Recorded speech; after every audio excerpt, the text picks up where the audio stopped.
Welcome to this comprehensive course on modern web scraping using Python and the MERN stack. You will learn to bypass sophisticated bot detection using Evomi's Scraper API and Scraping Browser to extract data from high-value targets like Amazon. The course progresses from simple scripts to building a production-ready full-stack application featuring Playwright, Cheerio, and Vite. By the end of this course, you'll be able to store, parse, and display real-time data with professional efficiency. Gavin Lawn developed this course. And thanks to Evomi for providing a grant to make this course possible. Hi and welcome. I'm Gavin Lawn. I'm very excited to bring you this course on web scraping, a powerful skill that allows you to automatically extract data from websites and turn it into structured, usable information. In the world of software engineering, we often say that algorithms are like the engine, but data is the fuel. However, as we move deeper into a world dominated by AI, that analogy has evolved. Data isn't just fuel, it is the architectural blueprint that defines what an AI can and cannot do. In today's data-driven world, vast amounts of valuable information are published online every second. Whether you're interested in tracking prices, analyzing trends, gathering research data, or building intelligent applications, web scraping enables you to collect this data efficiently and at scale. To provide this course with a real-world context, we are going to create a full-stack web application using the MERN stack with Node.js on the back end, React on the front end, and MongoDB as our data storage facility. This app will be used to scrape and capture data from the Tiobe index and Amazon. When you run the completed app, you'll see the data scraped, captured, and displayed on your own React front end in real time. It unfortunately is not always an easy task to simply automate the scraping of valuable data from the web. This is because websites that contain publicly available, valuable information, I would say in most cases, will have bot detection mechanisms that can ultimately result in preventing your code from scraping and capturing the data from targeted web pages. So the question is, how can we get around these bot detection mechanisms to capture the desired data from the targeted web pages? Evomi provides an infrastructure that we can leverage remotely from our code to get over the bot detection hurdles that prevent us from capturing the desired data from the web. So, in our full stack web application, we are going to leverage tools provided in two of Evomi's subscription plans. The first plan is called the Scraper API, which in most cases will enable us to get past any bot detection mechanisms and enable us to scrape our targeted websites. We'll use the Scraper API to scrape the Tiobe index. However, when it comes to scraping Amazon is notoriously difficult to scrape due to rather formidable bot detection mechanisms. So, to overcome this, we use the tools provided in Evomi's core residential plan to scrape Amazon. This plan includes aggressive proxy rotation functionality, which means each request will come from a different residential IP address, which helps us get over Amazon's bot detection hurdles. More on proxy rotation a little bit later. In this course, I use Evomi's Scraper API plan, Evomi's core residential plan, and Evomi's scraping browser plan. You can sign up to use these plans for a free trial if you wish to follow along with the practical examples provided in this course. So, let's look at the target websites we are going to scrape in this course. Let's firstly look at the Tiobe index. The Tiobe index is a monthly ranking of programming languages based on their popularity. These rankings help identify trending languages, declining ones, and long-term shifts in the industry. So this data could be very useful, perhaps in combination with other related data, in providing powerful decision support functionality. You'll learn how you can leverage Evomi's powerful Scraper API to scrape the ranked table from the relevant Tiobe index web page. So, why do we need Evomi's Scraper API to scrape a web page? Can't we just make a HTTP request to the target web page, grab the data, and then use JavaScript and CSS selectors to drill into the HTML and grab the relevant data. For very simple web pages, you could absolutely do that, but in most cases, data of value will be protected by bot detection mechanisms designed to stop automation processes, bots scraping data from the relevant web pages. Evomi's services provide a sophisticated infrastructure in order to get over those bot detection hurdles. Websites use a mix of technical, behavioral, and policy-based protections to limit or control automated scraping. Broadly, these aren't about stopping bots completely, which is clearly impossible, but about detecting, slowing down, or blocking suspicious activity. Let's look at a few examples of how your scraping bot can be detected. Unnatural request patterns, speed and volume. Humans browse at irregular pace. Bots often don't. Here are some red flags, i.e. telltale signs that a visitor to a website is a bot. Dozens or hundreds of requests per second. Perfectly consistent time intervals between requests and hitting many pages in a short burst. Real users pause, read, scroll, and click unpredictably. Bots tend to be too fast and too consistent. Non-human interaction behavior. Modern sites track how you interact, not just what you request. Here are some red flags. No mouse movement or scrolling. Instant clicks with no hesitation. Linear, perfect navigation paths. Humans are messy. We hesitate. Move the mouse unevenly. Scroll back up. Bots often lack these natural patterns. Suspicious or incomplete client signals. Every browser sends a rich set of identifying data. Bots often get this wrong. Here are some red flags. Missing or inconsistent HTTP headers. User agent that doesn't match actual behavior. No JavaScript execution when the site expects it. A real browser environment is complex and internally consistent. Bots frequently appear off or incomplete. Identity reuse or instability, IP and fingerprinting. Websites track whether a visitor looks like a stable real user over time. Here are some red flags. Many requests from the same IP across different accounts, rapid switching between IP addresses, repeated fingerprints appearing across sessions. Humans typically have stable identities. Bots often show patterns of reuse or constant switching. These are just a few examples, so you can see there are a lot of telltale signs that a visitor to a website is in fact a bot and not a human. Another common bot detection mechanism is CAPTCHA, and I'm sure we're all familiar with those rather annoying little tests that pop up from time to time when trying to log into a website. For example, you get a series of images and you have to select the picture that contains an owl or something.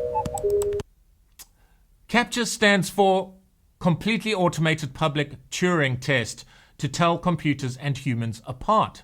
CAPTCHAs work by exploiting the gap between human abilities and automated scripts.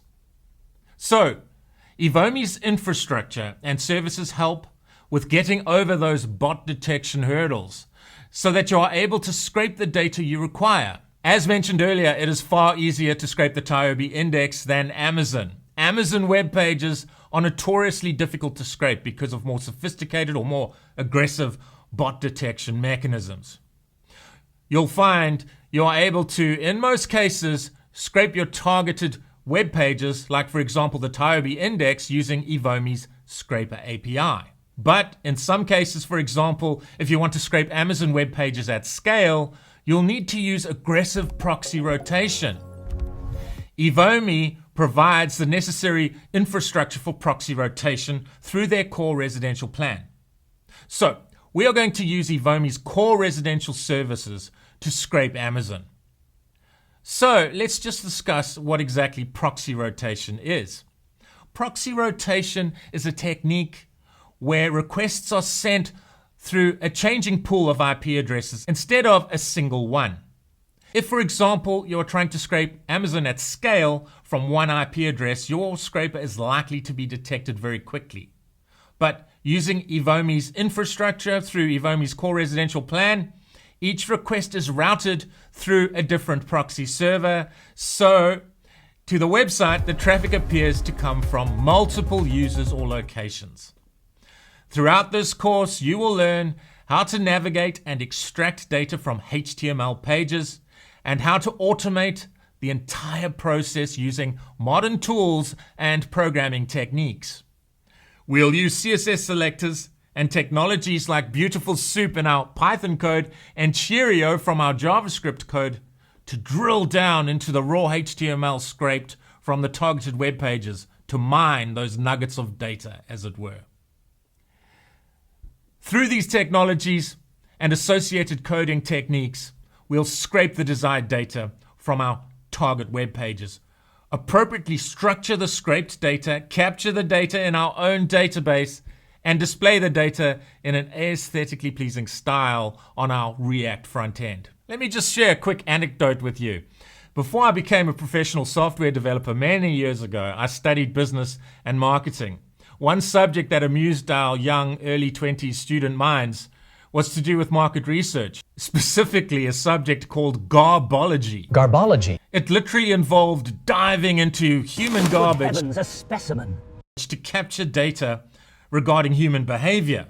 I think garbology is still a thing, actually. Garbology. You can still become a garbologist if you want to, but I was thinking how much I prefer capturing data through digital automation where possible. So no offense to any garbologists or aspiring garbologists or professors of garbology out there, but I prefer the cleaner digital approach to capturing my data. But perhaps that's just me. Anyway, I just thought I'd mention garbology. It still kind of amuses me. I think it's great that in the modern internet AI age, we don't have to dive into dumpsters perhaps as much as we used to. And think about capturing data at scale. You'd need an army of garbologists. You can imagine that would be rather expensive and ultimately impractical. Anyway, back to the focal point of this course, web scraping. No matter your background, whether you're a beginner or looking to expand your technical toolkit, this course will equip you with practical, real-world skills you can immediately apply. Right, let's get started.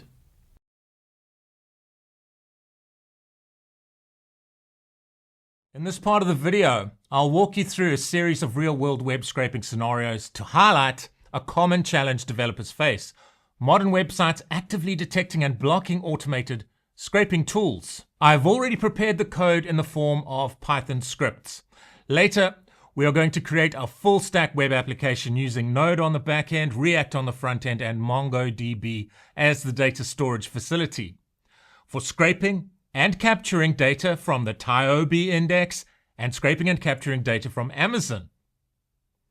We'll create this full stack web application line by line with comprehensive explanations. This part of the video is not about the coding details, but focuses on how using Evomi's proxies and scraping services enables the code to avoid being detected as a bot, i.e. an automated scraping process, and therefore avoids our code being blocked from scraping the desired data.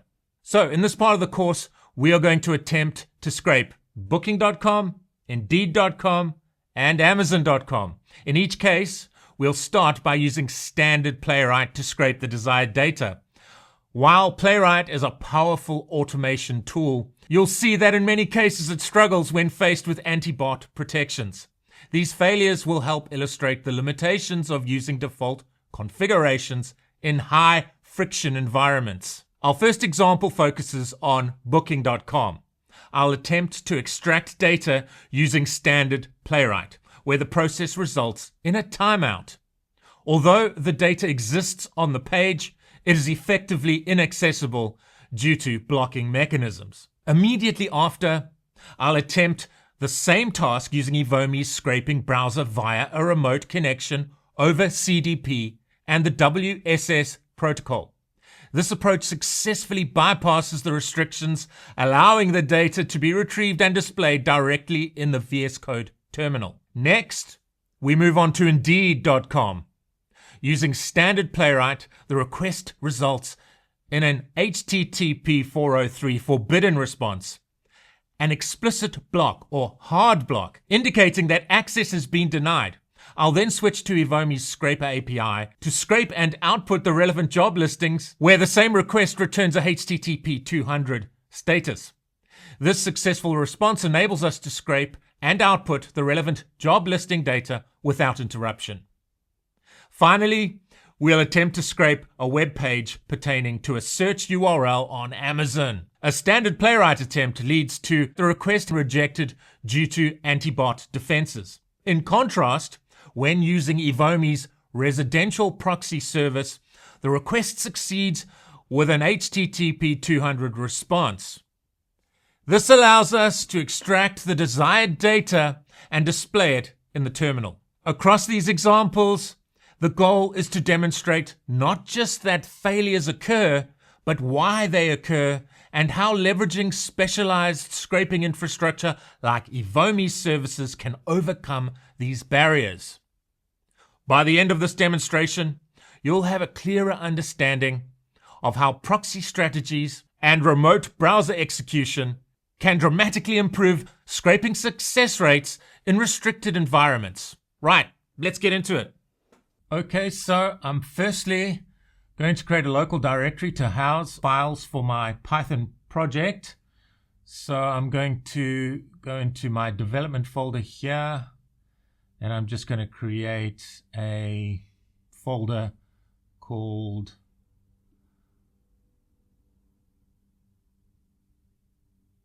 Python Scraper Solutions.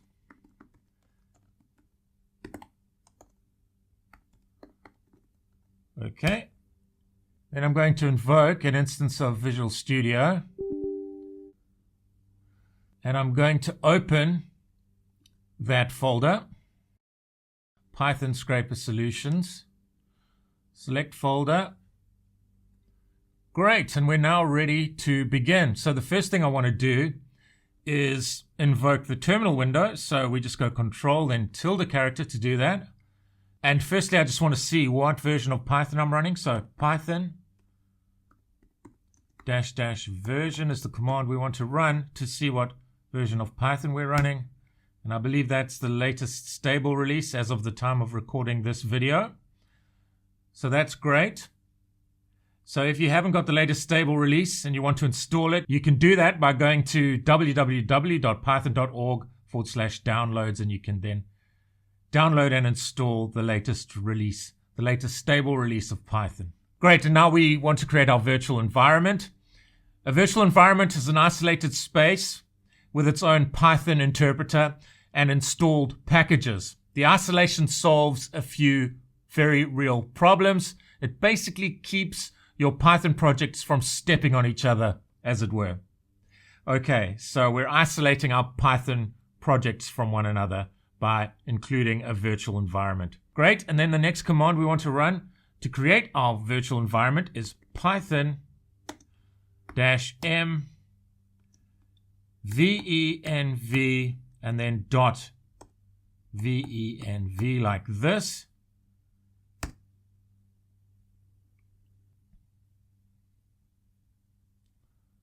Great. You can see here it's created these folders here, and this denotes our virtual environment. And now we want to activate our virtual environment, so we just need to run this file. So to do that on a Windows machine, you would type the following. So .venv, that's this folder here, and then /script. So we're targeting the activate file here, and then /activate, and that should activate our virtual environment. Let's press the enter key, and there we go. Now we're in the virtual environment space. And then we want to make sure that we select the appropriate Python interpreter. Press Ctrl-Shift-P to invoke the command palette.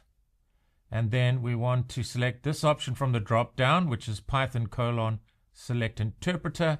And you can see here our virtual environment. We want to select this option here, ./.env /scripts/python.exe. And you can see it's recommended here.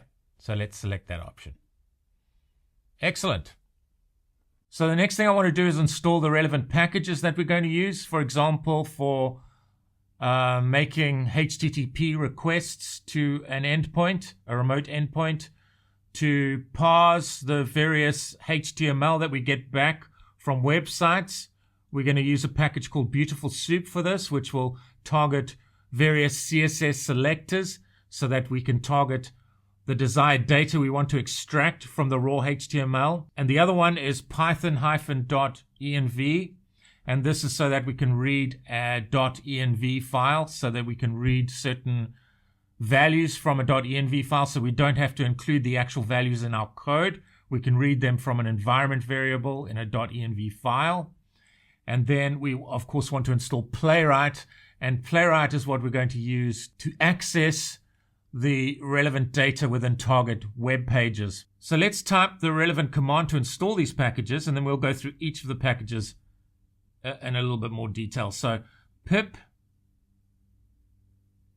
install requests. Just make myself a bit more room here. Request space Beautiful Soup for space Python -.env and then space Playwright. And before I press the enter key to install these packages, let's just go through each of them. So requests is a simple HTTP library for sending web requests, get, post, etc. You can use it to fetch data from APIs or download web pages without dealing with low-level networking. And then we have Beautiful Soup. Beautiful Soup is a library for parsing and navigating HTML and XML. It is commonly used with requests to extract specific data like titles, links, tables, etc. from web pages. So in our Python code, this is going to be very instrumental in getting the relevant data from the returned raw HTML. And then we have Python-.env. This loads environment variables from a .env file in your app. It is useful for keeping secrets, API keys, passwords, etc. out of your code, so we can store that sensitive information in a .env file, and that can get read. Those values stored in that .env file get read into memory at runtime, so that sensitive information will not be exposed within your code. And then, of course, we have Playwright. Oh, bit of a typo, not Playwright, Playwright there. And Playwright is a tool for automating real web browsers, Chromium, Firefox, WebKit, for example. Used for scraping dynamic sites, testing web apps, or interacting with pages that require JavaScript. Okay, perfect. Let's press the enter key and install those packages.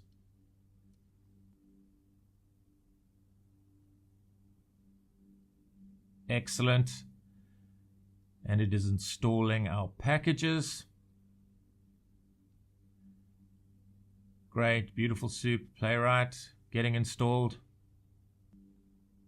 Excellent. Let's clear the screen. So the last thing we need to actually do is install the Playwright browsers. And to do that, we type Playwright space install. So to complete our installation of Playwright, we type Playwright install at the command prompt and press the enter key.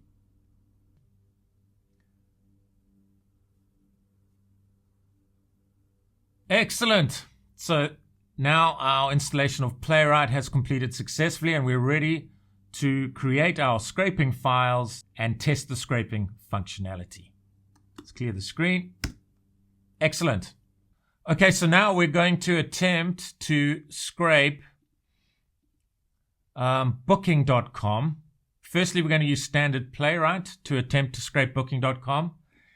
And then we will see that this actually fails. We get blocked using just standard Playwright. And then subsequently, we're going to use Evomi's scraping browser to scrape booking.com. And you'll see how that helps us get over those bot detection hurdles. So what is booking.com? Booking.com is an online platform for finding and booking travel-related services. Most people use it to reserve hotels, apartments, and hostels, compare prices and read reviews, book flights, car rentals, or airport taxis. It works as a marketplace. Accommodation providers list their properties, and travelers browse, compare options, and book directly through the site or app. So we're going to scrape the website for relevant data. And we're just going to do a basic search for properties pertaining to New York City.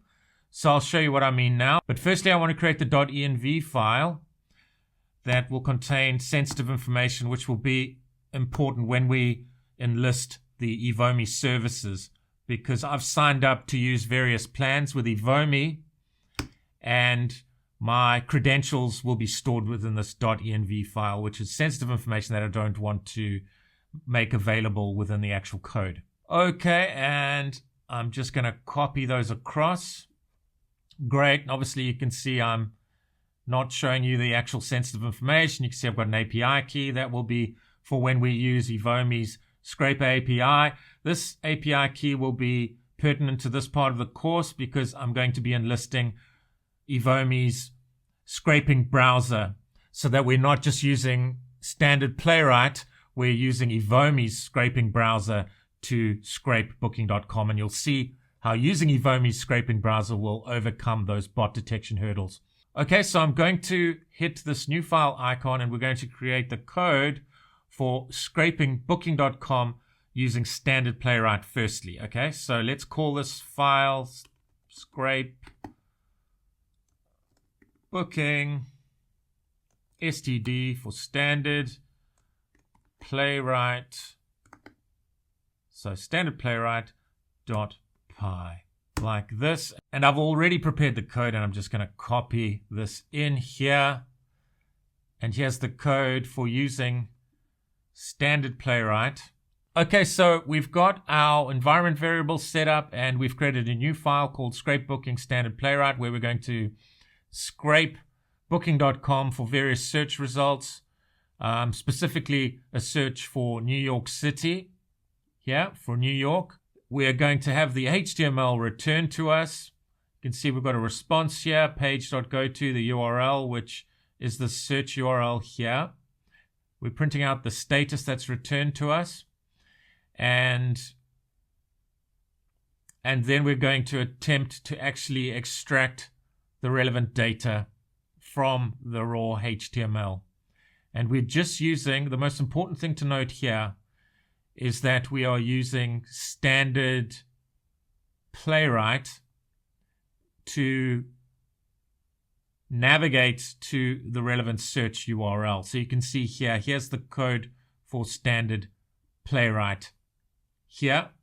So we're not using Evomi services in this particular code, this Python code here.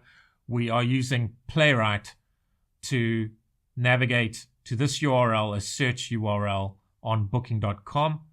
I'm just going to show you exactly what this search brings back within the browser. So I'm going to go to the browser here.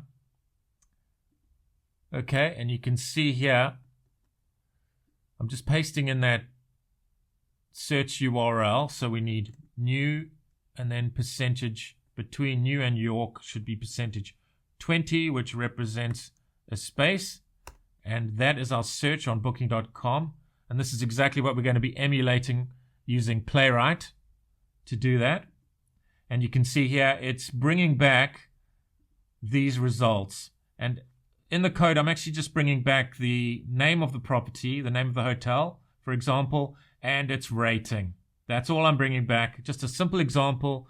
We're first going to try scraping this web page using standard Playwright, and then we're going to use Evomi's scraping browser to do the same thing. You'll see that we get blocked when we're using standard Playwright, and we can see the advantage of using Evomi's scraping browser, which I'll demonstrate once we've looked at trying to scrape the relevant data using standard Playwright. So this code here just uses standard Playwright to scrape the relevant search URL. And then the rest of the code is really just using Beautiful Soup to try and extract the data so that you can see we're scraping the name of the property and then the rating, and then we're just outputting those results here within a for loop here. So let's see what happens when we try to run this code. So to run the code, we type Python and then scrape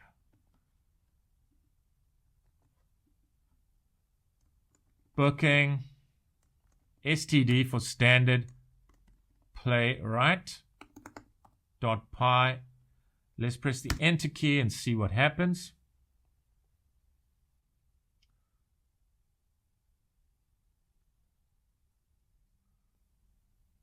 Okay, so it's returned HTTP status code of 202.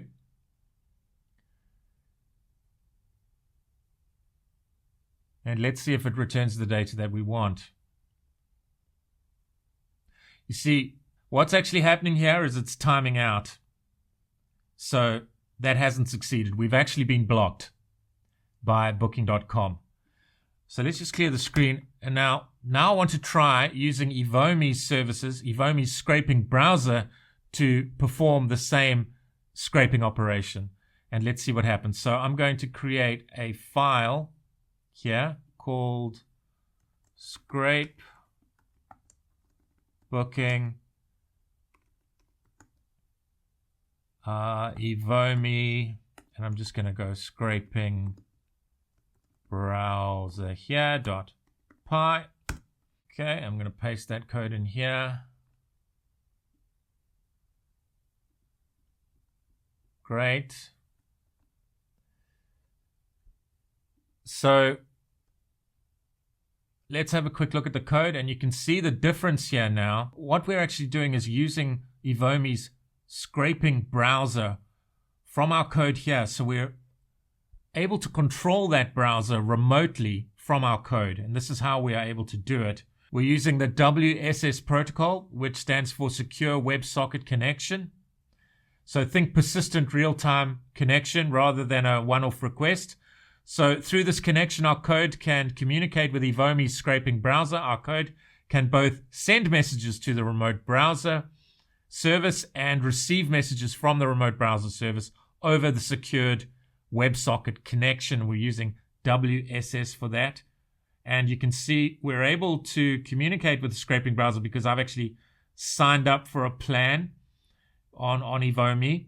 I've signed up for one of Evomi's services, and you can do the same. You can get a free trial if you want to test out the code yourself. So you just include the URL here, the browser URL, and then using connect over CDP. So the connection is made via CDP, which stands for Chrome Dev Tools Protocol, CDP. CDP is the same protocol tools like Playwright use internally to control a browser, but we are controlling Evomi's scraping browser by using the WSS protocol here. So we're not using standard Playwright here, we're using Evomi's scraping browser to see if we can get around the bot detection hurdles that booking.com puts in front of us. So all this is doing is connecting to the scraping browser via the WSS protocol. And you can see that there, and we're reading this particular credential. This is the API key that you'll be given when you sign up for the scraping browser plan. And you can get a free trial if you want to just test out the code yourself.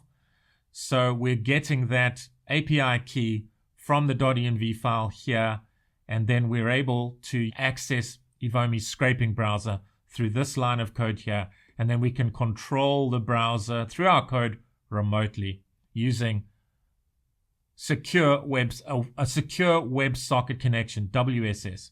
Okay, and you can see here we're waiting for the code. We're printing out the status of the HTTP request, and then we are using the various CSS selectors to actually scrape the relevant search results, and we're outputting the name of the property and the rating of the relevant property, for example, the hotel over here.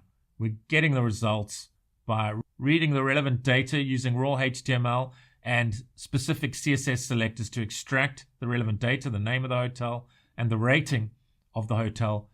We're adding that to an array, and then we are looping through that array, and we're outputting the results here. Let's see if the scraping browser solves our problem with scraping this booking.com search URL where we're looking for hotels in New York City, for example. Okay, so let's type Python and then the name of the file that we want to run, which is scrape booking Evomi scraping browser. We are now using Evomi's scraping browser service to try to scrape booking.com. And let's see if we have any luck scraping the relevant data. Press the enter key.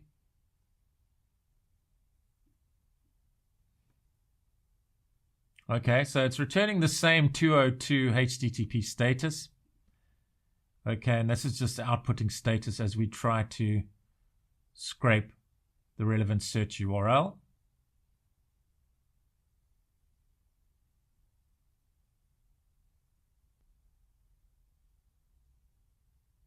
Wow. And that is awesome. Look at that. We've been able to scrape the relevant web page at booking.com. So we've scraped the name of the hotel and, for example, the rating here, very good. That's based on 423 reviews. Spring Hill Suites by Marriott New York, Manhattan, Times Square, South. And we've got the review based on 600 reviews there. And we've been able to scrape the relevant results using Evomi's services, using Evomi's scraping browser service. So we were unable to scrape the relevant web page using standard Playwright.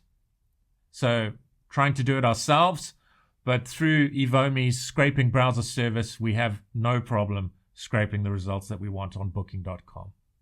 Excellent. Okay, so now we're going to scrape Indeed.com. So Indeed.com is an online job search website that connects people looking for jobs with employers who are hiring. So we're going to do a basic search. So let's just go to Indeed.com. We've been to Booking.com. Now we're going to go to Indeed.com and perform a search. So www.indeed.com. Let's go there. Okay. See how it actually wants to verify me because I've been doing quite a lot of scraping from this from my IP address. So what we want to do is search for software developer, and let's do a search, and it brings back the relevant data. So we're scraping certain fields from these cards is what we're going to attempt to do for this particular search criteria here. So firstly, I'm just going to go into VS Code. Let's create a new file, and I'm going to call this one scrape Indeed std for standard Playwright. So we're going to try and use standard Playwright to scrape Indeed, and I've actually prepared the code for us. So I'm just going to copy that over here, and you can actually see the search URL here. So we're scraping for software developer. That's our search criteria in New York City. And that's what the search URL looks like. We could even just take that as is. I've just hard-coded it there. And we can paste it in here, and you should get the same kind of results. So hopefully we can scrape these results from this search URL here on Indeed.com. But let's first try to scrape Indeed just using the standard Playwright code here. And you can see here we're just going p.chromium.launch. This is just standard Playwright code. We're not using Evomi services. We're not using proxy servers or anything like that.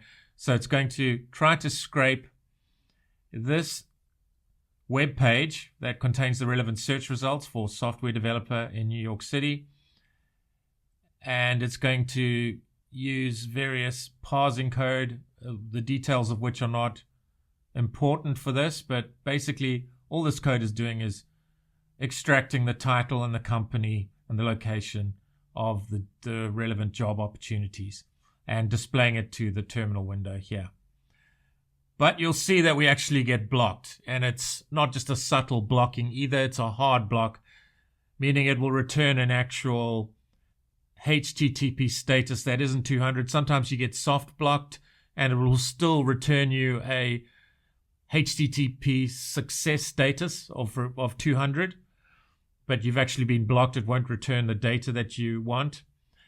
But you'll see here we actually get hard blocked, and it returns a status code of 403, which means forbidden, which means we are being explicitly blocked. So let's see that in action. I'm going to run that code now, and you'll see that we get hard blocked when we try to scrape this particular web page with this search URL on Indeed. So we're searching for software developer, New York, and if we look at Chrome again, you can see the data returned in our browser, but we want to automate that through a bot, which is basically what this Python code is doing. And we want to be able to scrape the desired data, like, for example, the job title and the company. And then we're going to print that data to the terminal window. So anyway, let's run that code and see what happens. Okay, so Python, and then what did I call it here? It is scrape Indeed std playwright.py. Press the enter key, and let's see what this does.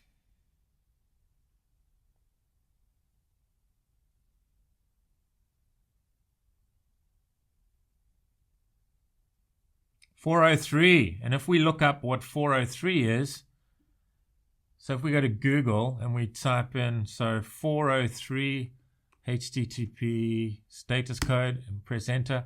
So HTTP 403 is an HTTP status code, meaning access to the requested resource is forbidden. So we've been explicitly forbidden from scraping this particular data.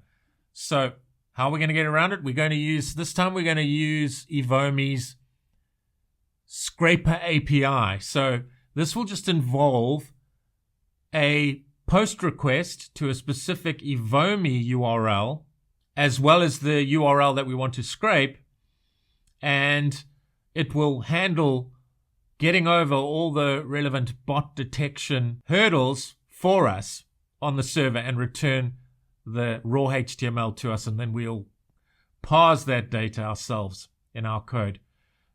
So let's get that code up and running within VS Code. So I've actually already prepared the code. So we've just been blocked when trying to scrape that search URL using standard Playwright, and now we're going to use Evomi's scraper API service to try to scrape the same page and see if it gets over this explicit block here. So I'm going to just create a new file. Let's call this scrape Indeed scraper, or let's go Evomi scraper API.py here. Okay, and I'm just going to paste that code in.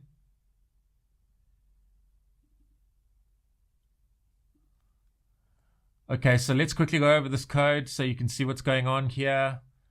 Okay, so we got the main method here. This is the Evomi endpoint, so we're reading these settings from the .env file and the relevant credentials, because I'm obviously set up on the relevant scraper API Evomi plan. So I've been given an API key which will allow me to use their services. And then this is the URL that we want to scrape, the search URL on Indeed. And then we've got these headers here. So all of this is basically trying to mimic a typical browser, which we can pass through to Evomi services. So the referrer, for example, setting, user agent, we're basically trying to add these settings to our header, our HTTP request header, so that we can mimic somebody visiting that web page. So a typical human being just surfing the web and performing that search on Indeed.com rather than a bot attempting to scrape the relevant web page. So this is what this is all about here, including the user agent here and the referrer. We're trying to mimic a human being visiting that search URL. So obviously that's to try to fool the bot detection mechanisms into thinking we're a human being and not a bot. Okay, and then here's the code. It's a typical HTTP post request where the endpoint, which is Evomi services, is passed in as the first argument, and then we've got JSON equals to payload, and that is this here, which includes the search URL, the target web page that we want to scrape, and then we include the relevant headers here. And some of this, one of the settings is the API key, which allows us to use Evomi's Scrape API. Now you can sign up for a free trial to try out this sort of code yourself, and you'll be given an API key where you can use the Scrape API service on Evomi. And then this information is just trying to pretend to be a human being, viewing the search URL's content through the browser rather than a bot trying to scrape the content, which is what we're actually doing here. And then I'm just printing out the status and the message here from the returned response from this HTTP post request. And then this returns the HTML. We pass that to Scrape Indeed, and it returns the jobs in an array. And then we can just print out those jobs to the terminal window. And let's see if we are able now to get over those bot detection hurdles on Indeed by using Evomi's Scrape API. Okay, so great. Here's all the code for parsing the relevant data. It's quite detailed. It's not necessary to understand all this detail here. All we're trying to do here is demonstrate that using standard Playwright, we get blocked with a 403, so it's a hard block. And then when we use Evomi's Scraper API, we are able to overcome those bot detection hurdles, and the data that we want is extracted, and we can print that data to the screen. Okay, so let's run the code and see what happens. And it's Scrape Indeed Evomi Scrape API. So let's try that.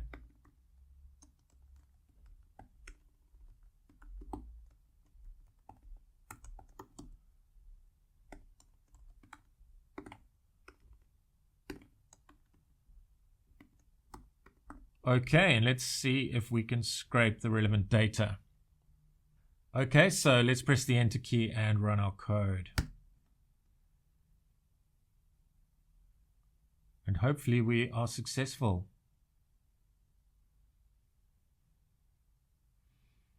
Look at that.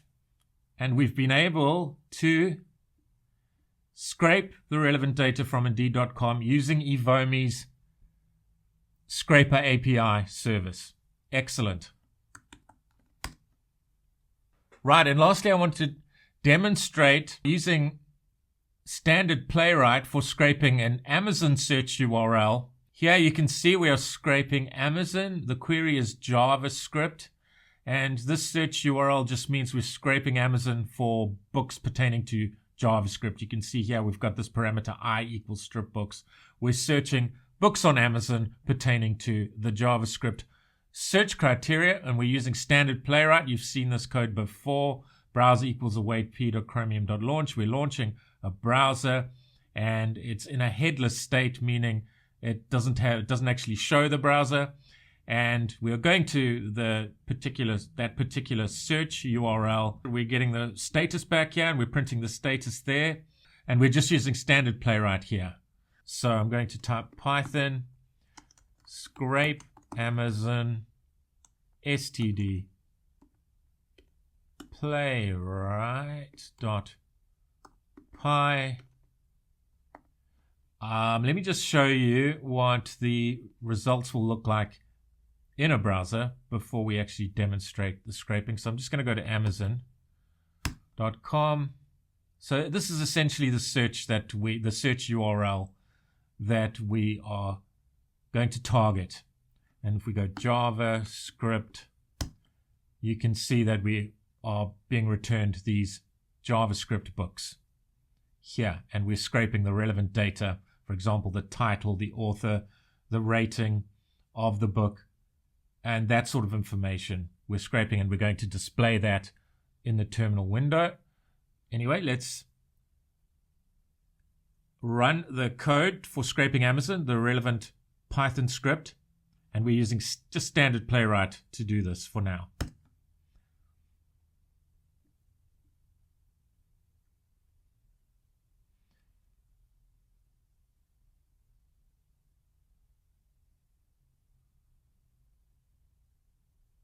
Okay, we're getting a 503 from Amazon. We've actually been blocked from performing the relevant Amazon scraping functionality.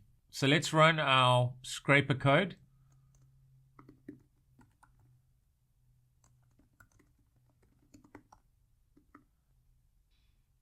Okay, so you can see we're getting a 503 error when we try to scrape Amazon. If we go to Google here, we can see what a 503 error means. So 503 service unavailable error is a server-side code indicating the server is temporarily overloaded or undergoing maintenance, meaning it cannot process the request. So sometimes the HTTP request that you get back isn't always clear. So what's happening here is we're actually just getting blocked by Amazon. So I'm going to try now use Evomi's proxies to overcome this 503 issue that we're getting, and hopefully we can then scrape the relevant search URL on Amazon successfully. Great. Okay, so I'm going to create a new file here, and I'm going to call this scrape Amazon core residential Evomi core residential. So this is a plan that you can sign up for on Evomi, and you can get a free trial using the core residential proxies on Evomi, and you can then test the relevant code yourself and see if you are able to successfully scrape Amazon. And you'll see now that it's fairly easy to scrape Amazon using this Evomi service. Okay, I'm just going to copy in that code there. So you can see the code structure is slightly different here from when we use the scrape API. We're also performing a HTTP request to Evomi. We're using Evomi's proxies here. So you can see here the relevant JSON that we pass within our HTTP GET request. This object includes these URLs here, and I'm reading that from the .env file. And these are the settings that you will have access to when you sign up for the core residential plan, the core residential service provided by Evomi. You can sign up for a free trial, and you'll get these settings that you can plug in to your code and then test your code scraping Amazon. Okay, and these headers are just to basically try to fool the bot detection mechanisms into believing that we're a human being rather than a bot. So they look like it's just natural browser settings. So users just through their browser performing a search on Amazon. And this is what all of these header settings are all about. And you can see how we're performing just a GET request to that page URL. We're passing in the proxies that we have defined here. And these are the settings that we've attained from signing up to the core residential plan on Evomi. And as I said, you can sign up for a free trial to test this out yourself. And then we're performing a GET request. And this page URL is the search URL on Amazon, so where we're searching for JavaScript textbooks. And then we're parsing the relevant HTML. So we're returning the HTML response.text, passing that through to this parse Amazon HTML there, and then we're printing the results here. So we're passing in those results, and I've written code to print them out, the authors, the title, the price, rating, reviews, in a fairly neat way to the terminal window. So let's try to run that. Let's see if we can get over this 503 error that has been sent to us back from Amazon. Okay, so we've got the scrape Amazon Evomi core residential file here, and we are using Amazon's core residential plan to now scrape the relevant search URL on Amazon. And you can see here I'm including some header values to further try to fool the bot detection mechanisms into thinking that we're a human browsing the web. Great, so let's try to scrape Amazon using the core residential services provided by Evomi. So to do that, we type Python and then scrape Amazon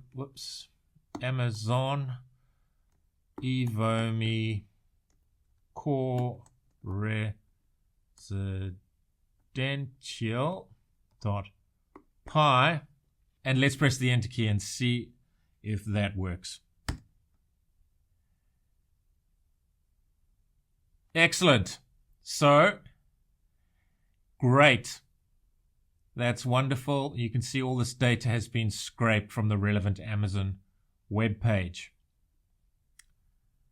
So you've got a status of 200 returned instead of that horrible 503 status, meaning we've been blocked. And you can see here, status 200, okay. And we've got 24 results. JavaScript, the definitive guide, master, the world's most used programming language, David Flanagan. And we can see we have all these results returned to us.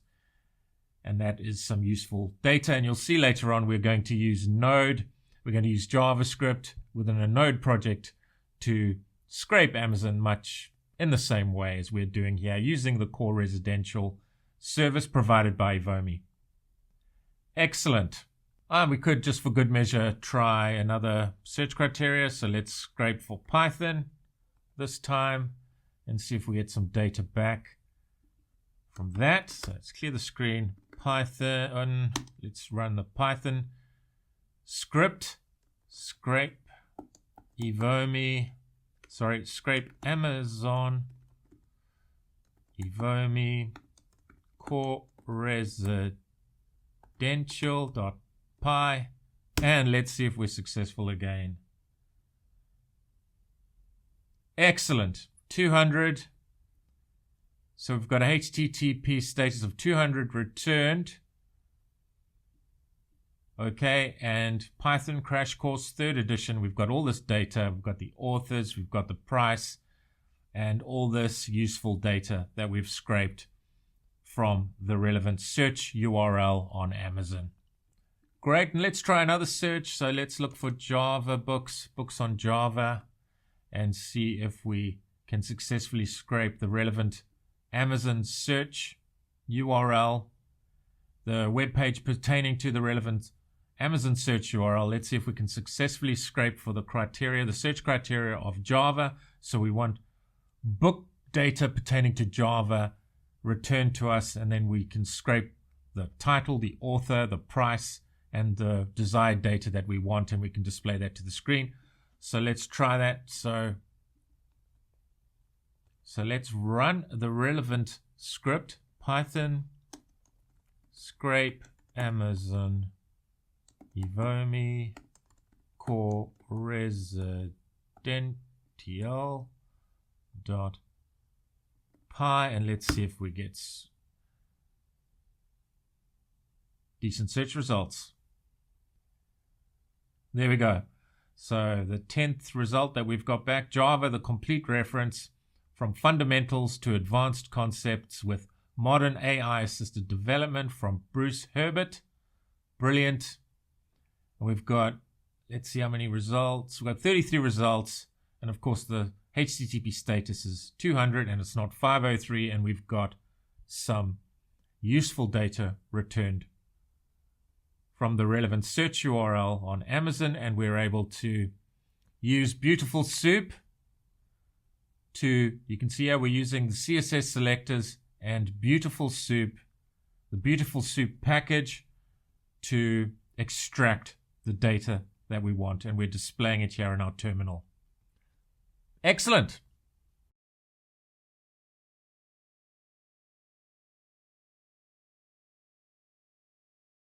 So before we develop our full stack application, let's look at a tool that can be very useful in showing us how we are perceived, as it were, by targeted websites. Are we perceived as a bot, or do we pass the relevant bot detection tests? The results of such tests can be done through a web page at this URL, https://bot.sunnysoft.com. This is a great tool to help with getting around bot detection tests. So in this part of the course, we are going to firstly use standard Playwright to access a web page using a headless browser through JavaScript code. I'll explain what Playwright is in just a bit. When I say standard Playwright, I mean we are going to access the web page at sunnysoft.com, where we'll be tested for telltale signs as a bot or not, without any help from Evomi's scraping browser. You can sign up to Evomi's scraping browser plan for a free trial if you wish to follow along when we use Evomi's scraping browser to access the web page at sunnysoft.com to assess the differences in results when compared to when we access the same page using standard Playwright. The web page we are going to access is not just a normal web page. It is a web page specifically created to output status information regarding how a website will see your incoming HTTP requests in the context of bot detection. It specifically outputs tables of information highlighted in red where your incoming HTTP requests have failed common bot detection tests. So as mentioned, this web page can be found at this URL, sunnysoft.com, and it will tell you why you are being detected as a bot or reveal the fact that you are passing the bot detection tests. Once we have tested accessing the Sunnysoft web page through standard Playwright functionality and observed the results of the test, i.e. why we are being detected as a bot or not, we'll switch to accessing the Sunnysoft web page, but this time leveraging Evomi's scraping browser remotely from our code. As mentioned, you can test the relevant code by signing up for a free trial using Evomi's scraping browser plan.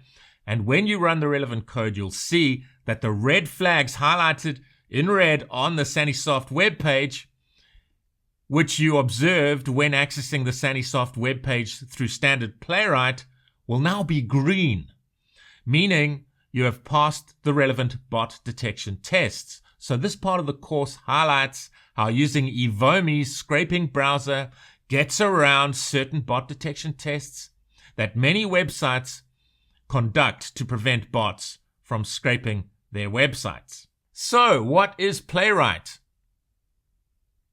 Playwright lets you simulate a real user interacting with a website, clicking buttons, filling forms, navigating pages, and then check if everything works correctly. Here are some key features of Playwright. Multi-browser support, works with Chromium, Firefox, and WebKit, Safari engine. Cross-platform, runs on Windows, Mac OS, and Linux. Auto-waiting, automatically waits for elements to be ready. So in terms of scraping, you can use Playwright to wait for the entire page to load before executing your scraping code. If you started scraping and the page is not fully loaded, the elements that contain the data you wish to target may not yet be loaded. Headless mode, so that you can run the browser without opening a visible browser, i.e. a browser with a UI. Powerful selectors. Easily find elements on the page. Network control, intercept, and mock API requests. Great.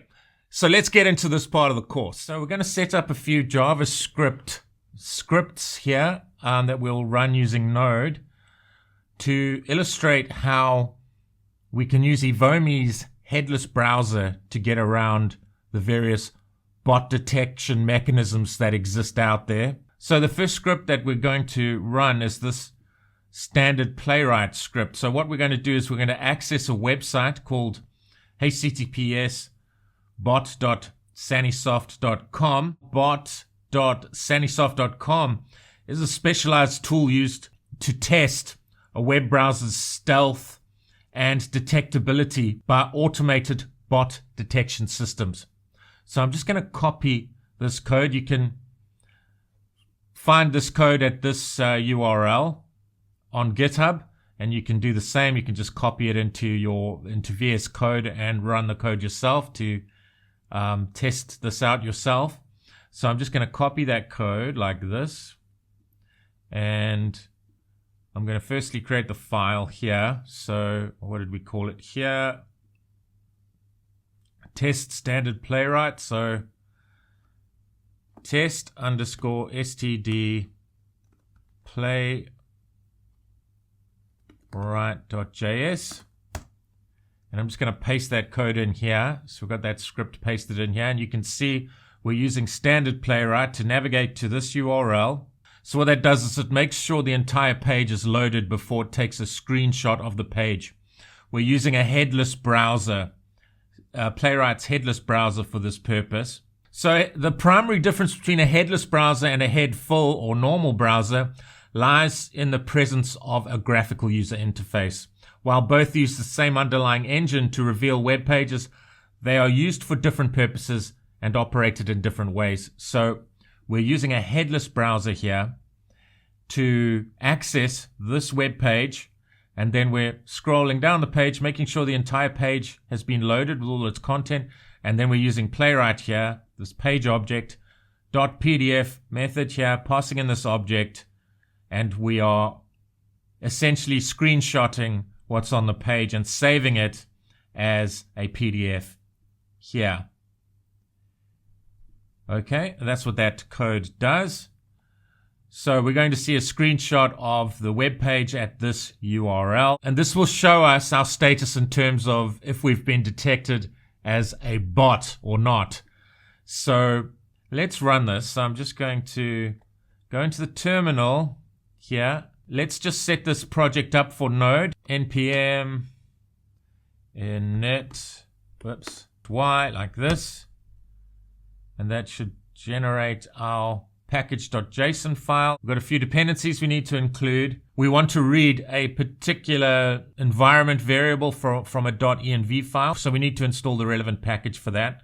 So we can do that through this command, npm install, and then .env like that. Okay, great. Let's clear the screen.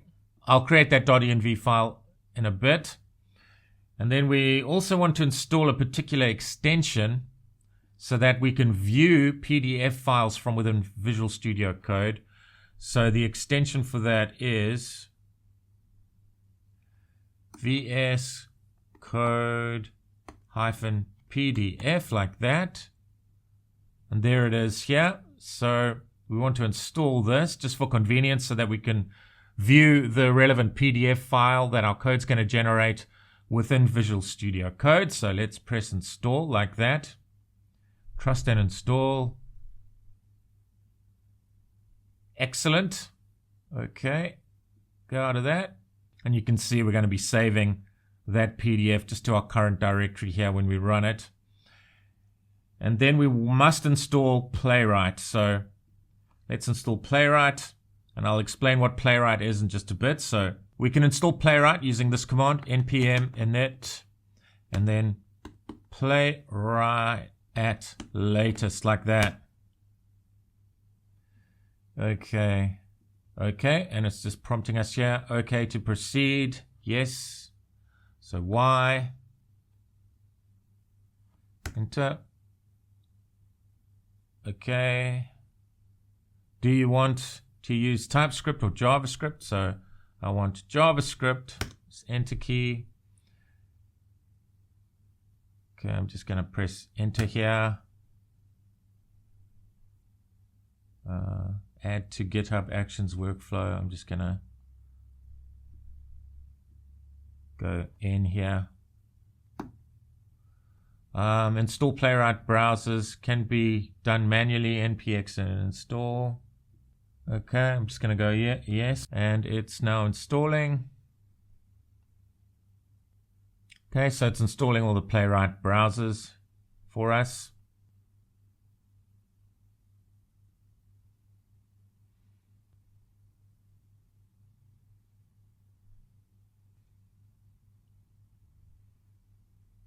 Okay, sure, that took a bit of time, but now it's done. Good, so we've loaded all the Playwright browsers. Okay, so I'm just going to clear the screen there. Okay, so let me just quickly explain what Playwright is. So Playwright is an open source automation library developed by Microsoft, designed specifically for end-to-end testing and web automation. It is widely considered the modern successor to tools like Selenium and Puppeteer because it is faster, more reliable, and built to handle the complexities of modern web applications that are built using React or Vue, for example.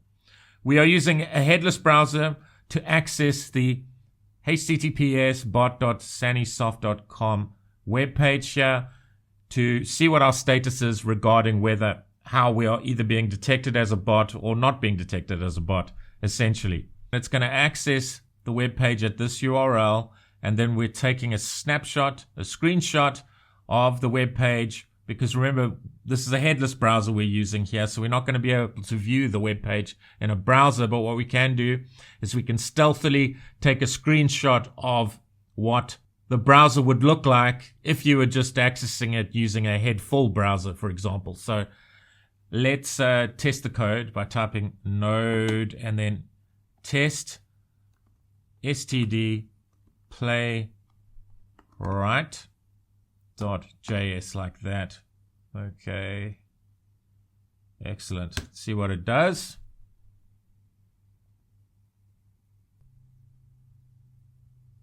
Okay, great. So that code has executed successfully.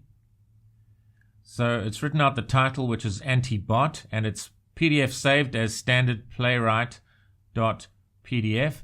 So if we can now access that PDF. Let's just click on it. We can see it through Visual Studio Code because we installed the relevant extension. So we can actually view the PDF through VS Code. So if you look here, and this is the point of this section of the course really, to show you how we've been detected as a bot. You can see the user agent, for example, old WebDriver. These are the ways that we've been detected as a bot. These red highlights here. We've passed WebDriver Advanced. Okay, that's green. So the green shows where we've passed the test, and the red shows where we've failed the test, i.e. where we've been detected as a bot. So now we come to the point of this section of the course where we'll be able to use Evomi's headless browser using the WSS protocol, and I'll explain what that is in just a bit. We'll be able to connect to Evomi's headless browser via Playwright and essentially run the same code, basically screenshot the web page, and we'll be able to see, hopefully it will turn, where we see these red highlights, it will turn them green, which means we've passed those tests. So you can see here, fail, we're being detected as a bot, basically. We wouldn't get past that hurdle and we wouldn't be able to scrape the relevant web page. Is basically what we're being told here. So let's go to GitHub here, and we've got this test_evomi browser script here, and I'm going to paste, and I'm going to copy that, copy raw file. I'm going to create this script, so it's test_evomi browser.js. So let's create the file, test_evomi browser.js. And let's paste that code in to the new script file here. And now this is the important bit here. You see, we're not just using standard Playwright. We're connecting to Evomi's headless browser via WSS, a secure WebSocket connection. So the WWS protocol is the protocol used to establish a persistent bidirectional and encrypted connection between your local script and a remote server. In this case, the browser instant hosted at browser.evomi.com. So this is what this code is doing here, this connect over CDP. And then we can use Playwright pretty much in the same way that we used it in this script here. So all we're doing is scrolling down the page and taking a snapshot, a screenshot. We're making sure that the entire page loads, and then we're taking a screenshot of the relevant web page. We'll be able to inspect the PDF file that it creates, which will be similar to this, but hopefully these red highlights will be turned green, meaning we've passed the relevant bot detection tests. Okay, so let's go to test.evomi here, and let's run this code. Actually, before we can run this, I'm storing an API key. You'll need to, if you want to run this, you'll need to sign up for a free trial with Evomi to use Evomi's browser.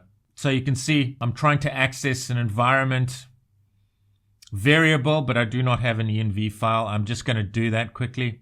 I'm going to create a .env file here. We need to create an environment variable called API_key browser. And I'm just going to paste the relevant key in off screen. Okay, and we're now ready to run this code, and then we can compare this PDF where we use standard Playwright to what the PDF will look like when we scrape using Evomi's browser remotely. Let's run the script. So node test_evomi browser.js. Press the enter key. Great. Great, so it's saved the Evomi browser.pdf file. So it's taken a screenshot of bot.sanisoft.com, the web page at that URL, but we've connected to that URL via Evomi's browser, and we're connecting to Evomi's browser remotely using WSS, the WSS protocol, a secure WebSocket connection. Okay, and you can see we've had to pass in as a parameter the key there, which will be revealed to you when you sign up for the relevant Evomi plan, which in this case would enable you to use Evomi's browser at this remote location. But you need to include your credentials in the form of an API key, which will be given to you once you sign up for the relevant plan, and you can sign up for a free trial and try out this code yourself. Okay, great. So let's go to the PDF file that's been created now, Evomi browser.pdf, and look at that. So now we want to compare standard playwright.pdf. You've got all these red highlights here, meaning we failed all these tests. So it's detected us as a bot here. And if we go to Evomi browser, we've got lots of green, meaning we've passed all these tests. Look at that. So when we use standard Playwright, we fail many of the tests. And that is denoted by all these red highlights here. But when we use Evomi's browser using the WSS protocol, as you can see here, we connect via Playwright to Evomi's browser, and then through Evomi's browser we are connecting to the relevant URL, and then we're taking a snapshot, a screenshot of what the page looks like, and we can see it here. And you can see all this green, meaning we're passing all the bot detection tests, meaning we're getting past those bot detection mechanisms, and we can successfully scrape the relevant web page. Excellent.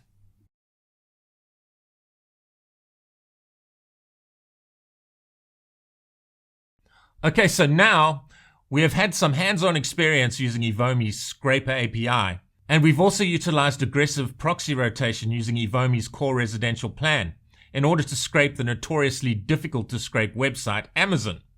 So let's create a full stack web application with Node on the back end, React on the front end, and we'll use MongoDB as our database storage facility. So this can hopefully provide us with a real-world context by implementing web scraping functionality within an application built on top of the MERN stack. In this full-stack web application, we are going to implement server-side code in JavaScript within a Node project to scrape the Tiobe index through Evomi's Scraper API. The first time our code scrapes the Tiobe index, our code will save the scraped data to a MongoDB collection. So when a request for the Tiobe index data is subsequently made by a calling client, the cached data saved to the relevant MongoDB collection will be returned from the database to the calling client. We'll implement React code to display the Tiobe index data in an aesthetically pleasing way on our own website. We'll then implement code to scrape Amazon within our Node project. As seen earlier on in the course, it will be better to scrape Amazon using aggressive proxy rotation, which we are able to leverage through Evomi's core residential infrastructure provided to us through Evomi's core residential plan. As mentioned earlier, you can sign up for a free trial using this plan if you wish to follow along with the practical example in this course. So when Amazon is firstly scraped regarding specific search criteria, for example, JavaScript or karate or whatever, the relevant search results are scraped from Amazon and then saved to a collection within our MongoDB database. Subsequent requests from the client will result in the data being returned from the database. So if the user inputs, for example, JavaScript on the client and sends a request for relevant Amazon data, if Amazon data pertaining to the search criteria JavaScript is found within the relevant collection within our MongoDB database, that data will be returned from the database to the client.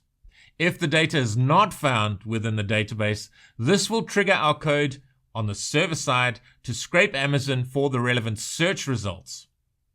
The search results will then be saved to the relevant collection within the MongoDB database. So this full stack web application that leverages the classic MERN stack provides us with a real world code example of how we can capture data from the internet, structure the data appropriately, and save that data to our own databases. We could then, for example, use LLMs to glean insights about the captured data, or even train our own models on the captured data. In this world of AI, where more inbuilt intelligence is required, applications are certainly becoming more data-driven. Right, let's create the code for our full stack web application. Okay, so the first thing we're going to do before we start developing our full stack web application using the MERN stack, first thing we're going to do is create a root directory to house our project, and then we can load up VS Code and start developing our full stack web application, which uses Node on the server side and React on the client side, and we're using MongoDB for our data storage facility. So first thing I'm going to do is I'm going to create a root directory for our project. So I'm just going to create a folder here called Evomi. And then I'm going to go into the Evomi folder, and this will be our root directory. And I'm going to call this info data because that's the name of our project. We're going to be capturing data and caching it within a MongoDB database. So we're going to firstly capture the data using web scraping through Evomi. We're going to capture the data from the Tiobe index web page, which contains data that ranks the top 20 programming languages. And we're going to scrape that data and we're going to put it into a table, or a collection rather, within our MongoDB database. So let's call this folder info data. Okay, and then let's load up Visual Studio Code. Okay. Great. Let's make that full screen. And I'm going to open that folder, open the root folder that we've just created within cdev, and this root folder is called info data as discussed. So let's select folder, and now we want to create the root folder that will house the server-side Node code. So we're going to first create a folder called server, and within server we're going to create a folder called info data cap, because we're going to scrape the data from the relevant web pages. So we're capturing the data from the web pages through Evomi's services, and then we're going to cache that data within our databases. So it will Our code will first check whether that data exists within the database. If it doesn't, it will scrape that data from the relevant web page and save that data to a relevant collection, an appropriate collection within our MongoDB database. Great, so that is the root directory for our server-side code, our Node code. So I'm going to invoke the terminal window. To do that, we can go Control ~character like that. And it's defaulted us to the info data root directory. That's the root directory for the entire project, but we want the root directory for the server-side code. So let's go cd server info data capture, and now we're in the root directory for our server-side code. And now we can create our Node project. And to do that, well, firstly, let's just check that we've got an appropriate installation of Node. I recommend that you install the latest version of Node if you haven't yet installed Node. We can type Node and then -v. So I'm on version 25.6.1. I think that'll do. That's good. I think that might actually be the latest stable release of Node. So that'll work for me. So just check your version of Node before you get started. And then to initialize your Node project, you type npm init-y. So in case you're wondering what the -y is, it basically skips all the questions and automatically creates the package.json file using default values. So if we didn't include the -y and just npm init, it's going to take us through a whole bunch of questions that we have to answer before it initializes our project. So we're bypassing that process by including -y, and it will just include the default values within our package.json file. That's the consequence of including -y to get past all the relevant questions. Let's press the enter key, and that's done. And you can see it's created the package.json file there. And now we want to install a few dependencies. We want Express, which is a minimum web framework for Node.js and used to build APIs and web servers. It handles routing, middleware, and HTTP requests and responses. And then we also need to install a package to handle CORS. So we're installing the CORS package so your server can allow requests from different domains, different clients that are hosted in different domains, different origins. So our client's actually going to be hosted on a different domain because when we test our code, we're going to be running it on localhost, but the port number will be different. The port number will be 5173 for the React client, and the server will be running on port 3000. So we must account for CORS. And that's a security precaution. Okay, and then we're going to include a package called Mongoose. Mongoose is a MongoDB object modeling library for Node.js, and it lets you define schemas and models to interact with MongoDB in a structured way. So to do that, we type npm install. Okay, let's just give ourselves a bit more space here. I'm actually going to go out of that.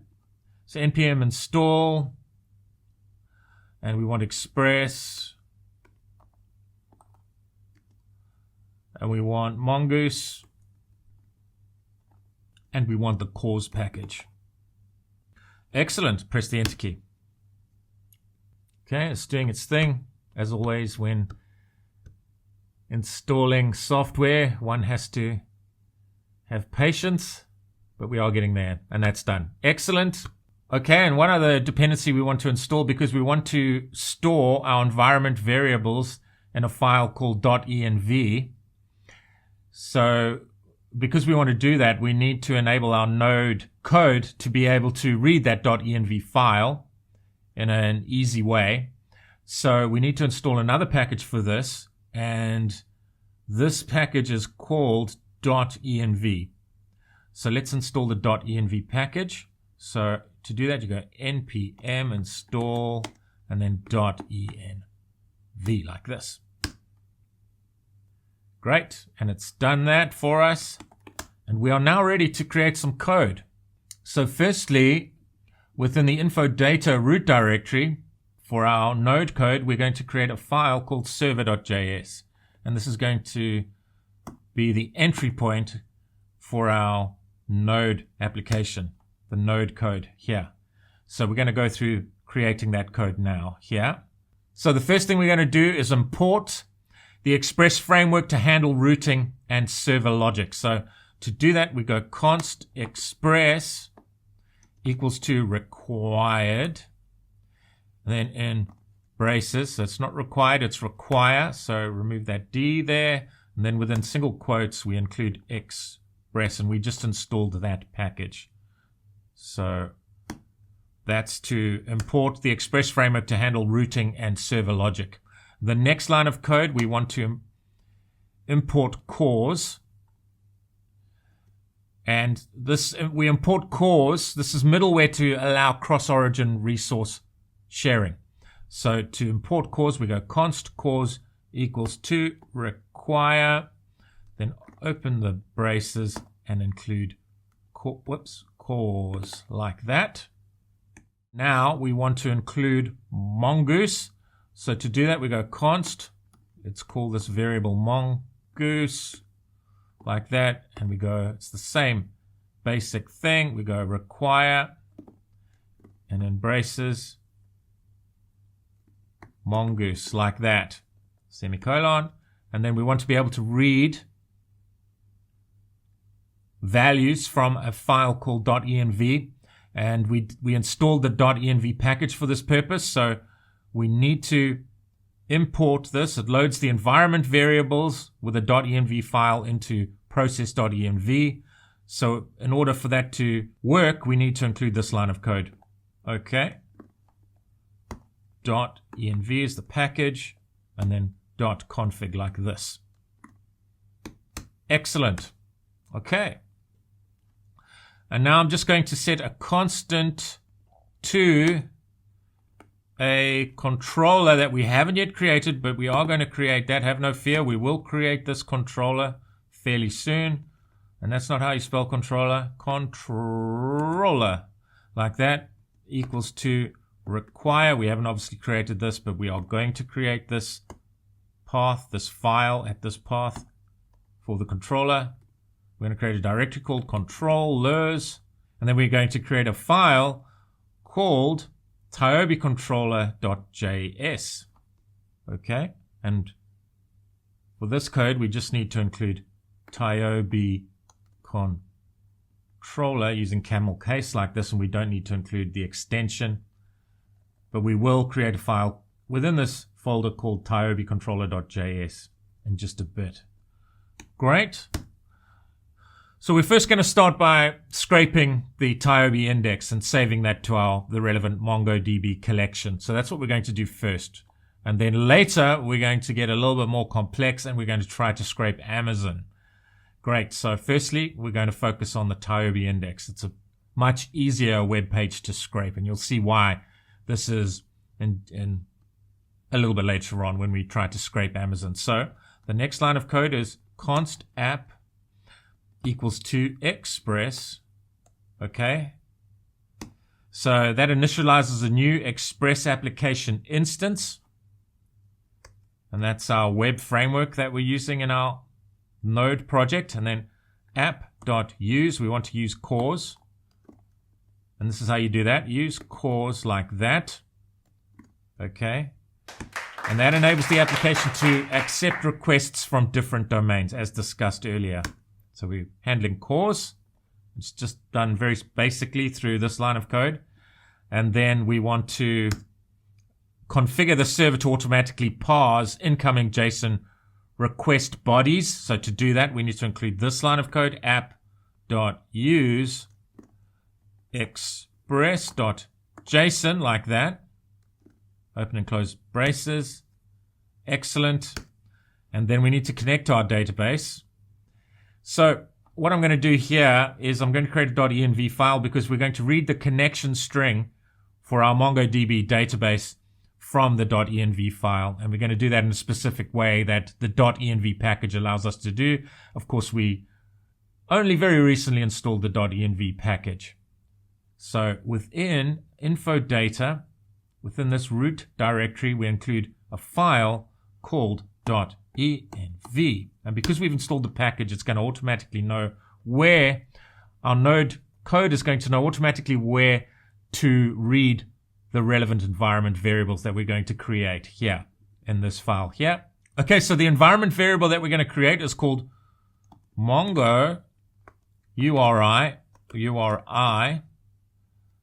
and we're going to set it to the relevant URI for MongoDB. So it uses the MongoDB protocol to connect. So MongoDB, that's the protocol, / / and we're running it on our local host just during testing. Local host. And then this is the default port number for MongoDB. If you've installed MongoDB, you'll be able to connect to your local instance of MongoDB on 27017, like that. And then we want to connect it to a database called info-data. And if that database doesn't exist, it will actually create it. So we've got our Mongo URI environment variable set up for that. Excellent. Great. So let's go back to the server code there. And now we want to create the relevant connection to MongoDB. So we go Mongoose, we go through Mongoose, we go mongoose.connect. And now to read that environment variable, we include process.env.mongo URI, like that. And that connects to the database using the URI stored in the environment variables. And then we can include dot. Then, if we are able, this is the condition for when our code successfully connects to the relevant instance of MongoDB. And you write the code like this using an arrow function. console.log, and then we want to output connected, and this will just output the relevant text to your terminal window to MongoDB, like that. Okay, and if an error occurs, we can catch that error through .catch, like this. So we're chaining these methods, and then use an arrow function, and we can log out the error like this. So let's go connection error, and we can include the details of the error by including the error like this, there.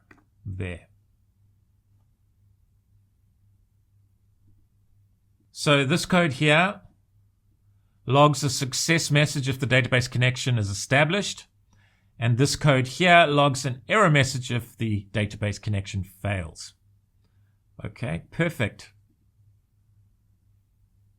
Great. Now what we want to do is map a route to the controller that we haven't yet created. So to do that, we go app.get. We want to map a HTTP GET request to this path, this relative path. So API Tiobe, like that. And then our controller will be tiobeController, like that. Dot, and it's going to be called get Tiobe rankings. Okay, so we're mapping a GET request for Tiobe data to its respective controller function. And that should have a K in it, like that. Get Tiobe rankings. Okay, excellent. And then we want to read the port number. So let's establish the port number for our server-side code. And the port will be 3000, which is the default port for a Node project, Node application. Okay, and we can read that port number like this. So we first want to see if we can read it from the .env file, and we do that through this code because we're using the .env package. Port, that's the name of the environment variable we've just created. Then we can use the OR operator if no value is read here. So if that doesn't return anything, then we can default the port to 3000 like this. Okay, and then we want express to listen, and we can do that with this line of code. So that starts the server and listens for incoming traffic on the specified port. So app.listen, and let's include the port, comma, and then let's output some status, and we can just output server running on port. Let's include these between backtick characters so that we can include variable values within the string. So include this string within backtick characters, and then we can include the port number very basically by including the dollar symbol and then wrapped within curly braces port. So it's that constant there we're including within the string here, and we want that outputted to the terminal window when Express is successfully listening on this port, which will be 3000, and we've actually configured it here within our .env file as 3000 there. Excellent. Okay, I've just noticed a bit of an issue here, a bit of a typo. So C-O-R-S-E, this should be just cause, C-O-R-S. Great, and now we want to move on and create the model for our language, and that will mean that it denotes the fields. So basically, if this was a relational database table, it's the table with all its fields. We're defining what columns will be in our tables and what their data types are. But this is for a MongoDB collection. So we're going to define what the schema for a collection item or a document will be. What the schema for a document will be is what we're going to define now within a model. So let's create a folder called models, M-O-D-E-L-S, like that. And then let's create a file that's going to house our model, and we're going to call this file language.js because we're scraping the Tiobe index for the top 20 ranked programming languages. So let's just keep this simple, and we can call this language. Okay. And then let's define each of the fields for a language document, basically. A language ranking document. We're going to call it language ranking. We're going to call this model language ranking, but the file is just called language.js. Let's firstly write the code to import Mongoose. So we go const mongoose equals require, and in single quotes, Mongoose, like that. So it imports the Mongoose library to interface with the MongoDB database, the relevant MongoDB database. Okay. And then let's create the schema. And to do that, we type const, and let's call this const language schema equals to new, and then Mongoose. We're going to use Mongoose to create our schema. And then the method is called schema, and we want to pass an object to the schema that will denote each of the relevant fields within our schema. The first field is ranking, so 1, 2, 3, 4, 5. Python is 1, 2, could be JavaScript, whatever. I don't think it is JavaScript nowadays, but it might be. Anyway, so ranking. We're going to type, so this is a number, okay, comma, required. It's a required field value, so you must have a field value for this field. True, like this. So the schema defines a new schema structure for your programming language data. And then the field here, ranking, specifies a mandatory numeric field to track the language's current rank. So this is what this field here is. And now let's move on to the next field. Okay. And that is, I'm just going to call this plang, so programming language, just for short, plang, and then create an object next to that and define its type as string. And that should have capital, I believe. String, comma, and this must also be required. So required is true, like that, and then we want to trim off any white spaces, so we include trim equals true. So we've defined a required string for the language name, and automatically it will remove any extra white spaces. Okay, and then let's move on to the next field. Okay, and that field will be image path. So it's going to be the path of the actual icon representing the language. So that we can scrape the path for that image and we can include it on our web page at the appropriate time. And we'll do that when we create the relevant React code.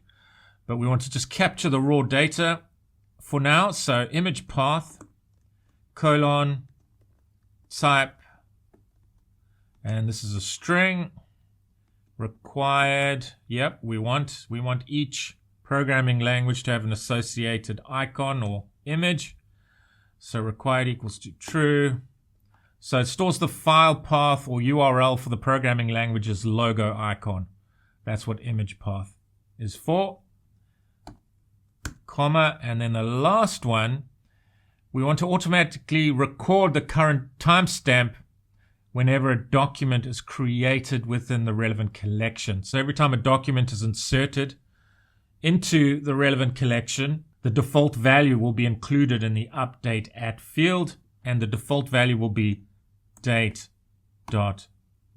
So it'll be the current date and time when that document is inserted into the collection. Okay, excellent.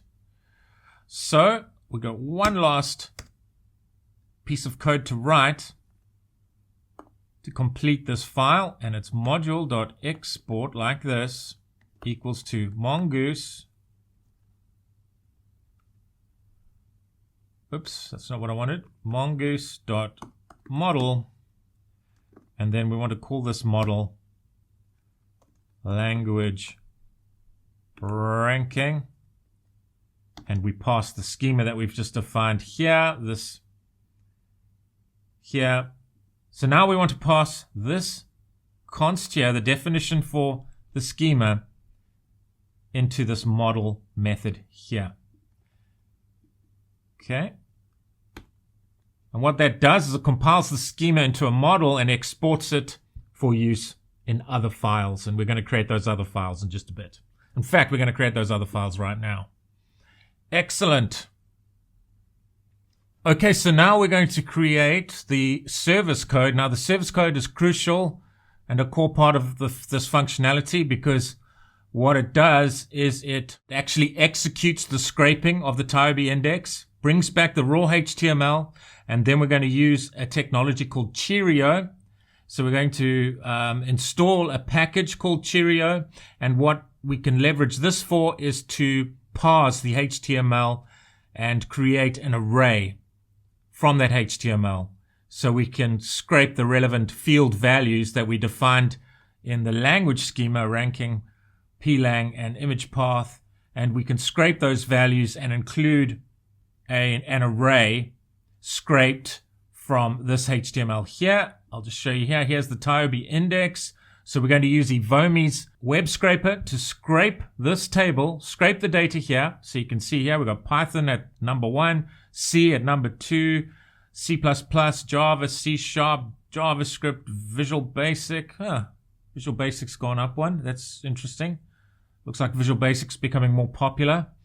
So anyway, so we're going to be scraping the relevant data here, which will include the ranking value. So if we look here at the schema, we've got the ranking value 1, 2, 3, 4 up till 20. So 1 Python, 2 C, 3 C++, 4 Java, 5 C#, etc. And we're going to be scraping the language name, so that will be the actual language name. And if we look at the table, so that will be this value here, as well as the image.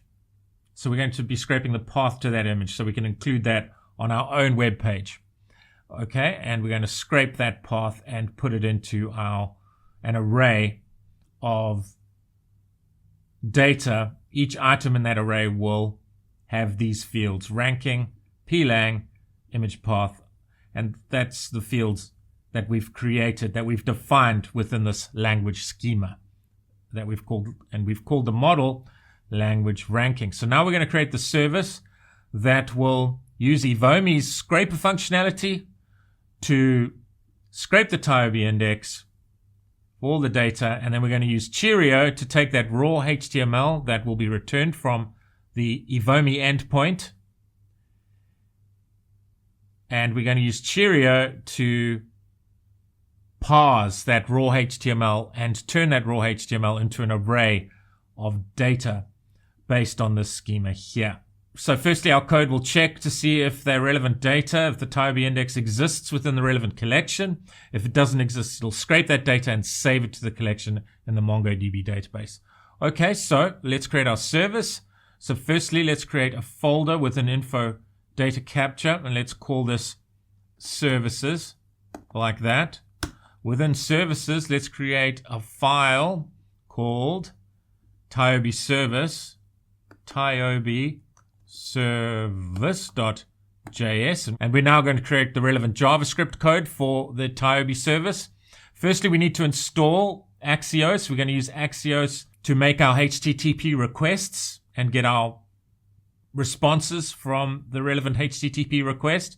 So we're going to use Axios for that purpose. So let's install Axios, but we also want to install Cheerio, the Cheerio package, which will help us parse the raw HTML that will be returned from the relevant Evomi endpoint, which will kick off the relevant scraping functionality. When we call that Evomi endpoint, the scraping functionality gets kicked off on the Evomi servers, and Evomi returns the raw HTML scraped from this web page here, so that we can grab this table and grab the information from this table and save it to our own collection in our MongoDB database.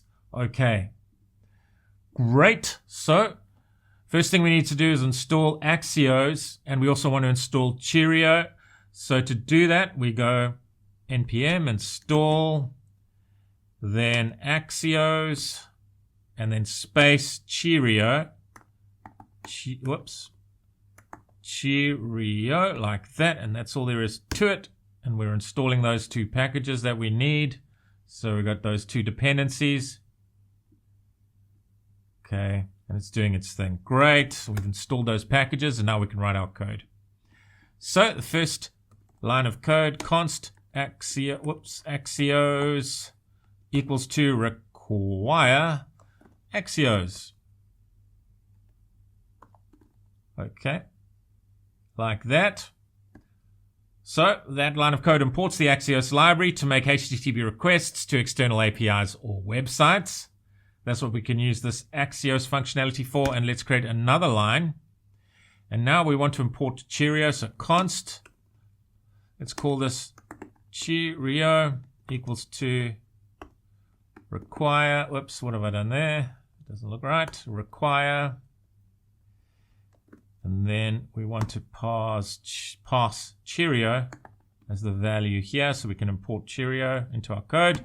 So it imports Cheerio to parse and manipulate HTML markup using a query-like syntax. And we'll look at the details of this in just a bit.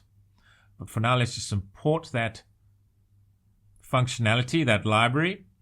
Okay, and now I'm going to actually firstly create the method that parses the Tiobe HTML. So it returns, Evomi is going to return the raw HTML from this web page, and we're going to parse this table here.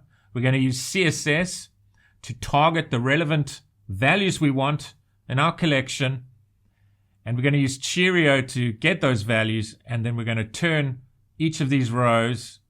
Each of these rows will denote an item in an array. So we're going to create an array out of this table basically, and we're going to save that array to a collection within our MongoDB database. So let's write the parsing code first. So we're going to write a function called parse Tiobe HTML, and it accepts a parameter of that we're going to call HTML. So that's the HTML we'll scrape through Evomi's service, scraper service. So that returns the HTML from the service, and we're parsing it in our code here, turning that HTML into an array of relevant values. So we're declaring a function that transforms a raw HTML string into a structured data array. Okay, first line of code is const and $symbol equals to Cheerio dot load. We want to load the HTML into Cheerio. And Cheerio, using a jQuery-like syntax, we're able to parse the raw HTML and extract the data we want in our array. Okay, so it loads the HTML into Cheerio, so we can query it using CSS selectors, and that's how we are able to extract the values, through CSS selectors. Okay, and we want to push that data into our own array. So let's define the array. Okay, so const ranking arr equals to empty array, and this is what will store the structured data array that we're going to extract from the raw HTML. And we want, so all rows, to target this table here, to target this table within the raw HTML. Bear in mind the raw HTML is going to include everything, including all of this. So we need to target that, and we're going to use that. We're going to target this table through a CSS selector, and this is what the selector looks like. So we go all rows like this equals to $, and you can see the syntax is very jQuery-like. And now we include the relevant CSS selector dash top 20 tbody. So this is how we are able to target that table that contains the relevant rankings through this CSS selector tr, like that. And you can actually see that by going through your browser and just sort of right-clicking that and inspect, and there you go. You can see that CSS right here. So we're using developer tools within the browser, within the Chrome browser here, and you can see why we are using that particular CSS, because it's enabling us to target that table. And here's the table there. And if we look at the CSS code, the CSS selector, table hyphen top 20 tbody tr. So that is returning an array of values. So you can see there, table dash top 20, which is the relevant CSS class, and we're using a CSS selector to target that table, and then an array of these rows. Each column, these columns essentially store the data that we want. You can see number 1, that's the ranking. This is the one we in fact want, number 1.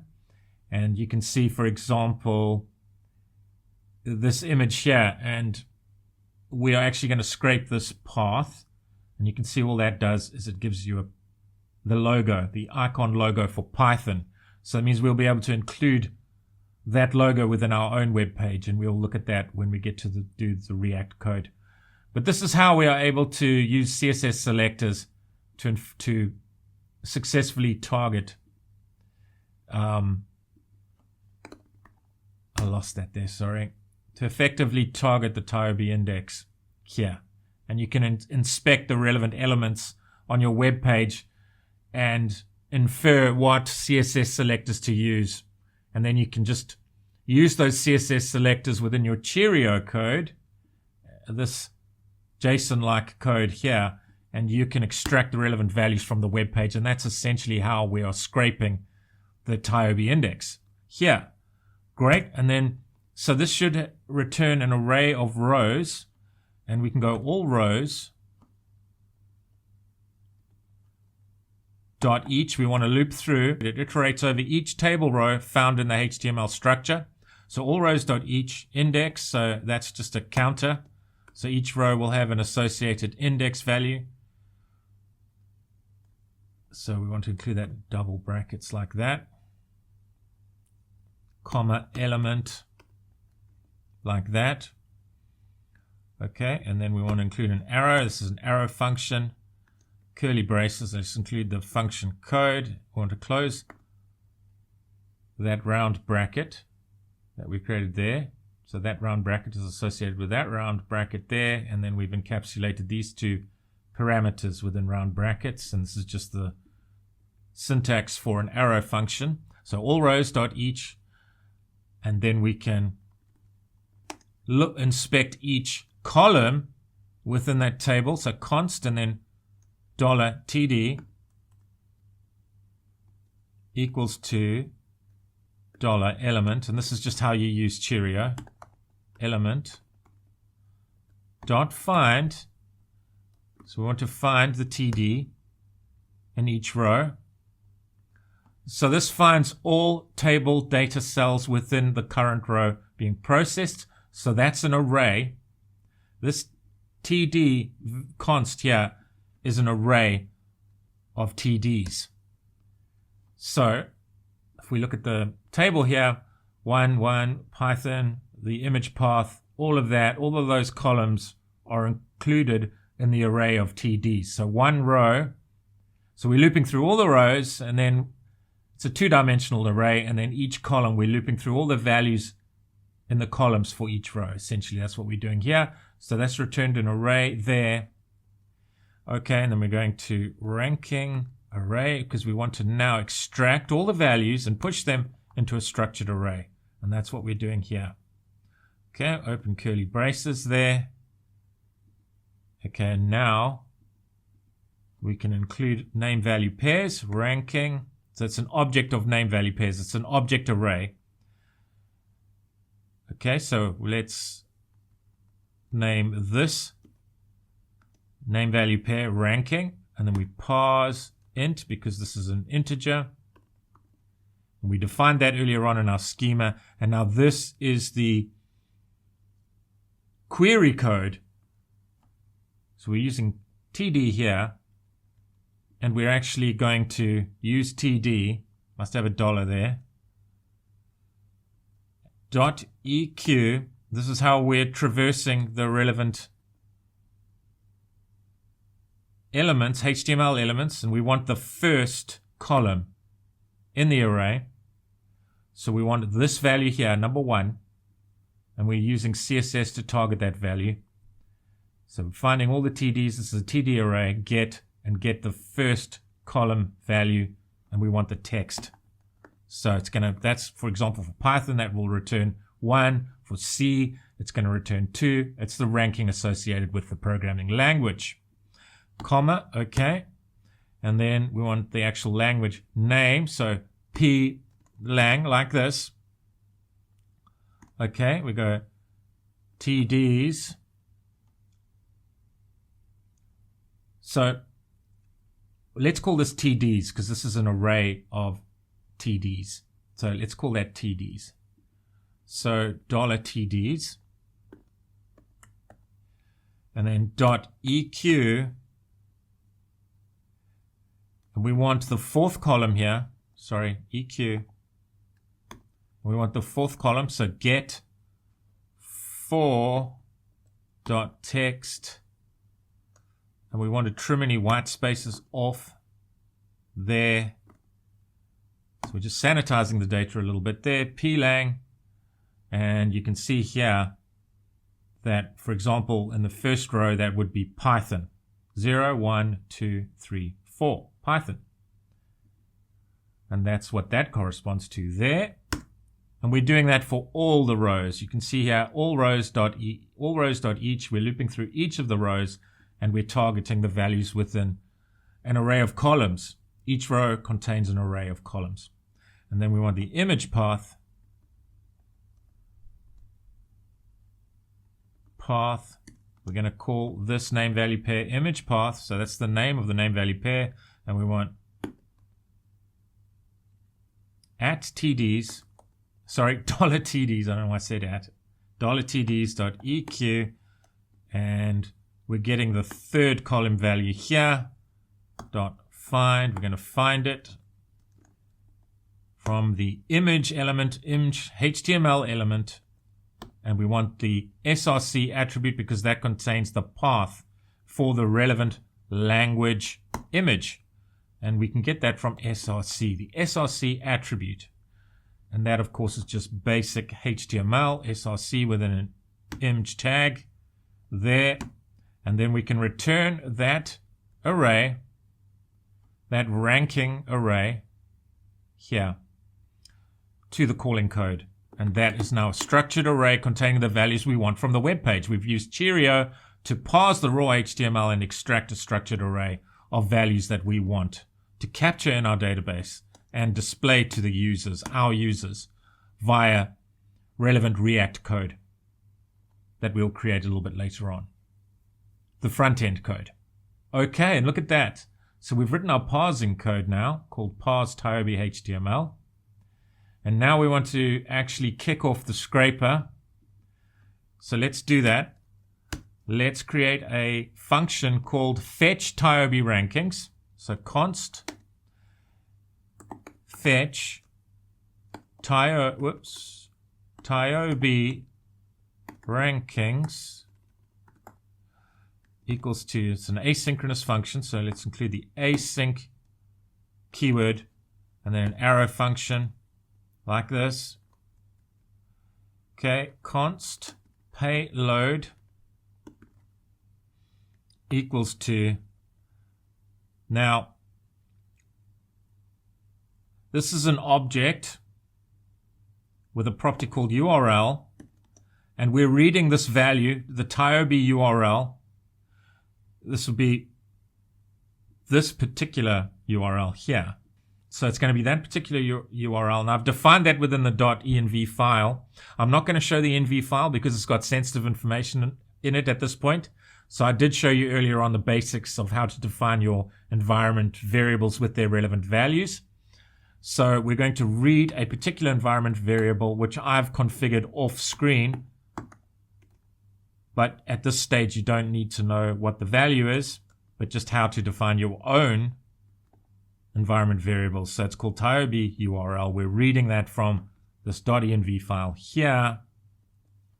Okay, so we've got the payload, and that's the basically all that is. This isn't particularly sensitive, of course it isn't. And that's all that is. It's the URL for the Tiobe index. That's all we're passing through because we need to pass that URL to the relevant Evomi service, the scraper service. Okay, and then we go const to response, and now we're going to call Evomi to kick off the scraping process. And we're going to use Axios for that. Axios, we go dot post. We want to include a HTTP post request here, process.env, and this one's called Evomi endpoint. Okay. Evomi endpoint, like that. Payload, okay. Right, and then comma, and we want to open curly braces there. And this is, we've opened those curly braces because we want to pass in a header which will contain the relevant API key. And of course, API keys are sensitive information. Your API key is going to be different from mine. You've signed up to the Evomi services. Perhaps you've paid. So you don't want someone else stealing that key and using up your Evomi credits. So this is why I'm storing those values in the .env file here. So we're securely storing those values in the .env file. And then you must include XAPI. This is the scraper. This is your scraper key, your API key. And then we are including the actual value in the HTTP header called x-api-key. And we're reading the x-api-key value from process.env. We're reading it from the environment variable file and this one's called API underscore key, and that enables you to use Evomi's scraper service. Okay, and there seems to be a problem, and that's because I've included a comma, and it should be a colon like that, and that looks better. And now that response is going to contain the raw HTML data. So we don't want to return the raw HTML data, we want to return the parsed HTML data. So we're going to call our parse Tiobe HTML method that we just created here that uses Cheerio to parse the HTML and create a structured array from that raw HTML returned from the Evomi service. So we're going to pass response.data because Evomi is returning the raw HTML in this data property here, and we're sending that into our custom parsing method here that leverages Cheerio to take that raw HTML, which will be from here, and then we're using the relevant code to extract the values we want and put them into a structured array, and we're returning that structured array. And that's being returned here. So fetch Tiobe rankings, this asynchronous function, returns the structured array of 20 rows, and within those 20 rows, each row will contain, for each language, its ranking, its language name, and its image path, the image logo for the relevant programming language. Great, and last thing we need to do is export this because it's in a separate module now. So module.exports equals to and fetch Tiobe rankings. So we export this method. Fetch Tiobe rankings like that. So exports the fetching functionality so it can be used by our controller or our controllers, but we are only going to use this from one particular controller, and we're going to create that in the next section.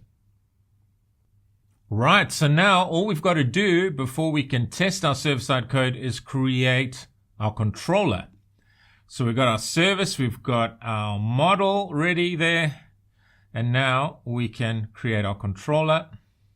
So let's create a folder called control. Whoops, we don't want it there. We want it within the info data capture directory. So let's right click that and go new folder, and let's call this controllers. And within controllers, let's create a file called tiobeController.js. Tiobe, and we're using camel case for this controller file name .js like that. And now let's create the relevant controller.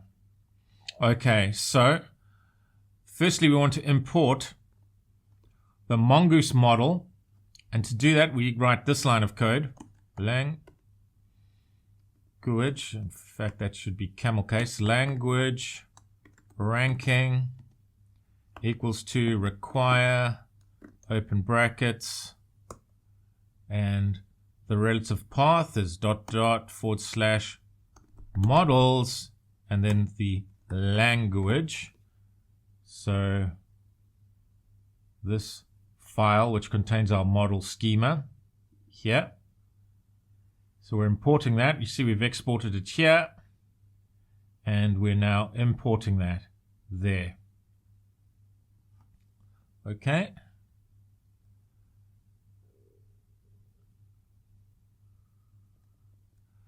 Okay, comma, it's got a red squiggly.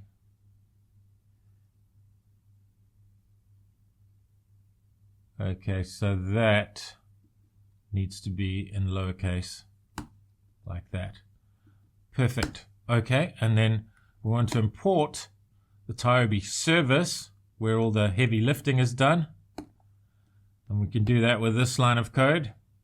Require, and we need to include the relative path to the service that we just created.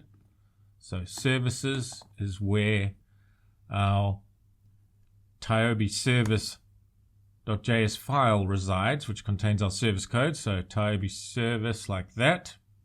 So that imports the service responsible for scraping data from the Tiobe website and parsing that data into a structured array. And now the main method for our controller, we're going to call get Tiobe rankings, and we can just export it at the same time as we create it. And to do that, we use the export object there, and we go get Tiobe rankings. That's what we're calling it. And let's use an arrow function for our method here. Rec, these are parameters. Whoops, we don't want that there. It's going to be rec and then res. So that's representing HTTP request, and this is the HTTP response. And we create our arrow function, curly braces, and we can now include the code for our arrow function. Let's include this code within a try catch block like that. Catch error. Okay. And we'll include the relevant code for the error block in just a bit, but let's first include the code for the try, the main code. Okay, const cached rankings equals to language ranking dot find, and then we want it sorted also. Okay, so we're querying the MongoDB database here, and we want to sort by ranking in ascending order. So that's what that means there. By including this object here, we want to sort from 1 to 20. We want to sort our data from 1 to 20. Okay, so we're first checking whether the Tiobe index data has been scraped and exists within the relevant MongoDB collection, language ranking, and we're doing that through Mongoose, like that. Okay, so queries the database for all rankings ordered numerically from 1 upwards. This is what this code does here. So if cached rankings dot length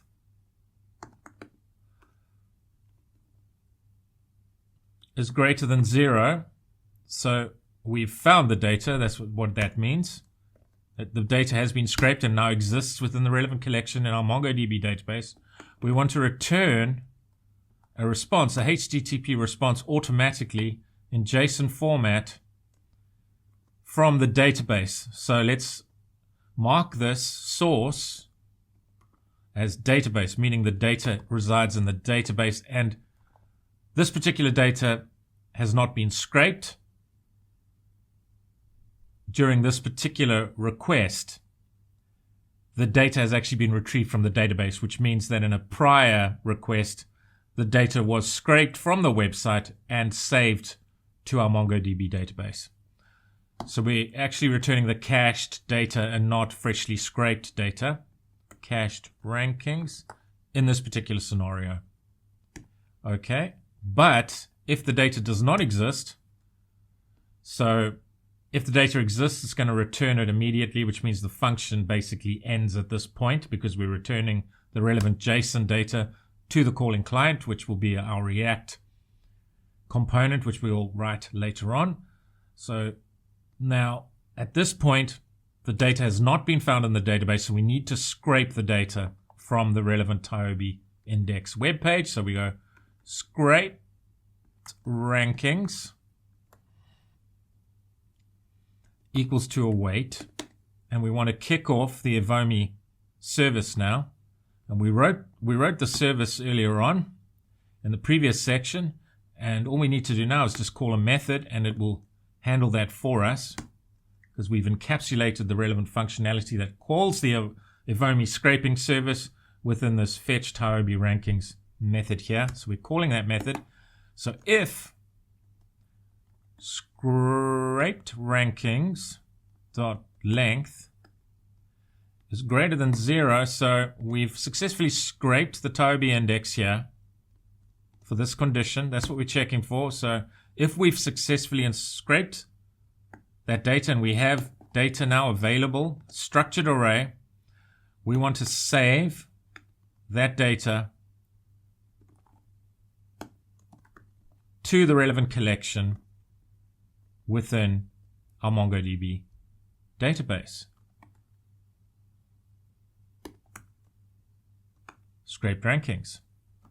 So that's retrieving the scraped data in a structured array, and then we're inserting that into the relevant collection in our MongoDB database, which means the next time this method is called, there should be data in the MongoDB database, and it will return the relevant JSON data containing the array of ranked data, ranked programming languages to the calling client. And that's what this line of code is here, and then no other code is called subsequently. But if that data is not found within the database, it means we need to scrape the Tiobe index, this web page, for the relevant data. And that's what this code is here. And then when we get to this point, we can just simply call res, denoting the response, the HTTP response to the calling client. So res.json, we want to return the JSON data, and we're going to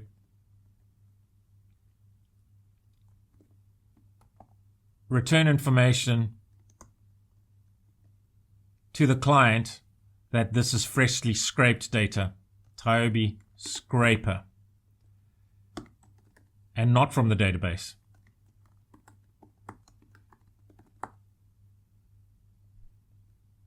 Okay, great, and let's include the error handling code here, and we're just going to console.error, so we're going to write out the error to the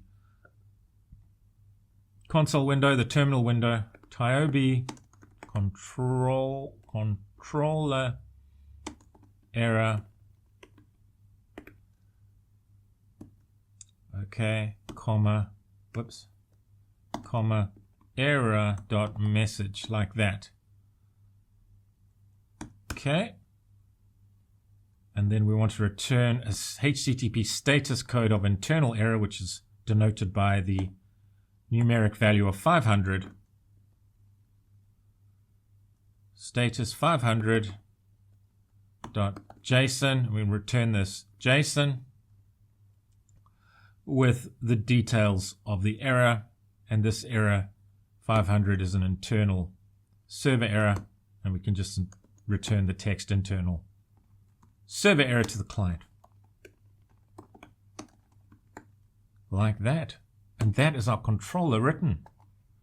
So we are now ready to test our server-side functionality for scraping and capturing the data from the Tiobe index. Excellent. Right, so we are allegedly ready to test our code, but before we do that, I have introduced a few bugs, I think. So if we go to language.js here, just make sure that for a start, this language.js file within the models folder, make sure that that L is not capitalized, so all in lowercase here. And then when we're exporting the model, I want that to be in a lowercase there, that language, the L in language there, that should be lowercase. Just making sure that everything is consistent. And if we go to the Tiobe controller, where we're importing it, this should be in lowercase language, that L should be in lowercase, and this language, part of this language ranking const name, this should also be in lowercase, and make sure that this is all in the L for language ranking is in lowercase for all these references here. And that should be pretty good. And I've noticed here that this should have an await here, because this function is an async function. So the await keyword should be present within this line of code here, where we are looking for the data within the actual MongoDB database. We're looking for the collection and making sure that it actually has data. And if it does have data, we're returning the data from the database. But if it doesn't, we're scraping the Tiobe index for its data. We're scraping this table here for its 20 ranked programming languages, for the data pertaining to those 20 ranked programming languages. Great. And that all looks good and ready to test. And then I just want to check one more thing here. If we go to the Tiobe service here, this is incorrect. Slightly incorrect here. So for this line of code here, this should be EQ and not get. Okay, so tds.eq, and that the rest of that line looks correct. And then here, this should not have get. It's just EQ for referencing the relevant column. So TDs, those are all the TD elements within the row. EQ, we're pointing to the fourth column. And remember that the array is zero based. The TDs are zero based, so that'd be the fifth column because zero counts as a column within the row. And then the last one, this should be EQ, so not get. Find image.add, and that should be good. Okay, and make sure you save your changes. And I think we're ready to test it. And I'm going to test this code through Postman. So I've got that all loaded up. So it's going to lazy create, if you like, the database. You can see the database doesn't exist. We don't need to actually manually create the database. Info_data there. Book data. Okay. I'm actually going to delete that just so there's no confusion. Data, drop database. But this is the way you can test it. If you have the info data database within your instance of MongoDB, if that info data database exists, you can delete it because it's going to lazy load or lazy create, if you like, that database for us because of the way we've structured the code. So it's going to create that for us, so we don't have to manually create it. Okay, and I think we're ready to test this. So sec server, that all looks good. So we need to place a GET request to this path here, and it should do everything we want it to do. Okay, so we're going to test this through Postman. So I'm going to go to Postman here, send an API request. Let's do that. And we want to send the GET request to API/Tiobe here. And you can see we're running our server-side code on localhost port 3000. And now we can send that request to our code, but we first need to run our code. So we do that by making sure we're in the root directory of our server-side code, info data capture there, and we are. So we can just type node and then server. The entry point for our application is here. We want it to listen on port 3000 on our local host. So we go node server.js, press the enter key. It's given us some status, server running on port 3000 connected to MongoDB. And now we shouldn't have any data. We don't even have a database existing in MongoDB at the moment, our info data database. So when we run our code, it should scrape the data freshly from this web page and insert that data into our database. So let's see if that does what we expect. So let's send that across. Brilliant. So the source is Tiobe Scraper. If we look at our code, you can see it scraped all the relevant data. We've got in first place Python. We've got its image path. We could actually just copy that image path and paste it into our browser window, and it should display that icon, the relevant icon. There it is, C. Excellent. So that verifies that the data is accurate. So we've got C, Java, JavaScript, Visual Basic, and it's scraped the relevant data. But this source is what I want to point out. First of all, Tiobe Scraper, which means we've scraped the Tiobe index. We haven't retrieved the data from the database with our GET request here. It's freshly scraped the Tiobe index and saved it to our MongoDB database. And if we look at MongoDB through Compass here, which gives us a graphical user interface. So firstly, I'm just going to reload the data. And you can see info data has now appeared there. And if we look within info data, you can see language rankings. This collection has appeared, has been created, and here it has captured the relevant data. So it's captured all that data from the Tiobe index. So that has worked correctly. Excellent. And next we'll create the React code to display the data on our front end. So, but what we can do now is we can we can test that again. So if we go to Postman and we run that again, you'll see that this Tiobe_scraper value should change to, what did we change? What should it change to? Let's go to Tiobe controller. There you go. So Tiobe scraper, it should change. That source value should change to database there. So let's go back to Postman and let's run that. So this source should change to database. Excellent. So it's retrieving the data from our database. It's subsequently retrieving the data from our database because we've cached that scraped data. That's scraped Tiobe index data within our MongoDB database, within a database called info data that we've created through our code. And so you can see here, if we go to Compass, it's created a collection called the language rankings, and all those values and all this data that we've scraped now exists within the database.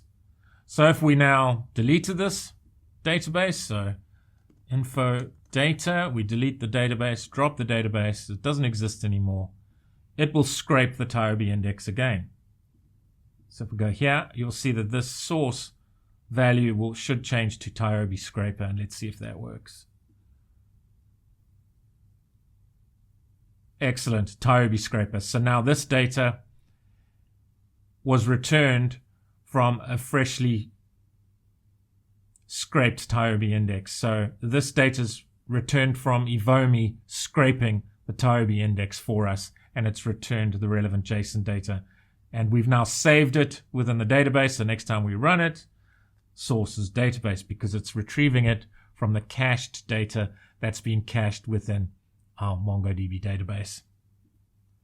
And if we refresh this now or reload data, info data appears, and you can see the relevant collection now contains the Tiobe index data.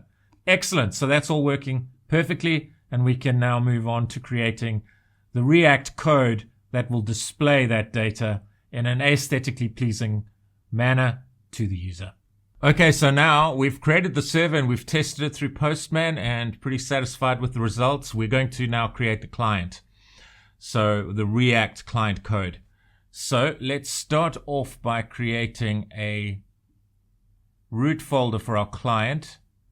So let's just right click here and go new folder, client. Excellent. And let's cd into that folder, client there. And now let's create our React project, and we're going to use Vite for this purpose. So to create a React project using Vite, we type npm like that, create Vite at latest like that. Press the enter key. Okay, perfect. And we want the project name to be info data cap. No, not capture. That's the server-side root folder. We want this to be info data display. Press the enter key. Press the enter key again. And let's select React here. And we'll just use JavaScript. Press the enter key. Okay, install with npm and start now. Yes. And off it goes and installs our React and creates our React project with all the relevant dependencies. Great, looking good. Takes a bit of time, but as always with installations and deployments and that sort of thing, one needs to exercise patience. Okay, we'll get there. Looking good. Done. Let's just test that all the defaults have been created for us, and we can do that by hitting the control key and then clicking the link. and we can see where our infrastructure has been created successfully for us. And here's the default page loaded for us. Interactivity good, excellent, and we're good to go. Great. So let's Control C out of this, clear the screen, and now we can get going. And you can see here it's created the info data display folder for us.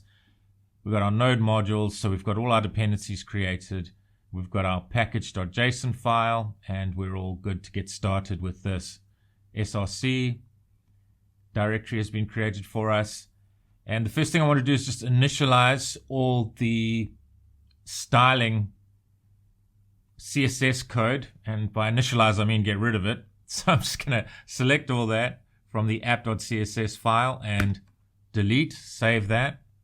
Because I'm actually going to use Bootstrap, the latest version of Bootstrap, for styling and layout purposes.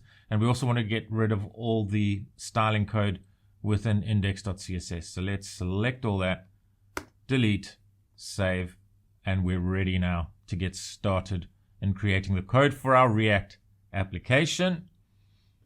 So I want to firstly create a component called Tiobe, which will be used for displaying the Tiobe index. So we basically want to display something similar to this on our own web page, but we're only scraping a few of these fields, and we'll display those fields on our own web page. And this is why we're creating this Tiobe component, for the purposes of displaying the columns that we've scraped, the column values that we've scraped in a aesthetically pleasing way, not dissimilar to this on our own web page. So let's start with that. So firstly, we want to create a new folder within src because we're creating a new React component. And let's name this folder Tiobe like this. Press the Enter key, and then within Tiobe, let's create a new file, and let's call this one tiobeService.js with the T capitalized like this. Excellent.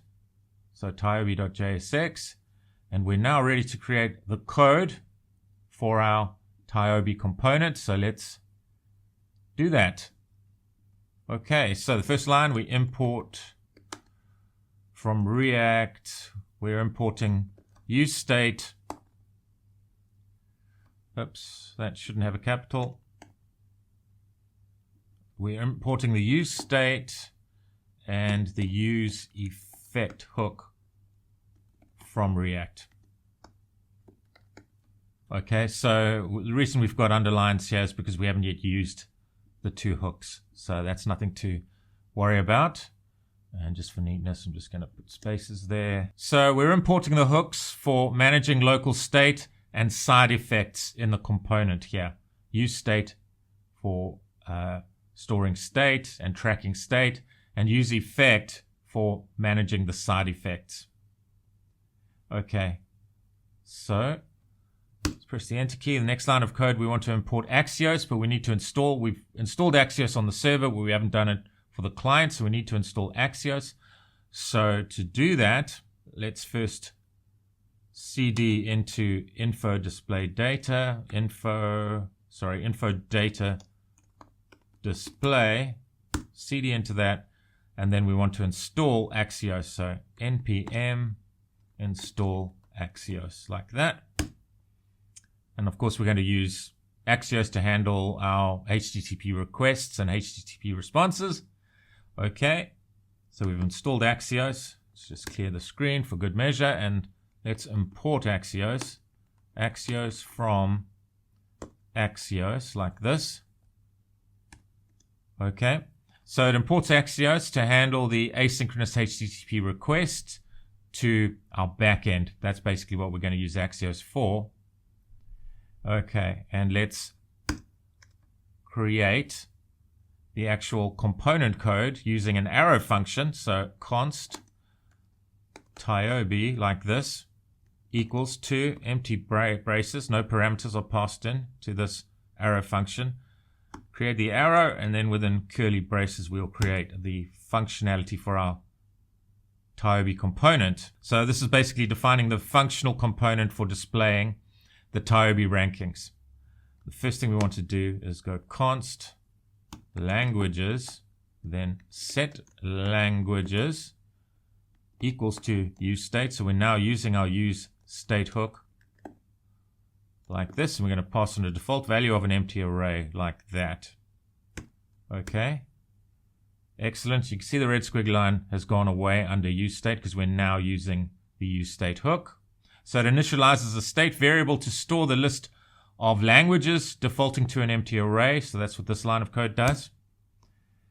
Perfect. And then we're going to use the use state hook again, and this is just for a loading indicator. While it's loading, it might be scraping for a long time, and we don't want the user presented with a blank screen. We want some sort of spinner displayed to the user, or just a text saying loading, something that tells the user that nothing's gone wrong, we're just waiting for the data. So we're going to use a const loading indicator for that.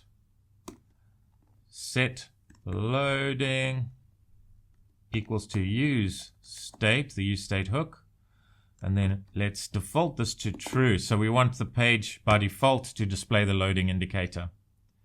So we initialize a Boolean state to track if the data is still being fetched. Basically, that's what this line of code does. Okay, excellent. And now let's use a use effect hook to manage the side effects of the component. And this will run the first time the component loads, and you'll see how we make sure of that right now. So within use effect, we want to also make sure, as stated, that it only loads once. This code only runs once when the component runs. So we need to pass in the next, for the next argument to the use effect hook, we need to pass in empty square braces, indicating that we're passing in an empty array, which indicates that this must only run once when the component loads. Okay.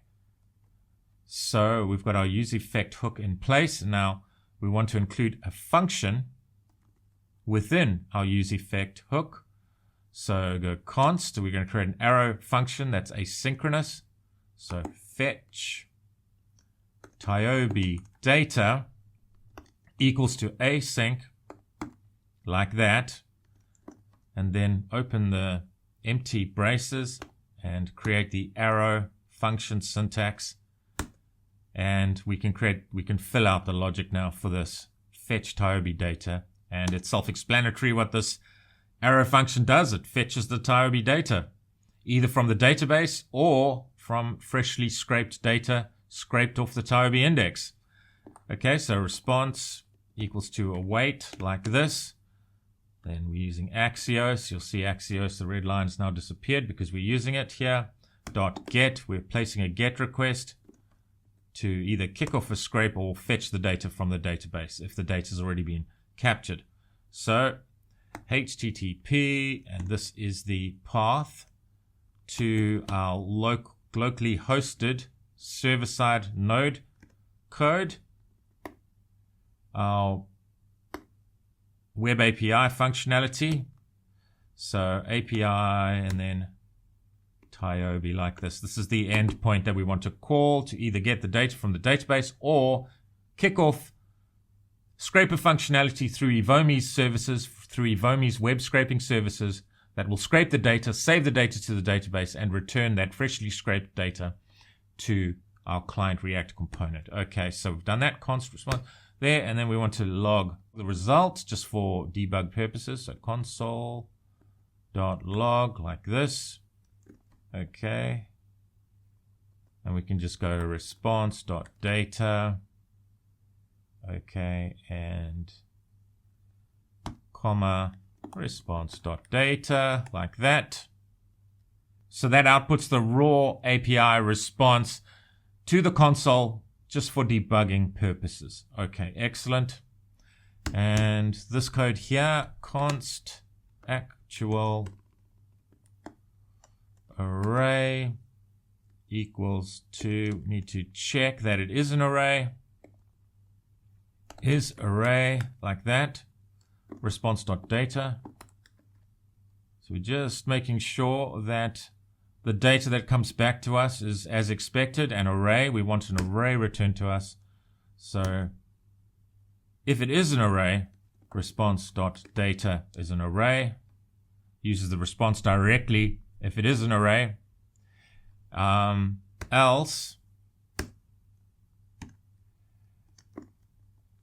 if response.data.data, or we're checking to see if the array could be stored within this property here. So the data is structured like this rather than this in this particular case. Or we can use the or operator and check maybe the response is in the languages property like this, or else we want to, if it's in none of these properties, we want to return an empty array like that. So with our code, the array will be returned in response.data. So this code here will fire. That will be returned to actual array there. Okay, perfect.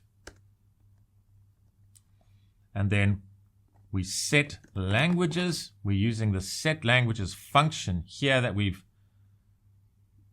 defined for our use state hook here. We're using set languages to change the state of languages, because the languages variable will store the response returned from the HTTP request up here, the GET request. So we go actual array like that, and that will also re-render our component, which is what we want because the data has changed. So we want to reflect that on the front end to the user. Okay, so updates the languages state with the processed array to trigger a re-render. That is basically what that line of code is doing there. Perfect. Okay, and we want to include a try catch in our code here, so that if an error occurs during the retrieval process of our data, that we can account for that. So I'm just going to create the basic code for that here, like this. So we've got a basic try catch block. So let's cut that and paste that there like that. Okay, let's handle the catch part here. And all we want to do is console.log the error. So console.error like that. And then fetch error colon and then comma error like that there. And then all we want to do with the finally block, within the finally block, we want to set loading to false like that. Okay, and then so we only want that loading indicator to display when the data is being retrieved. And once the data has been successfully retrieved, we want the loading indicator to disappear. So that's why we're setting loading to false here. And then we want to actually call, we still haven't actually called this function anywhere. We've just declared it and created it. Okay, and we call the function, we call fetch Tiobe over here. Fetch Tiobe data, like that. Don't worry about these for now because we're not finished the entire component yet, but for now just make sure that you have no structural problems. We've written quite a few lines of code there. Just make sure, for example, here, use effect, got this curly brace opened there, and you can see that it closes there, and then comma, and then the square, the empty square brace is indicating that we want this code to fire just once when the component loads. That's what this use effect hook is used for here. So just make sure that your structure is correct here before continuing. So let's continue here. So we've created our use effect hook. Okay, and I just want to tab this across for neatness. So now we want to handle the loading of our component. So this corresponds to whether the data has been fetched or not. So if the data is still loading, we want a loading indicator to display, and this is what this code is all about. So open square braces, we're checking the loading variable. So if it's true, return a loading indicator. So while the data is being fetched, we want a loading indicator to be displayed to the user, and this is for good user experience, so the user doesn't jump to the conclusion that something's gone wrong. Okay, so class name, now we're creating Bootstrap code here, and we haven't actually installed Bootstrap. So that's the next thing we're going to do. So if we go to terminal here, within info data display, we want to install Bootstrap. While we're here, we're going to install React Router DOM because that's what we will be working on after we finish this component. So let's install Bootstrap and React Router DOM because we're going to be handling the routes using the React Router DOM package. Okay, so to install Bootstrap and React Router DOM, we type npm and then Bootstrap like that. Oh, no, npm install, install Bootstrap and then React Router DOM like that. Okay, and let's press the enter key. And it should install those packages for us now. Excellent. So that's been done. We've got Bootstrap installed, so that means we can continue with creating our Tiobe component using Bootstrap for styling and layout purposes. So let's clear the screen, and there's just a few more things we need to do to ensure that Bootstrap can be used. So the first thing we need to do is go into main.jsx and include an import here, an import statement. So we need to include this line of code here for styling and layout purposes. And obviously one of the key advantages of using Bootstrap is screen responsiveness. And so on a mobile phone, we are going to be implementing a basic menu. And on a mobile phone, we'll have a hamburger button that they can press to drop down the menu.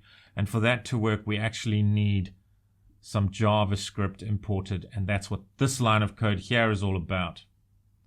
Great. So we need to include these two import statements here within the main.jsx file for Bootstrap to work correctly. And now we can continue with our loading functionality. Okay, so class name, and we're going to be using a whole bunch of Bootstrap classes here. So deflex,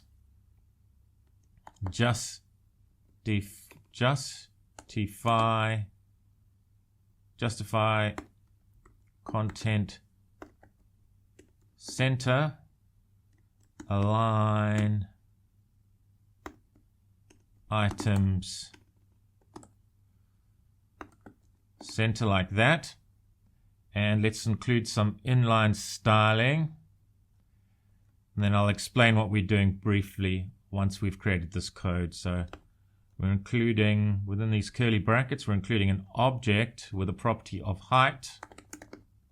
And that height is 100% of the viewport height. So 100 VH like that.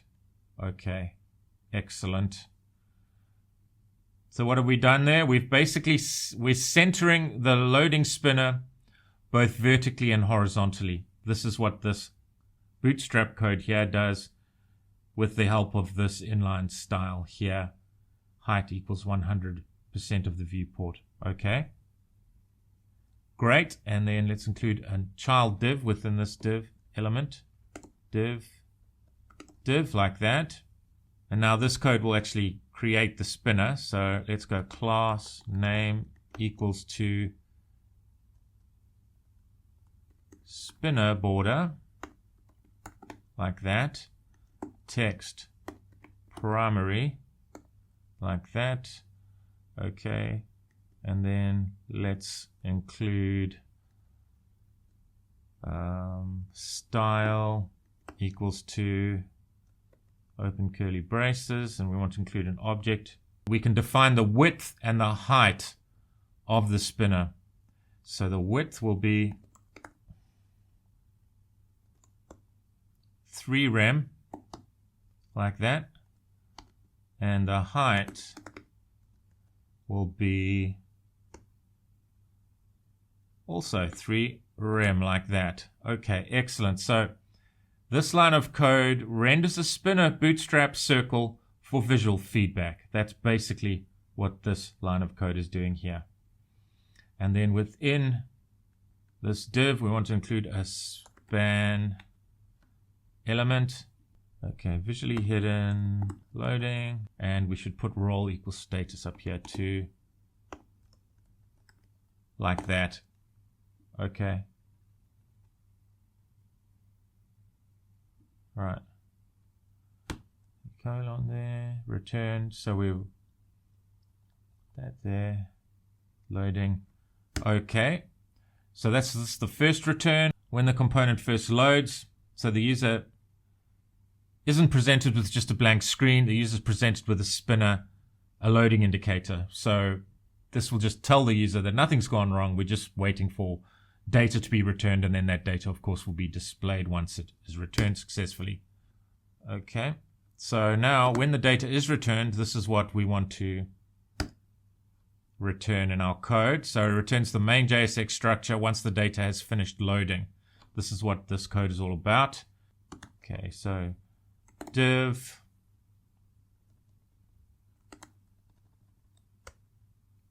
like that. Let's go class name equals to container fluid and empty margin top 4. This is just layout code, Bootstrap layout code here. And let's create a header using h2.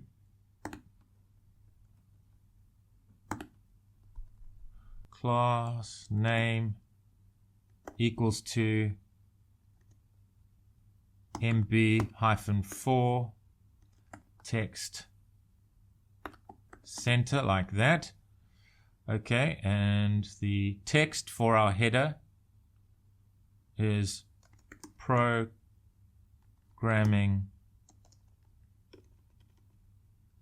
language rankings. So it displays a centered heading for the ranking table. That's what this does here. Great. Okay. And let's create another div here. Div. Right. Okay. Class name equals to table responsive, like that. Okay. And then we want to include a table element now, like this. Okay. And let's include the relevant Bootstrap classes. Class name equals to table, table hover, we want a hover effect included. Table striped, we want striping included for our table.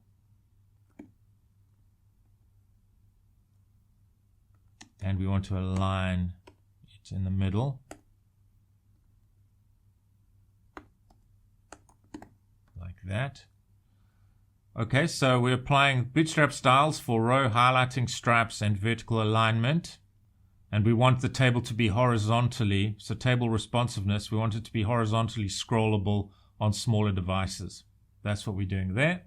Right, so let's include the table headers here. So t-head, right, t-head, like that. Okay, and let's include the first heading for the first column, th, like that. Scope equals to col style, style equals to open curly braces, include an object for the inline style here, and we just want the width to be responsive, and we want it to be 10%. So we set that to 10% like that. Okay.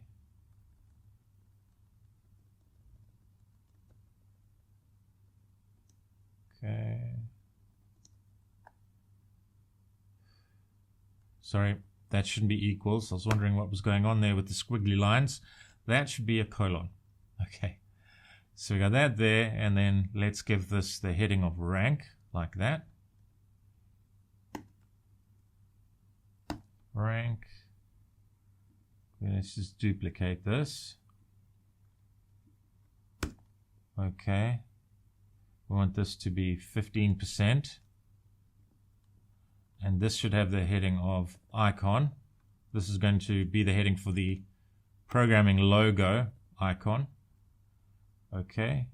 And let's paste that again in there and just modify the bits we want to modify. And this one's a bit easier. We just include programming language for the column furthest to the right. And this will be for the language name. This is the header for the language name there. Okay, excellent. Okay, so we're getting there. As I say, if you get stuck, there is a lot of code here. Just check out the relevant GitHub web page. The link to the GitHub repository has been made available in the description of this video. Okay, great. So we've got the header for our table there. Now we want to include the body for our table. So we include a tBody tag here. Let's check if languages is not null. Then we want to go map, and we want to loop through the items that have been returned. Okay, so we want to loop through each item that has been returned. The index is just a count of how many items. As we traverse what's in the languages array, the index increments by 1. So that's what the index is. And then we can use the arrow function syntax here and create the code that we want to run as our code traverses the items in the languages array that's been returned from our HTTP call to our server-side code, to the Tiobe code. So now let's render out each row in our table. Okay, so let's create a row here, tr. Okay, great. And each row should have a unique key identifier. This is for React's efficiency. For the benefit of React's efficiency, each row should have a unique identifier, and we'll just use the index for this. Okay. And then let's create our first TD. Okay.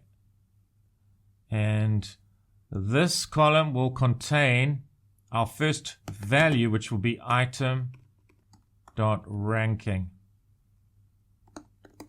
So it'll be the rank from 1 to 20. So, for example, Python has a ranking of 1, C has a ranking of 2.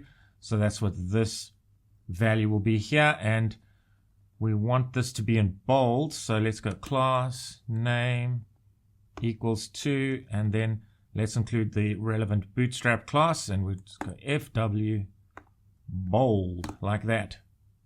Okay, so it displays the rank number in a bold font. Great. And then we want the image, which will be the icon logo representing the language. So type TD. Okay, and within this TD, we want an image tag. Okay, and the source will be the path value returned from our HTTP call. So we go item.image path, so that it displays the relevant logo for the language in this column. So, and we can actually set the alt to the programming language name. So the item.plang, like that. Okay, excellent. And we want to include some styling within our image tag. Just gonna enter there, and so style, we'll include some inline styling here, and within the curly braces, let's pass an object with width as a property, colon, and this will be 40 pixels. Let's make the height 40 pixels also. And we want object fit set to contain, so it displays the entire image within the relevant table column, like that. Okay, so it renders the language icon with a constrained size and proper aspect ratio. Object fit, excellent. Okay, and then the last one is the actual programming, the last column is the programming language name. So TD, okay, so TD, and within curly braces, we want to render out the language name item.plang, like that. So it displays the text name for the programming language here. Great, T-body, T-tail, this is excellent. And then we want to make sure that we are exporting our component so that it can be included within the App.jsx file, which we'll do in just a bit. So let's export that. Export default Tiobe, like that. And we include a semicolon there, and look at that. We've created our Tiobe component, and we're ready to move on to the next. The next component, which will be App.jsx, where we'll create the routing.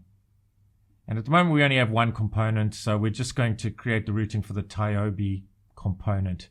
So let's go to App.jsx here. And let's remove all of this code. So I'm just going to right click, select all, and delete all this code. And we're going to start from scratch. We're going to create the app.jsx code now. So let's firstly import React from React. So it imports the core React library to create components and manage UI state. And let's import browser router. Remember, we installed React Router DOM. So it includes all these components. Root singular, and link, and we're importing this from React Router DOM, like that.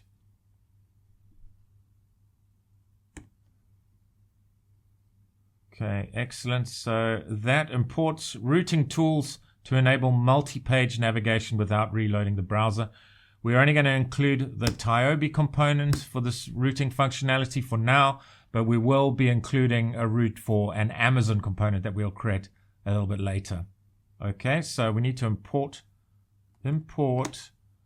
Tiobe. Remember, we just exported Tiobe from our component code for our Tiobe index functionality, which just displays the Tiobe index on the front end. So import Tiobe /Tiobe, like that. So we got the Tiobe there, /Tiobe. Tiobe, we're exporting component Tiobe. Okay, so we're importing that. So it imports the Tiobe ranking component to be displayed on its specific root. That's what that code does. And now we're going to create a function for the app component. So I'm just going to type function app. The code that we're going to write now will contain our routing information, a menu to each of the routes, and just a basic, very basic home page. Okay, so we want to return this here.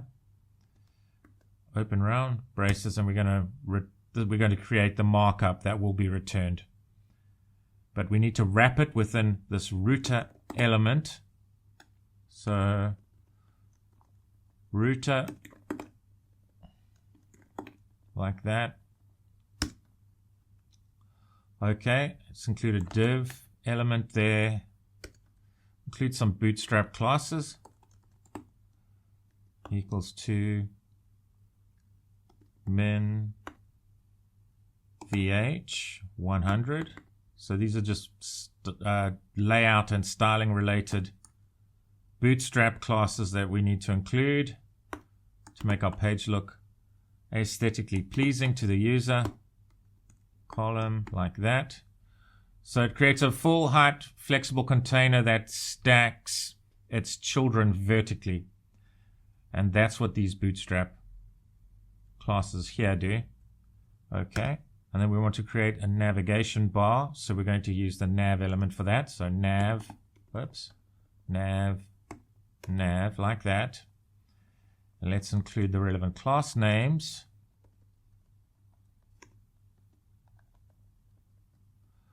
Okay, so class name, camel case, class name equals to nav bar, nav bar hyphen expand hyphen lg nav bar dark bg dark, and these are just Bootstrap classes that are used to create the aesthetic we want for our web page. So in this particular case, these Bootstrap classes define a dark themed Bootstrap navigation bar with a subtle shadow. That's that's what these Bootstrap classes do. Okay, let's create another div element there, and we just want this to have a container class, a Bootstrap class called container here for this element, and centers the navigation content and provides responsive padding is what this container Bootstrap class does. Okay, and then let's create a link element, and this is from, you can see that that's been imported from React Router DOM there, and this will basically just be a link to the home page. Okay, class name equals to, let's just include nav bar brand. So we want the brand here, whatever that is, and we want it in bold, FW bold, bold like that. And then we want the attribute of the link element to point to the home page, which is just a / like that. So when you click info data here, which is the name of our application, it will navigate the user to the home page. That's basically all that is. So it creates a clickable logo that returns the user to the home page. And for responsiveness, we're going to include a button toggle here, which will define a hamburger menu button for mobile devices to toggle the navbar link. So I like to make all of my UIs responsive, and you should also think about responsiveness when creating your UIs. Very important in modern application development. So, right, so let's go button there. Okay. And let's include the attributes, class name, equals to navbar toggler, just a Bootstrap class. And the type of this button is button. Okay. And data bs toggle equals to collapse.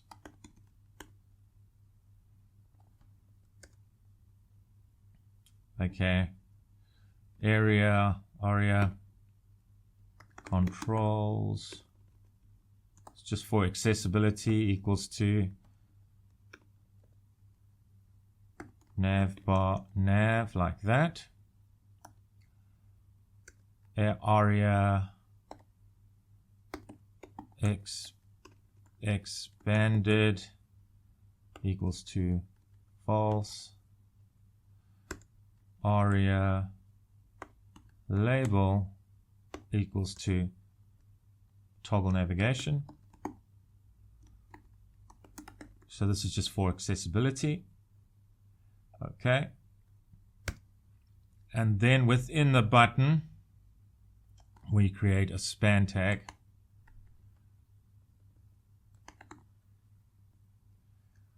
Whoops, sorry. Outside of the button element. I don't know why I put it there.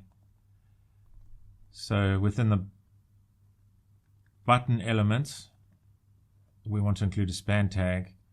Class name equals to, and let's include navbar toggler dash icon. So it displays the standard 3-line icon for the mobile navigation toggle. That's basically all that does there. And we're using Bootstrap makes this pretty easy to achieve this responsiveness on the UI.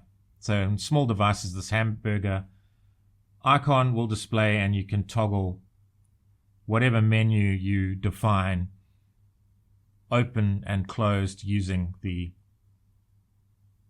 navbar toggler provided to us through Bootstrap. Okay. So, and the next thing we want to do is, so after button, let's include another div. And this will be the actual menu that we want to be able to open and close. Okay, so we'll create an unordered list to contain our menus. But let's first create this parent div tag. So class name equals to collapse navbar hyphen collapse, like that, and then include ID equals to navbar nav. So this wraps the navigation links so they can be hidden or shown on smaller screens. Okay. And let's include the unordered list. So that's defined by UL here.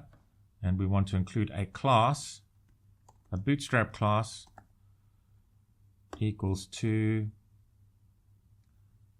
navbar nav ms auto. So it creates a list of navigation items aligned to the right side of the bar, and that's what this code is doing here for the unordered list. Great. And then let's include an li element here. Okay, here. And we include another link tag here. Link class name equals to nav hyphen link, like that. So this defines an individual list item within the navigation menu, like that. Let's close off our link element there. And this one is going to be the Tiobe index. Okay, Tiobe index right here. So that's a link to our Tiobe component, which will display the Tiobe index on it. And we need to set this to attribute to the path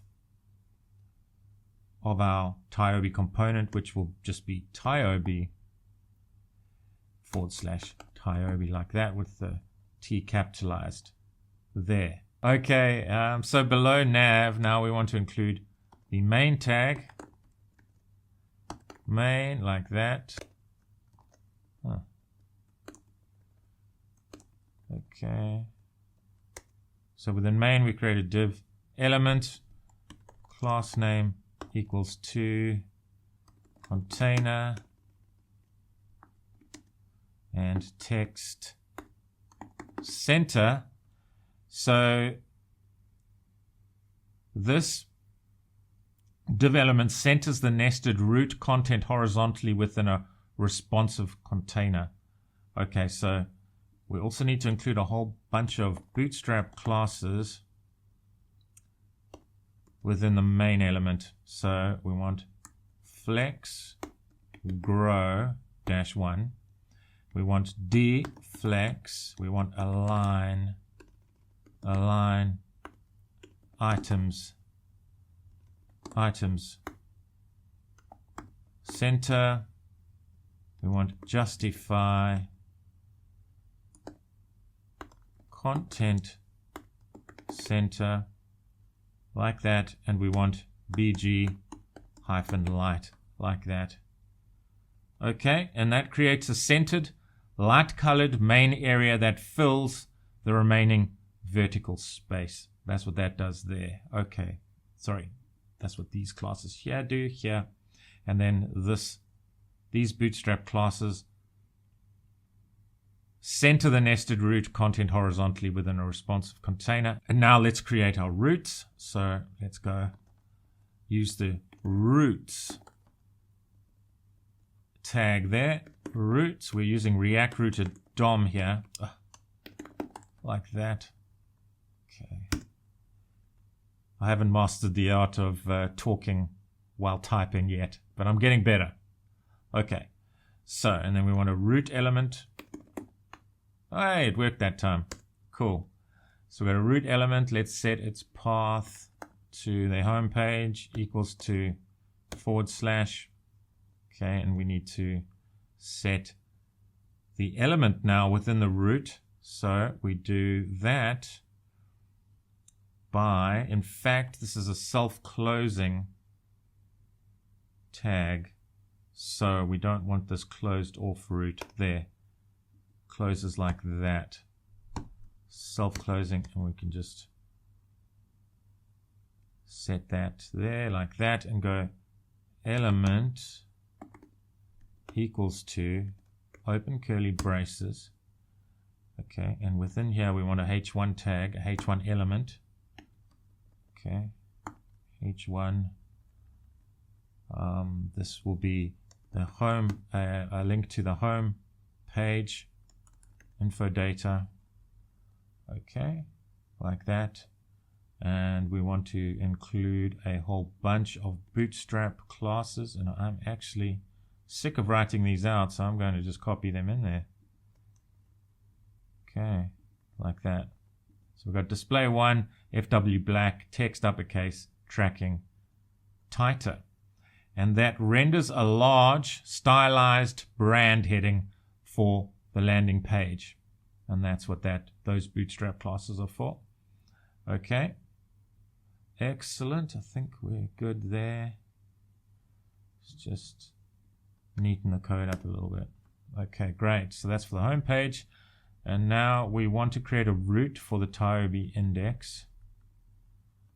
Root. Okay, and this is self-closing. Get rid of that. Okay. Root, and then path equals to, and this will be the path to our Tiobe component. So it's Tiobe like that, / Tiobe element equals to, open curly braces, element equals to, open curly braces, and then include self-closing tag, Tiobe like that. Excellent. You can see we've imported the Tiobe component up here. And that's what we are mapping this path to, this component here, which we created. There. Okay, and then we want one for Amazon too. But problem is we don't yet have an Amazon component, so I'm actually just going to make a duplicate of that there, like that for now. So just 2 links there, and we'll change this to the Amazon link just a little bit later when we get to around to the Amazon code. So root acts as a container that switches between different components based on the current URL path. So this here renders a large stylized brand heading for the landing page. And then this code here maps the specific Tiobe URL path to the Tiobe component there. And we don't actually need this. I'm just going to remove that. But that will be for the Amazon route once we've created the code for that.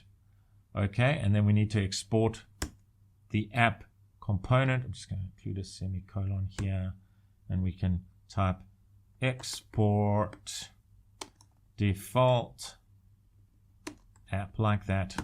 Okay, and we're good. I think that looks good. And we could actually run that now and test our code. Should we try that? I think we should. Okay. Let's just open another terminal window here. So I'm just going to navigate into server and then cd info data capture like that. And we're going to run the server-side code. Node server.js like that. Okay. Great, it's connected to MongoDB and we're good to go. Let's run the client now. So to run our client, we created our client using Vite. So to run our client, our React component, we type npm and run dev like that. And we can see what happens here now. And now what happens if when we go to localhost?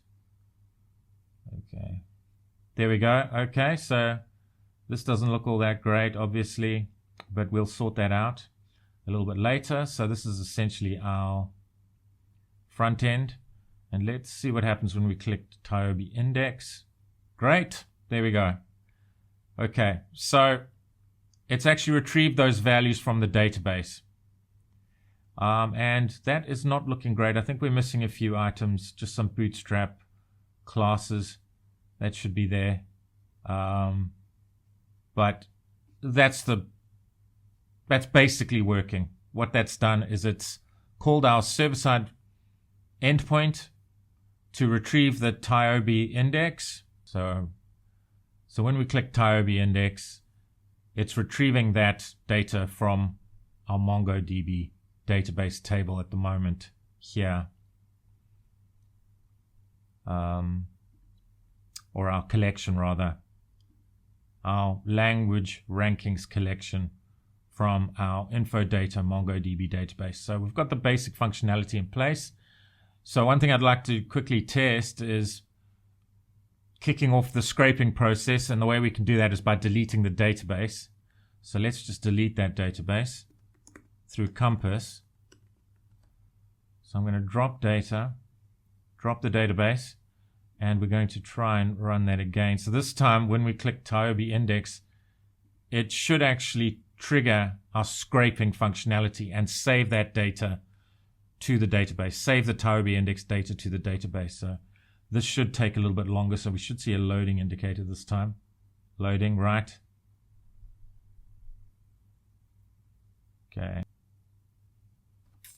Okay. So something went wrong there, I think. Okay, so we've got a few bugs to contend with. So what was happening there is our request to scrape the Tiobe index was actually timing out. It times out after 30 seconds, but the processing will still continue in the background, and I'll show you how you can actually poll requests to Evomi. to see if the results are ready. Even if the first scraping attempt fails and you time out after 30 seconds, I believe Evomi tries in the background for about 10 minutes. If scraping is not successful after 10 minutes, I believe then an error is thrown.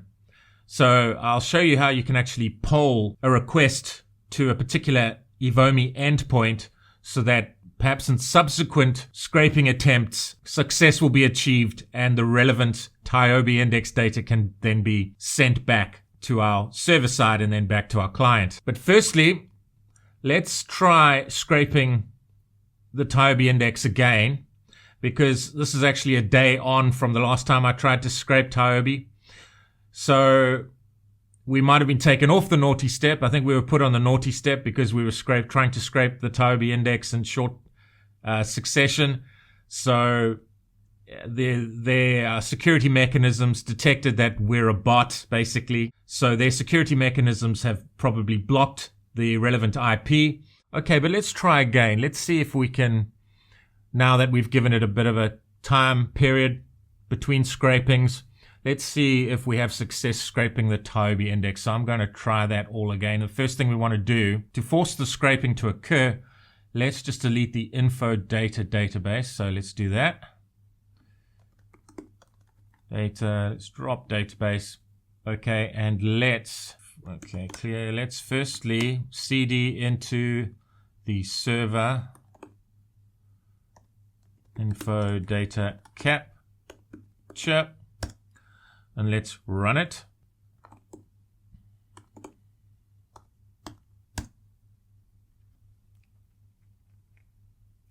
Okay, injected env from .env. That's good. Connected to MongoDB. Excellent. Server running on port 3000. Let's create a new terminal window here, and let's cd into the client root directory. Client info data display. Right, and we're in the root directory of all the client code, and let's run our client. So npm run dev. Okay, and off it goes. Brilliant. So it's listening on localhost 5173. I'm just going to launch that. Well, I'm just going to run it in Chrome. Let's run that and see if we can get it to scrape the Tiobe index. So to do that, we just simply press this menu option here, Tiobe index, and we need to sort out this loading indicator. And it's let us through straight away. So we've been able to scrape the Tiobe index without much issue at all. But I'm going to just show you various ways you can get around the relevant security mechanisms if you do get blocked. So one thing you can do is include within the header object here. So within Tiobe services here, just paste that in here. So you've got your additional headers here, like referrer. So this basically imitates that you're just a typical internet user using their browser to look at websites. So here, for example, you could have been on Google, typed in Tiobe, and it's taken you to the Tiobe index. Therefore, the referrer reflects that and says https www.google.com here. So you're mimicking somebody just surfing the web, essentially. And you can see here user agent. So this is browser related metadata here. So you could include those additional headers when you are posting to Evomi. You got the payload there, and you got your headers here, and you could include these additional headers within this headers object, or you can actually include another object called additional headers like that, and then additional headers. You'd include additional headers there, so it'd be something like this, and then you'd take that there, and you'd create your additional headers like this, and then you could include those additional headers within your request to Evomi, and when it tries to scrape the relevant target website, the security mechanisms will see all these additional header settings and hopefully will fool them into thinking that you're not an automated process, that you're not a bot. The easiest solution, of course, is just giving some time between scrapes if you're using the Scraper API to do so. But I'll show you in the next section when we scrape Amazon. I'm going to use the core residential plan to scrape Amazon. It's advisable to use that plan when scraping at scale so that you're not detected by the various security mechanisms to block you, so they can't identify you as a bot, an automated process trying to scrape the relevant web page. But we've actually had success there. So let's have a look. MongoDB, and let's refresh data or reload.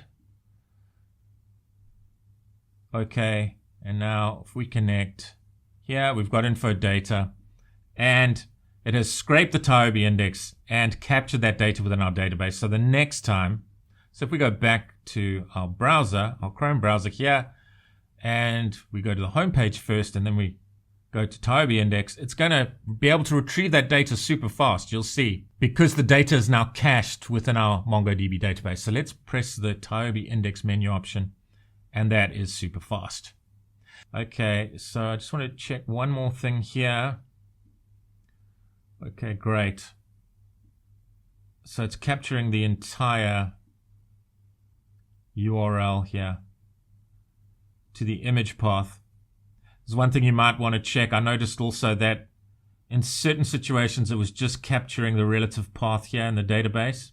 So you might want to check that this part of the URL exists. And if it does not exist, you might want to add that in because you need the absolute path. Okay, but that looks good. Great, so we've got the Tiobe index. So we've successfully scraped the Tiobe index.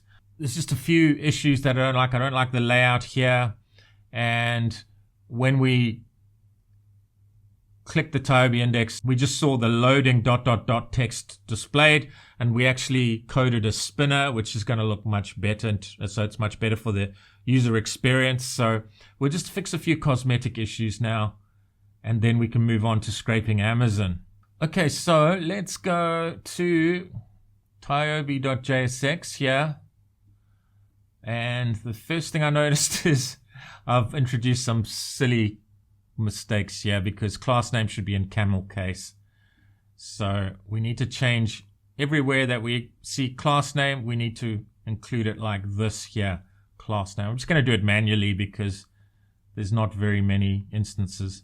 So just change class name where you see class name with the N not capitalized. Just change this to camel case like this. And that should fix the majority of our cosmetic issues. Okay. Great.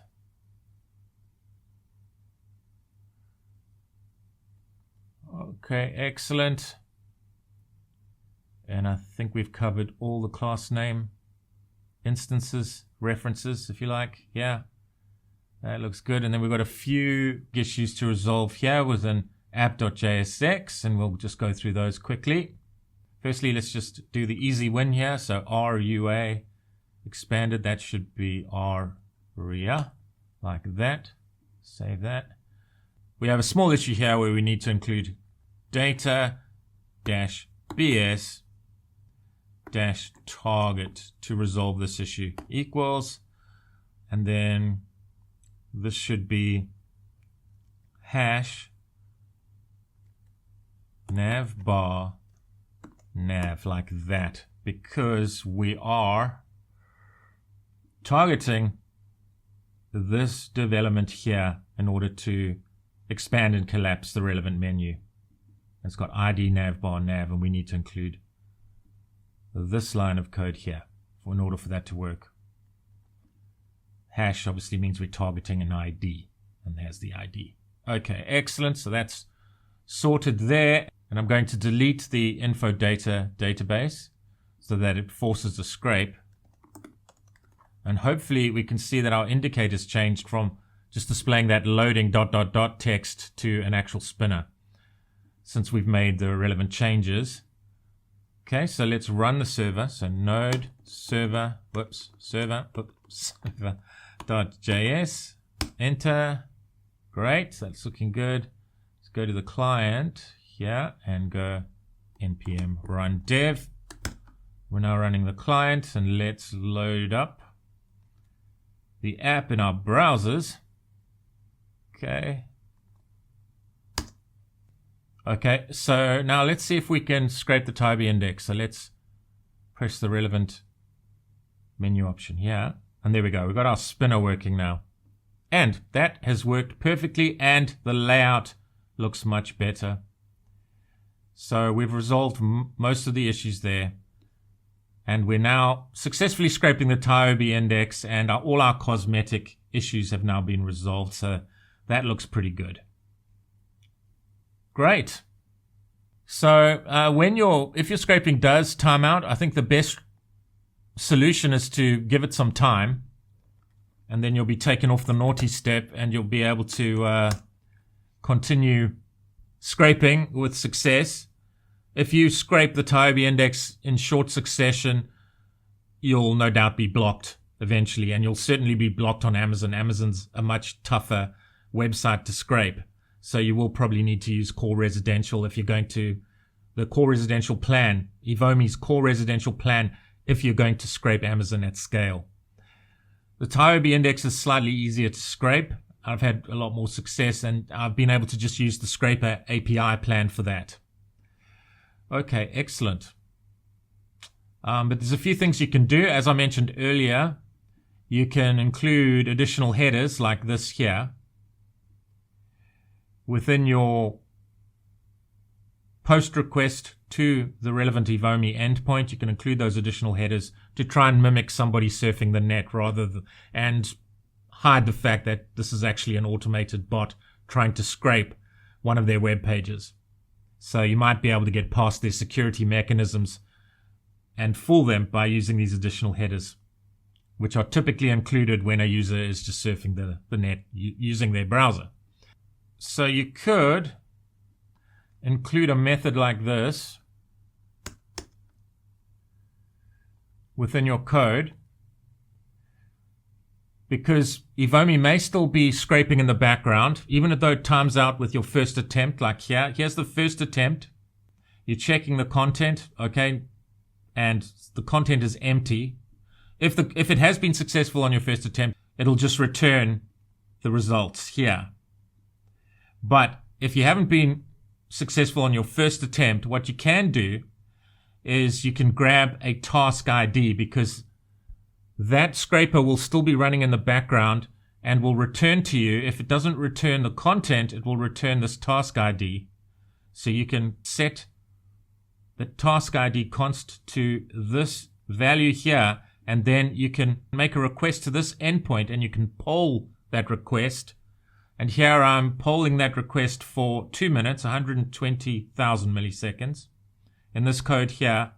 And you may have success with subsequent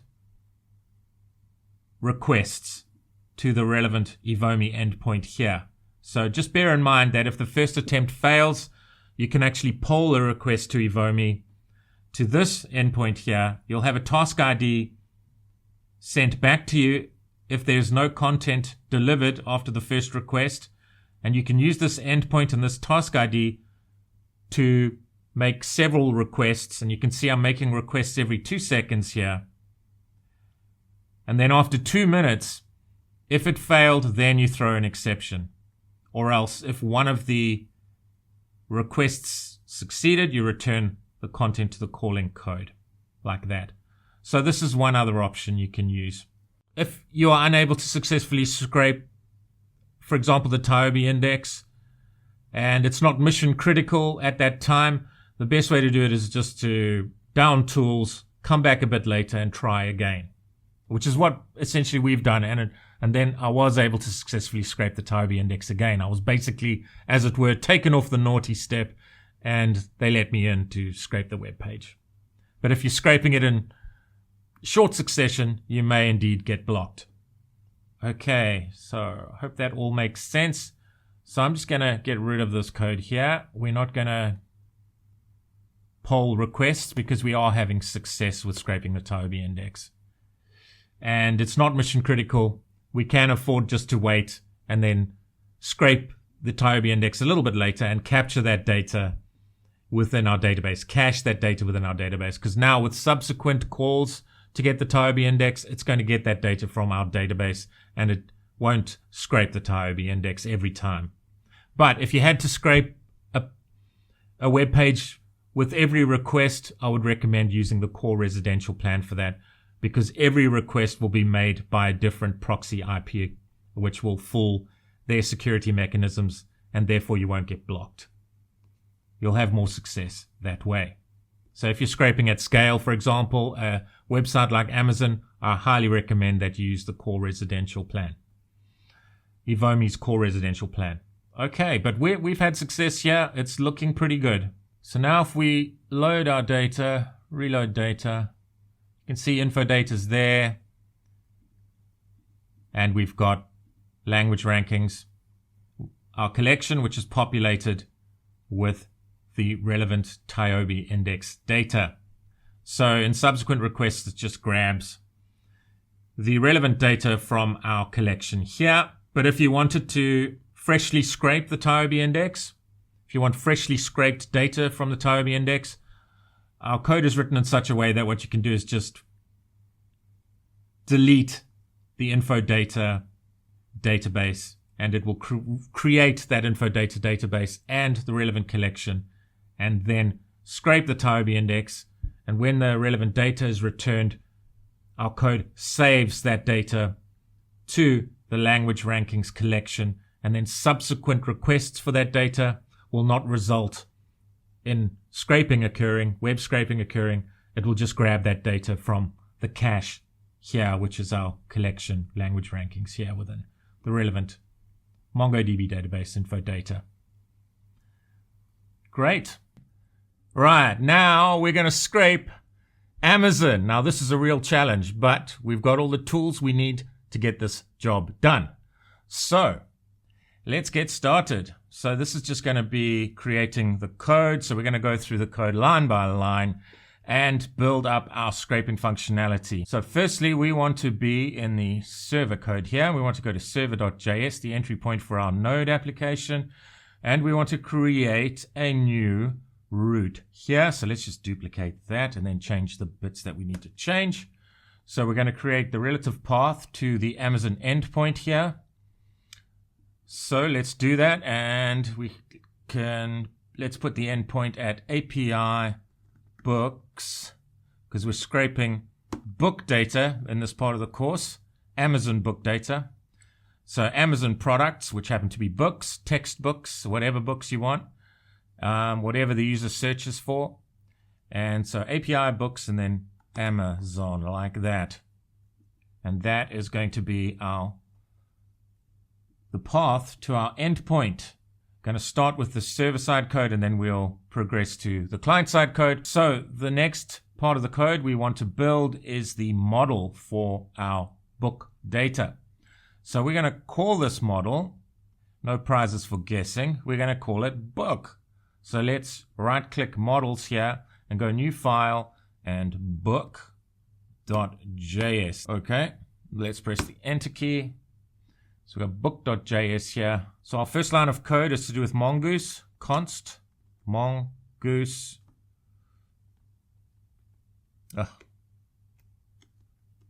Mongoose, right, equals to require. So we're importing mongoose. Mongoose here, semicolon. So imports the mongoose library to create and manage the database schema. We're going to be using mongoose for that. Excellent. Now let's create the actual model. So we're going to write const book schema equals to new mongoose dot schema.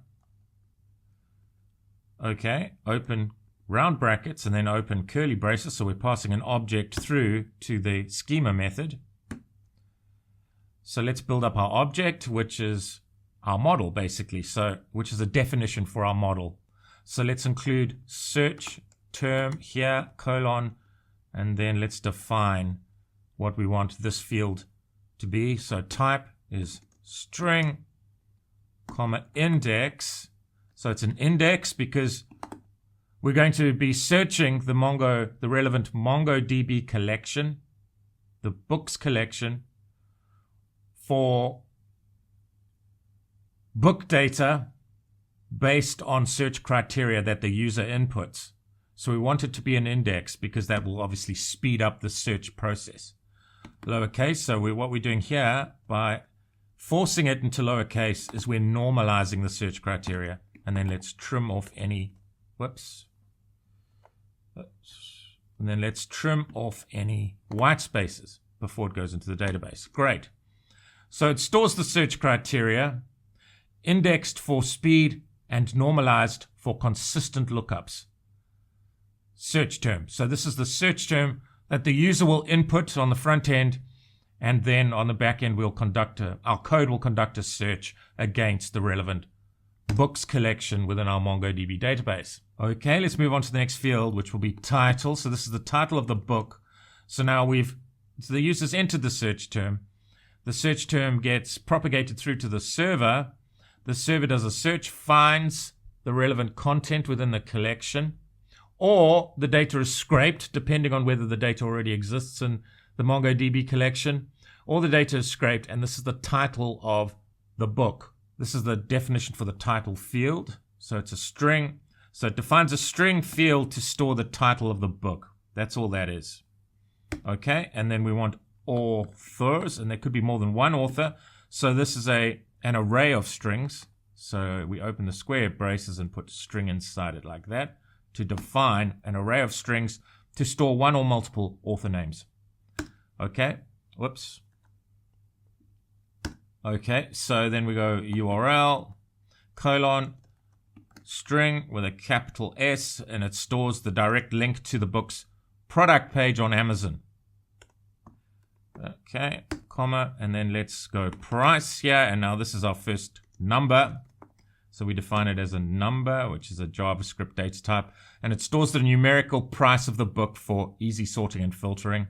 Great, and then with the rating, so this is what the Amazon users are rating this book as. So it gives it a rating, so it stores the average customer rating, for example 4.5 out of 5, and this is stored as a numerical value, so number, right? Okay, and then reviews, and this is a number, so it's just a number that stores the total number of customer reviews as an integer. And of course you can build up whichever data is available to you on Amazon, but these are the fields that I've chosen for this particular application. But you can of course build up whatever fields that are available on the relevant Amazon web page that we are going to scrape. And then image, and now this is the image path, so it will be the image of the book on Amazon. So much like we scraped for the logo representing the relevant language when we scraped the Tiobe index, this is the image path, relative path on the internet, where we can find the image representing the relevant book. And this will be a string, so we include string with the capitalized S, stores the URL string pointing to the book's cover image. And then let's go created at, we must be in camel case, and let's open the curly braces, type is a date, and we want the default. Okay, so created at automatically records the date and time when the book entry was first saved. So that's why we're defaulting to the current date, time value here. And then we've only got one more thing to do with this file, and that's export the module so that it can be used within the relevant controller. Exports, okay, equals to mongoose.model, open round brackets, and this model is going to be called book, like that, and let's include book schema. So we're passing the book schema, the definition of each document that will reside within our book's books collection, we have defined that within the book schema object here, this variable here, or this const here, and we're passing that to the model method provided to us through Mongoose. So compiles the schema into a model named book and exports it for use in your controllers. This is what this line of code does here. And we're now ready to move on to creating the service for our Amazon functionality. So we've got the Tiobe service here. You can see here within the Tiobe service, we're parsing the scraped data. And here's the scraping code, or we're retrieving the relevant data from a database. But this is to do with actually kicking off the scraper and parsing the relevant scraped data here. And we're going to do the same thing for Amazon now. So in services, let's create a new file and let's call this Amazon service like this .js, right? Okay, and let's create the code for the service, Amazon service. Firstly, let's import Axios. Const Axios equals to require like this Axios. So this imports Axios to handle the complex HTTP requests required for scraping. Okay, and then we want to import Cheerio. And we've already installed both Axios and Cheerio, so we don't have to do that now. Require, so we're importing Cheerio so we can parse the scraped data and extract the relevant data into a well-constructed array. Okay, so imports Cheerio to navigate and extract data from Amazon's dense HTML structure. So this makes it easy for us to read the relevant data into an array. So let's do the parsing code first. So const parse Amazon HTML equals to HTML, the raw HTML scraped from the relevant Amazon web page will be passed into this parameter here, and then we'll use Cheerio to extract the relevant data and put it into a structured array. And search term is what the user searches for. So we're scraping based on that search term, which will be used as a search term within Amazon. It'll search Amazon for the relevant book. So the search term could be Python programming, and we'll create, say, a web page full of Python products, maybe 16 products, and we will scrape Amazon based on that search term, the relevant web page, and the HTML for the page that contains perhaps 16 books, 16 Amazon products, which are books pertaining to Python, and it'll bring back that HTML, and now we are going to extract the relevant data from the raw HTML, and this is where we are going to use Cheerio. So we go const $, you'll see a jQuery type syntax. So if you're familiar with jQuery, you'll recognize this syntax. So we load HTML. So it loads the HTML content into Cheerio for selector-based querying. So our method defines a function to turn row Amazon search results into structured book objects. So now we've got all the HTML loaded within Cheerio. Now we want to return the results in a structured way. So we go return like this, and we include the $ symbol and then open round braces like that. And we want to find the array of results. The CSS selector for that purpose should be this here. So we're querying that raw HTML based on a known CSS selector within that HTML in order to get an array. Okay, so type, this should be equals. So S search result like that. So let's just make sure that that's correct. Data hyphen component hyphen type equals to S search result. And then we want to convert this to an array. So to array like that. And then we want to trawl through each element. So that's why we pass EL here. So we're trawling through each element and then we can, from each element, extract the relevant values from the relevant fields that we want to include within the returned result. Okay, so when we go const, we go $EL equals to $EL here. So it wraps the current DOM element in a Cheerio object for internal searching. That's what that does there. And then we go const title recipe. Okay, don't worry about recipe, but this is what we're going to call it, equals to. The reason it's called recipe is because this is just standard CSS code that we're searching on here, which has title recipe in it for some reason. This here locates the specific container holding the book's title and author information. Okay, great. And then we want to extract the price, so that's const price text equals to $EL dot find open round braces, and here is the relevant CSS selector information that we need to include here. Price dot a hyphen off screen dot first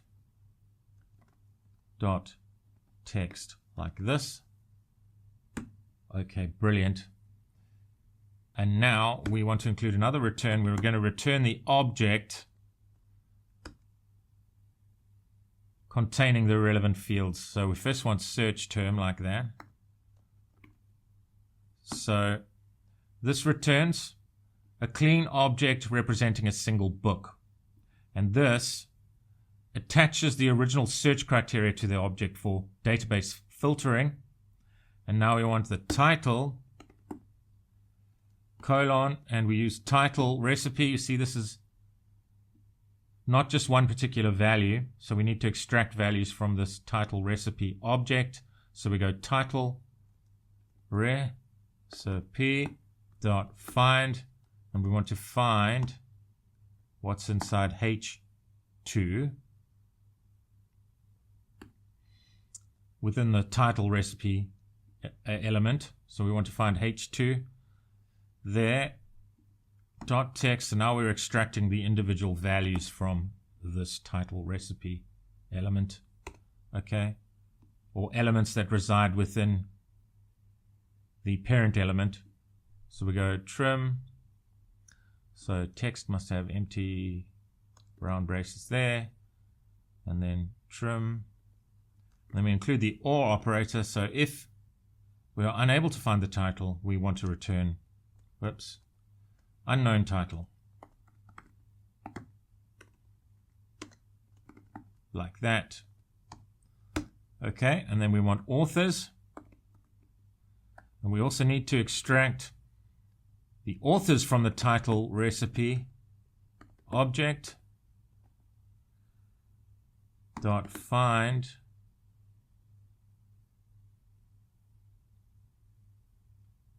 okay, and this is the CSS information we need to include here to find those authors. Row a size dash base dot a dash color dash secondary space a, like that.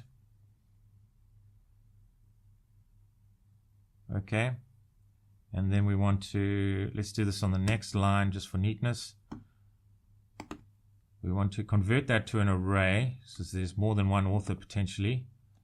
And then we want to trawl through, we want to iterate through the results. So we go map, and then an arrow function, a arrow,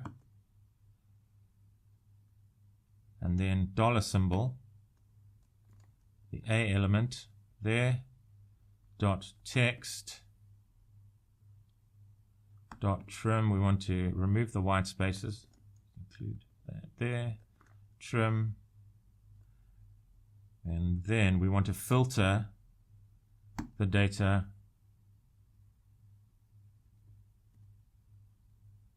using the filter method like this by Boolean. So it converts the author element into an array of clean strings. That's what this code does here. Great. So I'm glad we can move on from that code. It's quite a lot of detail there. Comma. Okay. And let's go URL. And let's go title. We're still using title recipe object. Recipe dot find. And we want to find an A element. And we want to find its attribute. So we found the A element. Then we drill down into the attribute, the href attribute, to find the relevant URL. Href gets passed into there. So it extracts the relative URL path to the book's Amazon product page. Okay. And then we want price. And so if price text, if there's a value there, then parse float. So we want it to be a float, because if you remember, price was defined as a number. So we want to parse that price text as a float. Right, so we need to parse price text dot replace. So cleaning up this data a bit, and I'm just going to copy in the relevant code here. So that is a regular expression. So we're cleaning up all that data and replacing that with an empty string there. Okay, and then or, and then else null. So if price text doesn't exist, we'll just return null here. So it uses regex to remove non-numeric characters and converts the price to a float. That's what this line of code does here. Okay, brilliant. And we're just going through all of these fields step by step, extracting them from the relevant HTML, the raw HTML, cleaning up the data where necessary, and converting them into the relevant data types appropriate to how we've defined them in the schema that we passed to Mongoose. Okay, so rating text. So if there's a rating text, then we need to parse float. So this was also defined as a number in our schema, this rating text. Parse float rating text dot split. Okay. By space. And grab the first element of the array. And if there's no rating text, we just return null like that. So it splits the rating string to isolate and convert the first number. So don't worry too much about the detail of all of this. All we're doing is taking the raw HTML and extracting the relevant values that we want from the web page. And we're storing them in a structured array. So each object represents a book, and we're extracting the relevant values from the book results that were extracted from Amazon based on the search criteria that the user inputted, and we're extracting their values and putting their values as an object in an array. Views. Okay, so reviews, parse int $el.find a, and we're using aria label in this particular, for this particular CSS selector. Ratings, okay. And then we want to drill down further into the attributes within that element.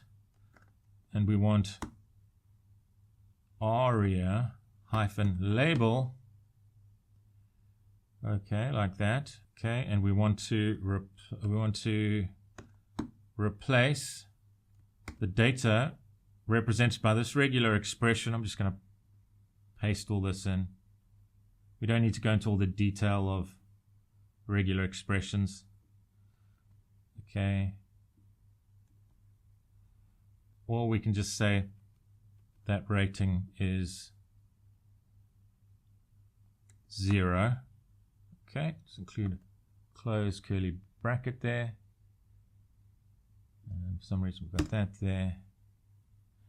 Okay. Great. Okay, and then the last field is image. So we go image. Okay.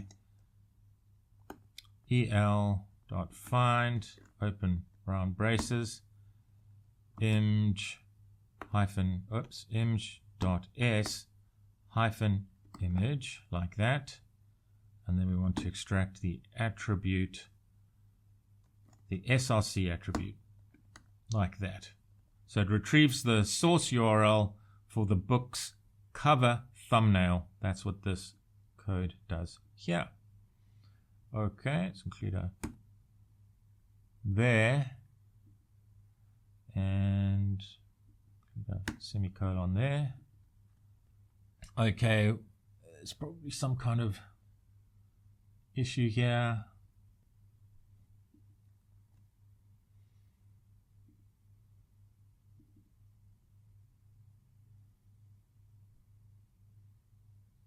Oops, and there's the problem.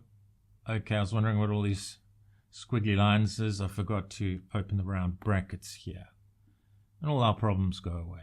Just like that. Just because of an open round bracket causing us all kinds of headaches. Okay, and so all our problems have gone away there.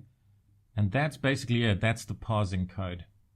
Okay, before we continue, I found just a little bit of a mistake here. So this should not be a hyphen separating these two segments of our CSS code. So this should be a dot, like that. You can see they separated, these A's are separated by dots here. So that was a hyphen, and we've replaced that hyphen with a dot.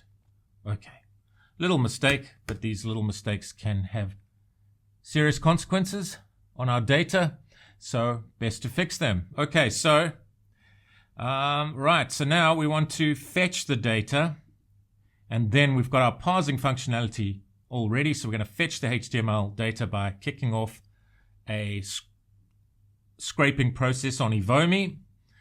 And in fact, what the difference is between this scraping process and the Tiobe index scraping process is we're using the scraper API plan for scraping the Tiobe index, and we're going to be using the core residential plan to scrape Amazon. This is because Amazon is a bit tougher to scrape. They have better protection mechanisms in place, bot detection mechanisms.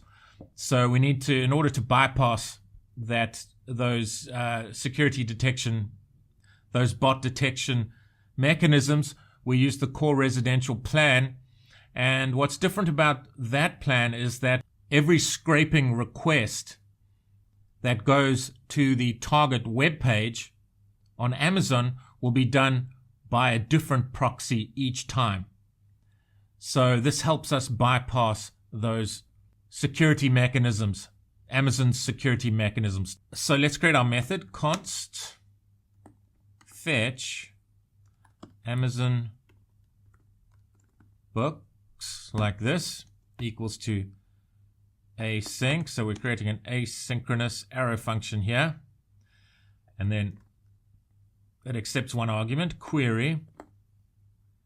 And that's the user's input. This will become a lot clearer when we write the React front-end code. Let's open curly braces there. So we've defined an asynchronous function to fetch and trigger the parsing of book data. Right, so const page URL equals to, and let's use backtick characters so we can include variable values within our string. And then the first variable value we want is from an environment variable, process.env.base URL. So you want to configure the base URL within your environment variables. And I've called my environment variable base underscore URL Amazon, and that's just https://www.amazon.com. That's what that will be. And now the pattern for the rest of the URL for basically searching for book data on Amazon will look like this. So question mark, and then K equals, K is the first parameter, K equals 2, and then $. And then we want to include this encode URI component like that. And then we want to encode the query. So if, for example, the user included a space within the search criteria like Python space programming, we need to include the relevant placeholder for the space that's appropriate to a URL. So it could be something like, for a space, it could be %20.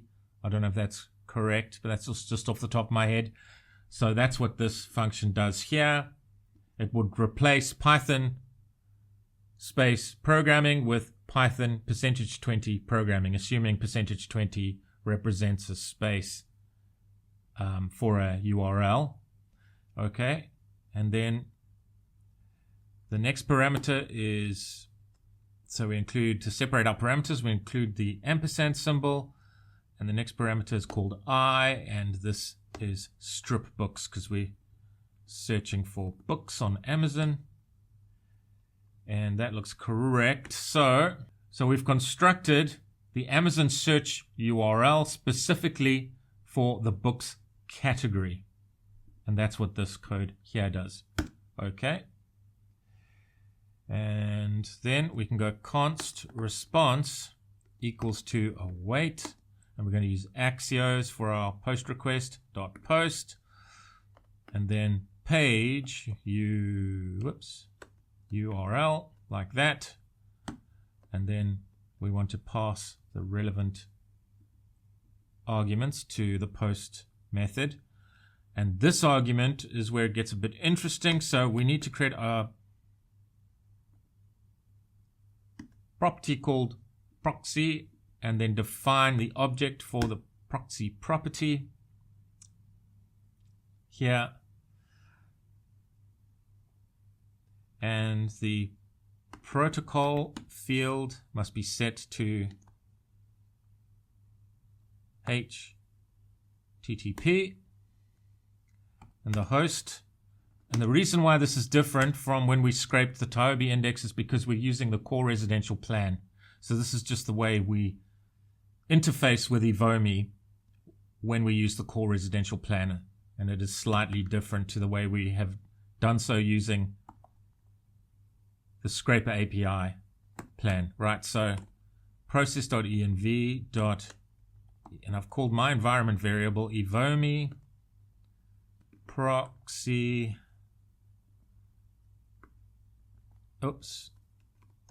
end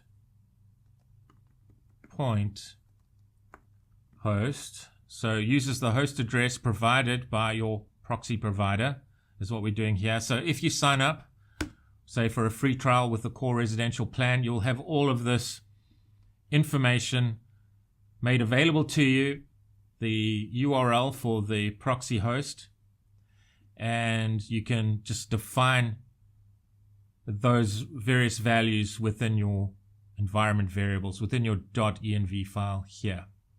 Okay.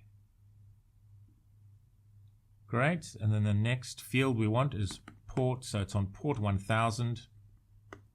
So it connects through the specific port designated for your proxy rotation. See that this is why it is so effective to use the core residential plan when scraping at scale, because each request is done by a different proxy, because it exercises proxy rotation so that every request comes from a different IP, from a different proxy server. Okay, so auth and then username. So you'll get a username value made available to you when you sign up for your Evomi core residential plan.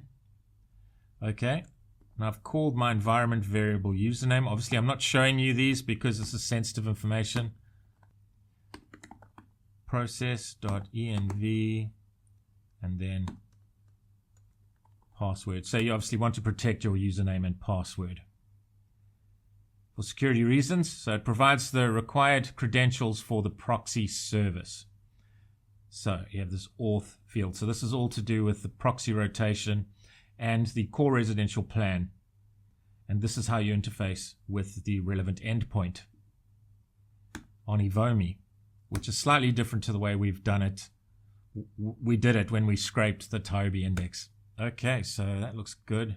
Host port 1000. Just want to make sure there's nothing incorrect here. That all looks correct, right? And then if response, so if we get blocked, this is a way for us to know if we've been blocked or not, includes. So we're looking within the HTML, the raw HTML returned to us, and we're looking for this specific text. Something went wrong. So if something's gone wrong, we can throw an exception, and the exception message could be something like Amazon captcha detected. So they've detected us as a bot and have stopped us from scraping. So it throws an error to stop the process if the scraper was detected as a bot. Okay, and now if all has gone well, we can return. We don't want to return the raw HTML. What we want to return is the parsed HTML, which will actually result in returning a structured array of useful data. Amazon HTML, parse Amazon HTML, and response.data, that will be the raw HTML, and also the query that the user inputted on the front end. So that could be Python programming, for example, or dance, or karate, or whatever book data the user wants returned. Okay, and then the last thing we need to write is we need to write the code that exports the module dot exports like that equals to, and let's export the method fetch Amazon books like that, so that it can be used from within the controller. So exports the fetch function for use in the Amazon controller, which we haven't yet written. So we need to write the code for the controller now. Okay, so we go to controllers here, and let's create a file called Amazon Controller. No, let's call it bookController. Great, so let's write the code. So const book equals to require, and now we're importing that model that we created earlier, and we can find it at this location, models / and book. Right. Okay, like that. Excellent. And then we want the Amazon service imported, Amazon service like this, equals to require, and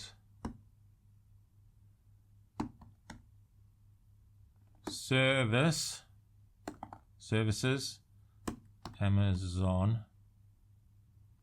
service like this. So we're importing that module there.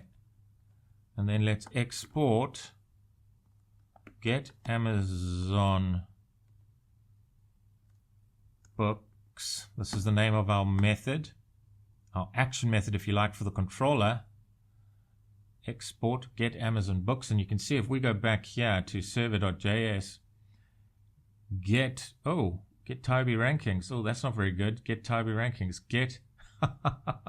So that needs to be get Amazon books right there. Okay.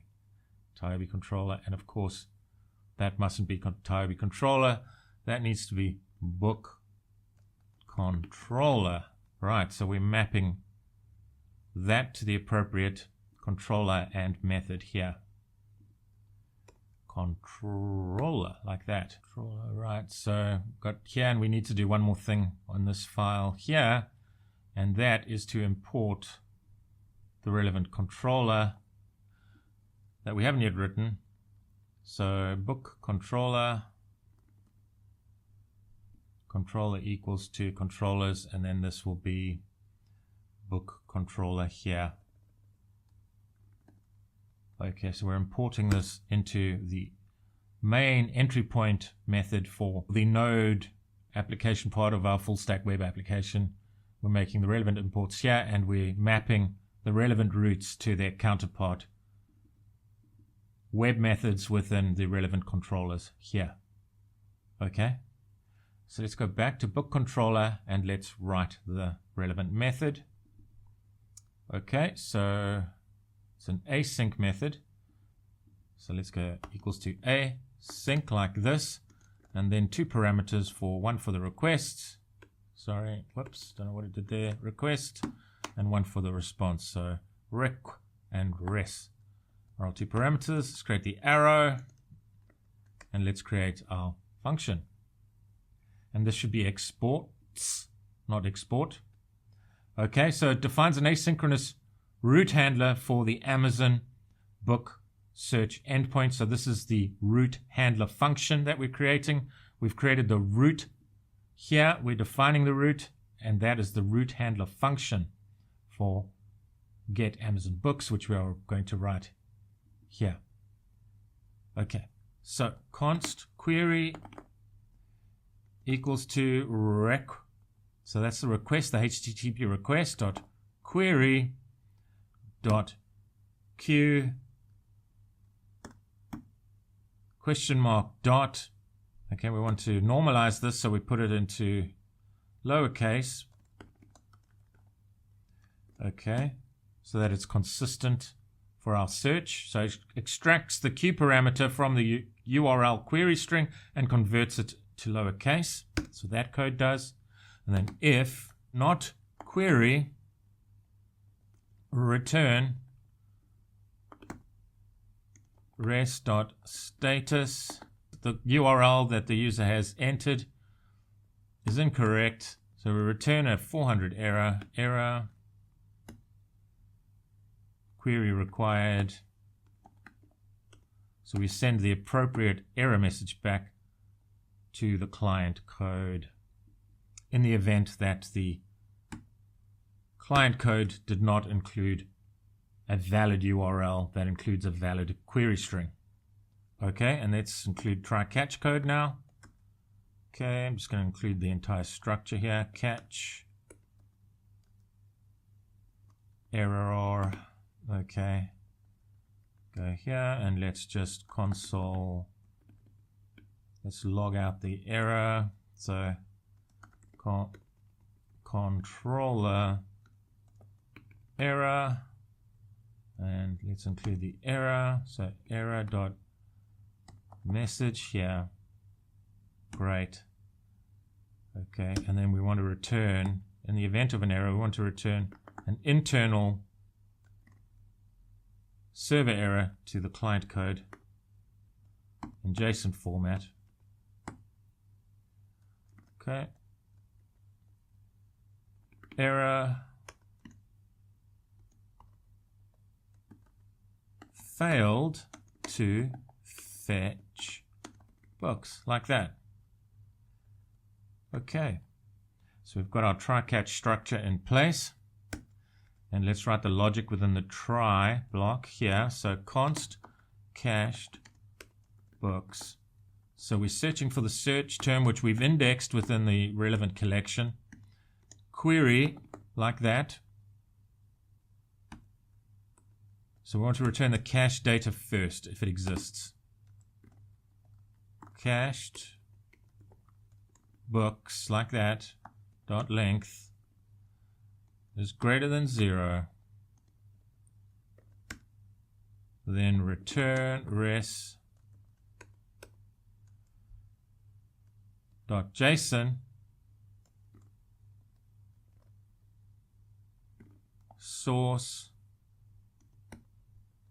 database. So the source for the data returned to the client in this particular case would be database.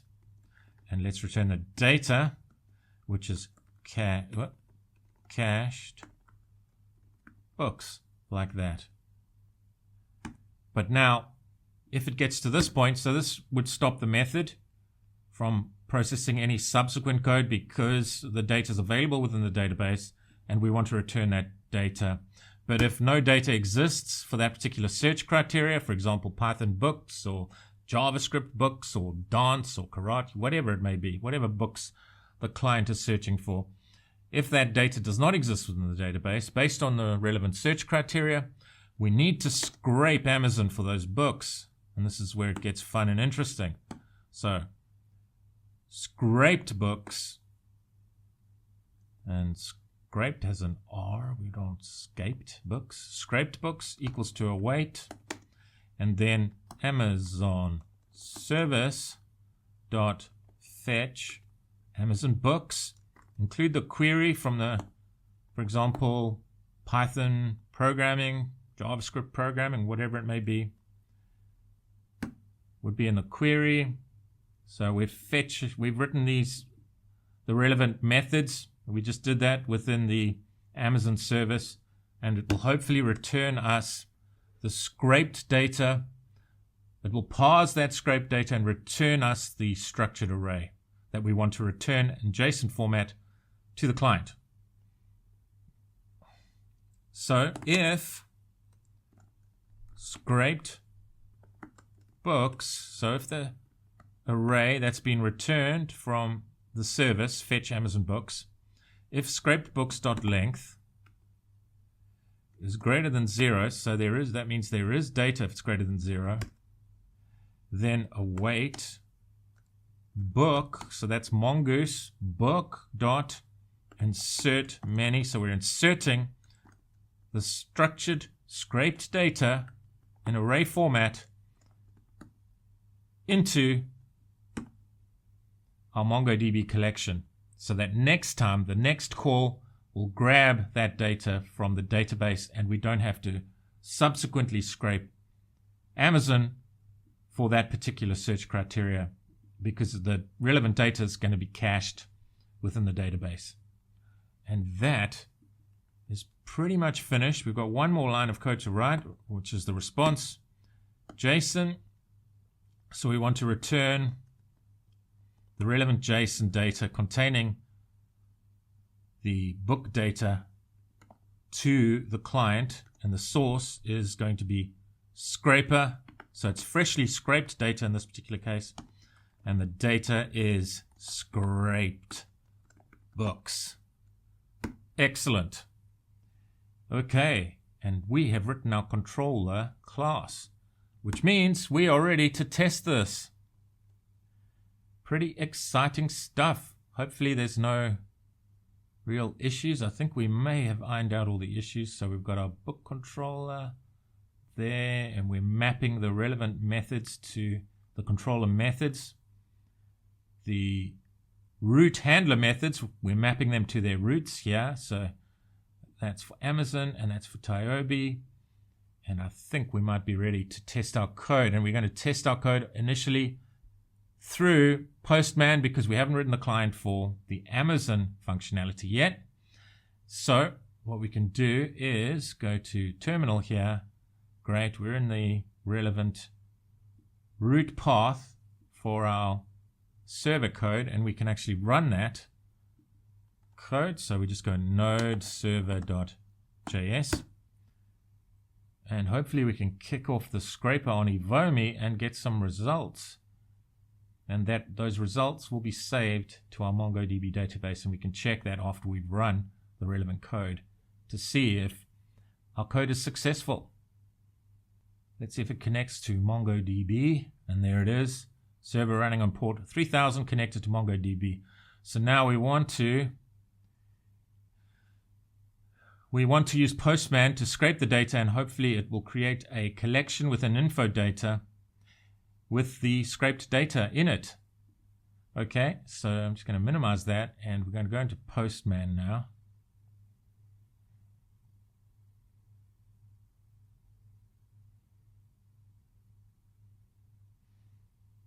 Great, send API request is what we want. And the request will be API. Request will be API. And then the relevant root is not API/Tiobe, it's API/books/Amazon. But it's also expecting a parameter. So we need to pass in a parameter. So if we go to bookController, so .query.q, so we want q, we need to include the q parameter here. Okay, so let's try that. Let's go, okay, question mark q equals to, and what should be our search criteria? JavaScript, why not? JavaScript like this, and I think that is correct. Let's try that. Okay, 500 internal error, failed to fetch books. Okay, so I noticed an issue here. So this has got to be encode. Oops, bit of a typo. So encode URI component.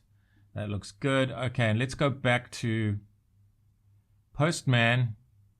You can see we got a 500 internal server error because of this issue we had here, which is now fixed. So let's try that again. I'm just going to run the code again. Go node server.js. Okay. Okay, server running on port 3000 connected to MongoDB. Let's go back to Postman and let's try to run that query again. Send through. 200 okay, look at that. The scraper has worked. Search term JavaScript, and we've got all these titles, and look at that. It's worked first time, brought back all the data we want. And let's see if our database has been filled with data. So the new collection hopefully would be created. Firstly, we have to go to view, then reload data, and there it is, books. So our collection has been created within the database, and look at that. Isn't that brilliant? Okay, so now the next time we run it, this source should reflect that the data is being retrieved from the database. So let's do that. We'll run that request again through Postman, and look at that, source equals database, and you can see the data has been returned from our database. And if you want to test the scraper again, you can just go to MongoDB. You can just remove all the data in the collection. And then that will force our code to scrape Amazon again for the relevant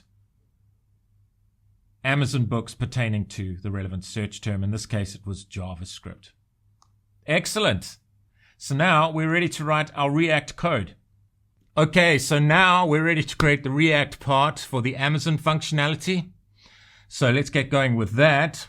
So firstly, we want to go to our client here, and then we go into the src folder here, and we want App.jsx, the App.jsx component, and we want to make sure that we include a root here. So let's include the relevant root, and this is the one we actually want, so I'm just going to uncomment that. So path equals to Amazon/Amazon, element equals to Amazon, and we actually want to import it up here. Bear in mind, we haven't actually created this component, and that's what we're going to do next. Okay, so import Amazon like that, and the Amazon directory, which we haven't yet created. And Amazon with a capital A, this is just our naming convention that we're using. Amazon like that. Okay, that's all looking good. And then the next step is we create a folder within SRC where we're keeping all our code.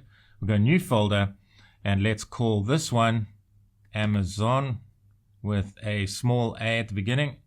Amazon, and that's just the naming convention we're using. So Amazon, and then a new file, and this Amazon has a capital A, and as I said earlier, this is just the naming convention we're using. So Amazon.jsx like that, and we're ready to write our code. Okay, for Amazon.jsx, our Amazon component. So we've got quite a lot to write here, so let's get going. So import React, comma, and then we want the use state hook from React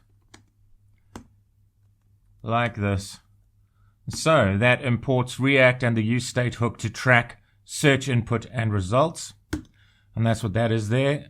And of course, React has a little r here, so that's why it's complaining there. And it's just complaining here with the red squiggly line because we are not using it anywhere, but we will be using it. Let's import Axios like this from Axios like that. Semicolon, okay, imports Axios library to facilitate network requests to your backend. That's what this line of code allows us to do, so we're going to use Axios for that. Okay, and then let's create the Amazon component. So we do this, Amazon equals to no parameters, and this is an arrow function, so let's include our arrow, open curly braces, and let's get going. So const, and then query. This is the first time we're using use state to track state. So set query is the function that will set this variable, change the value of this variable, and thus change the state for the component. Okay, so it's equals to use state, and we'll just include a default of an empty string here. So it creates state to store the user's current search keyword. And here we are defining the functional component for the Amazon book search interface. Okay, let's create our second state tracking variable, if you like, books. And that's going to store the actual array of books that we get back from the server, which is essentially the parsed data from the raw HTML returned after scraping Amazon. Okay, use state, and let's open braces there and include an empty array here. So this code initializes an array state to hold the list of books, of book results returned by the API. Let's create a variable, a state variable for our loading indicator. Set loading to change the state of the loading variable. Let's initialize the state. Okay, by passing in false. Oops. Not like that, between the two braces, rather, like that. Okay, and that manages a Boolean flag to show or hide the search progress spinner. And let's close off this round bracket here. And of course, all of these squiggly lines are just because we're not using them as of yet, but we will be using them soon. So nothing to worry about there. So const, and then error. This is to store error information. And then set error to set the error variable where needed. And let's initialize this one equals to use state. And then we open braces like this and null. We'll initialize error to null. Great. Okay, so let's create a function called handle search. And it's an async function like this. Whoops, not like that, like this. And then one parameter, arrow, and then open curly braces like that. So it defines an asynchronous handler triggered when the search form is submitted.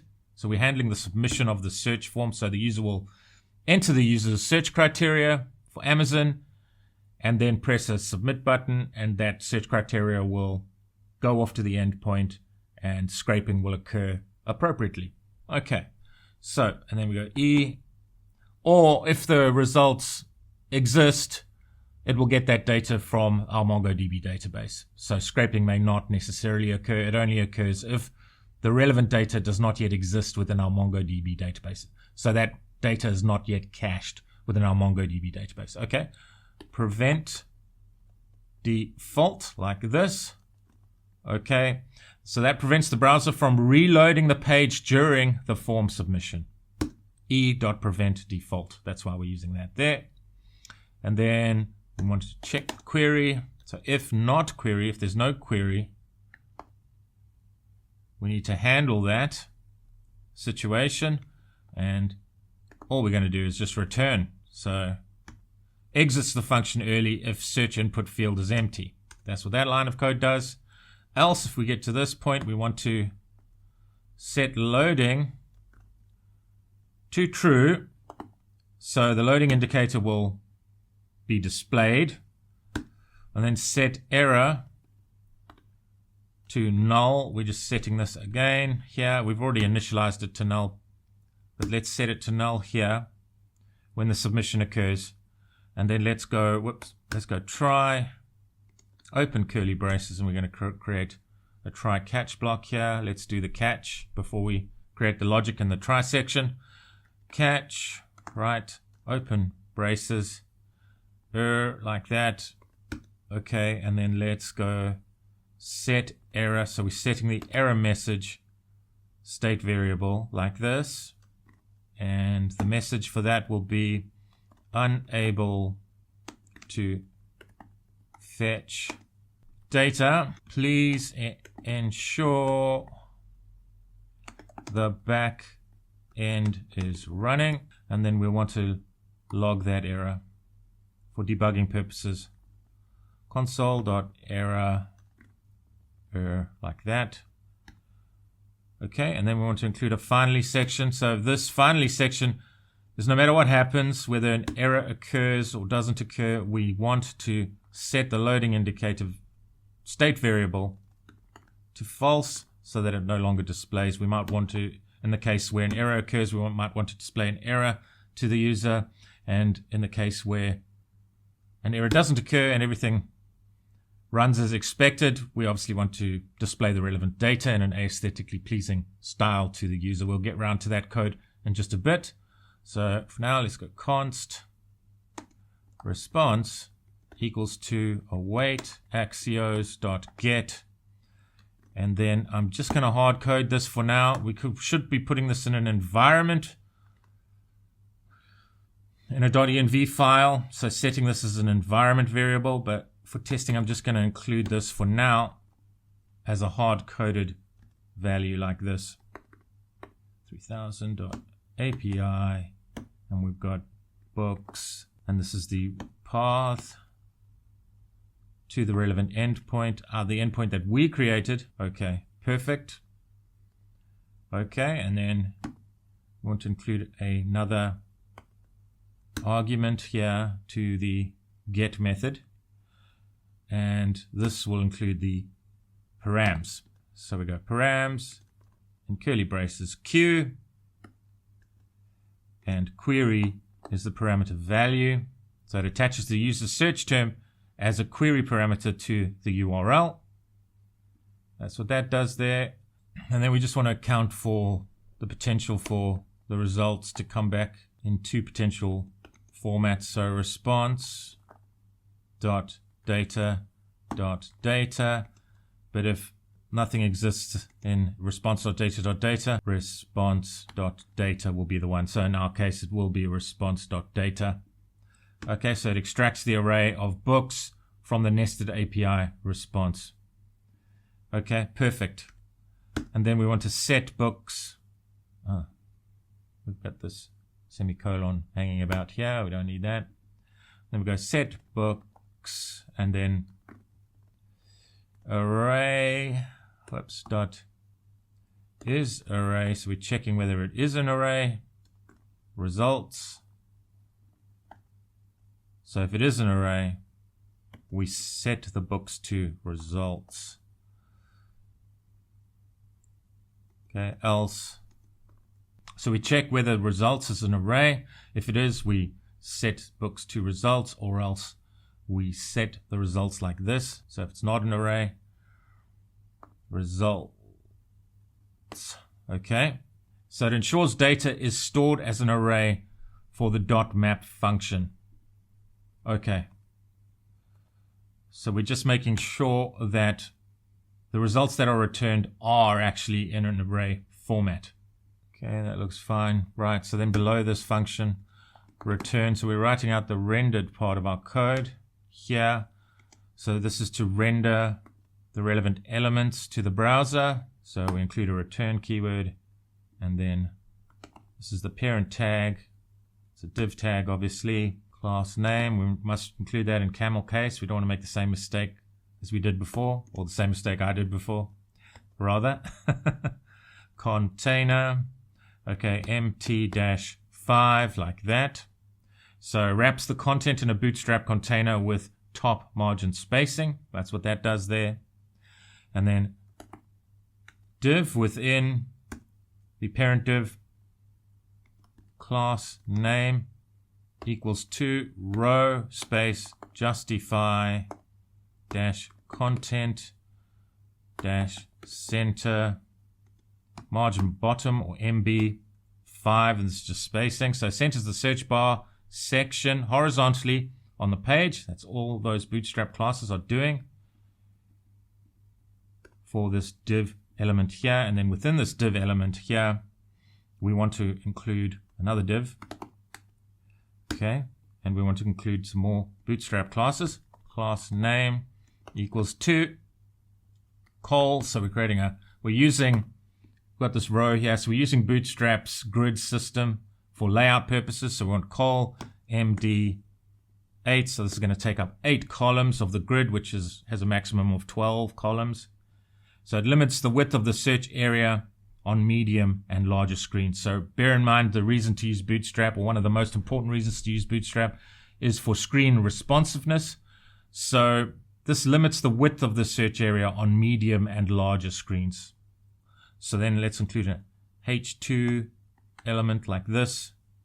And then we go class name equals to, okay.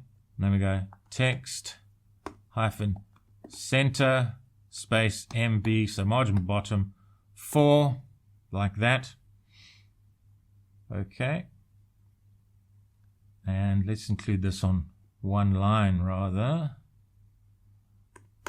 Like that. And the text we want here for the heading is book search. Okay. So displays the main section heading centered above the input. We're going to include the input section now. Okay, so we need to create a form. So let's do that below this H2 tag. So form, okay. It's created this action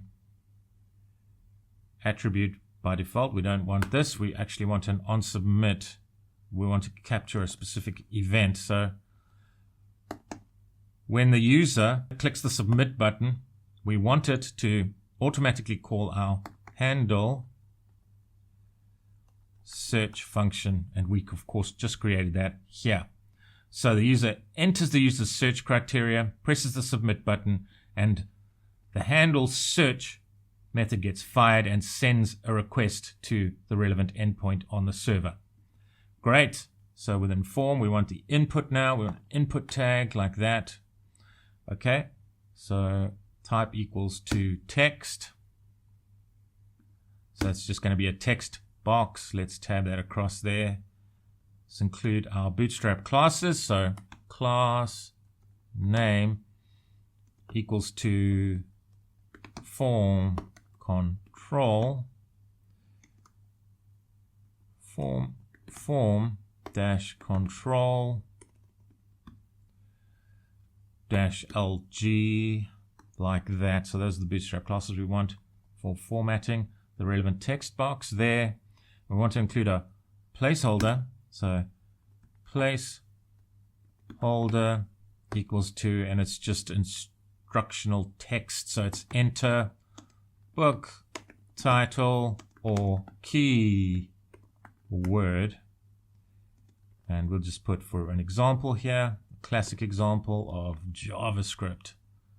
Okay, so e.g dot and JavaScript. So you might be searching for JavaScript related books. Dot dot dot, and that's our placeholder text within the text box, but so that that appears by default to the user within the text box. It's just instructional text before the user actually enters a value, a search criteria value. And then we got value equals to query, whatever the query may be. So we're mapping that, binds the input value to the query state variable. We've got the state variable defined up here. Okay. And then on change, we want to include an on change event handler equals to, and then within curly braces we can include an arrow function that actually just sets, using the set query function, sets the query state variable, and that will be e.target.value, which of course will be this input here. So it sets the query each time the text box value changes. So while the user's inputting information into the text box, it is at the same time in sync with that on change event setting the query state variable. So it's tracking that variable. Great. Okay, and then below here, still within the form element, we want to include a button element. So let's do that. Button. Okay. There, button, and then let's include a class name attribute here. Okay, want it to be a button, so btn. These are just common Bootstrap classes used for formatting and styling. btn primary px for, okay, and then this type of button must be submit, because we want our handle search method to fire on submit. So this handles that for us. So on submit event gets fired, handle search gets executed. So the on submit event is triggered and the handle search method is executed. Type equals to submit, like that. Okay, and then we want this button to be disabled depending on what the loading state variable is doing. So disabled equals to false, so the loading state variable is false. It means that obviously the button is active and can be pressed, which means that no data is loading. But while data is loading, we want this button to be disabled. Obviously, we don't want the user trying to submit this inputted search criteria to the server while data is loading. So that's what this code here is about. So it disables the button while a search is in progress to prevent duplicate clicks. And that's what that code does there. And then let's handle the loading related functionality. So loading, if loading. So if loading is true, open round braces like this. Okay. And then let's include a span here. So we're still within the button element. So including the span tag within the button element, class name equals to, and we're going to actually include a spinner within the button. So spinner hyphen border, spinner hyphen border hyphen sm. Okay, and we'll just include this role attribute equals to status, like that. Okay. Okay. Great. Close the span. Okay, and that's it, basically. So we're including a spinner within the actual button itself. So the spinner will display when the user clicks the button and while the relevant data is loading from the server. While the server functionality is firing, and it may take a while, so we want to display this spinner to the user within the button. And then let's include an else part of this here. We include open closing braces like this, and we include search within the button. So the spinner is either displayed while processing is going on as a result of clicking the relevant button, or if no processing is going on, we want the label search displayed on the button. That's all that is doing there. Okay, excellent. Okay, let's handle errors here now. So if error ampersand div class name equals to alert, and these are just Bootstrap classes that we can use to raise an alert to the user, display an alert to the user. We want it centered, text center like this. Okay, and we want to display that error. So we can include the error object within curly braces like that, and then let's close the div here. Div ampersand, something's not quite right there. Something's not aligning, and I suspect it's to do with this div here. And it's because I should be closing this div here, because that needs to exist within the parent div there. So that has sorted out our problem. Okay, so we're handling the error there, and we need to continue within this parent div element here, so we don't have any further problems. And then I've noticed there's another thing that I left out here. For styling purposes, we want to include a bunch of classes for the form element, and those classes are input, group. So the group is the text box and the button.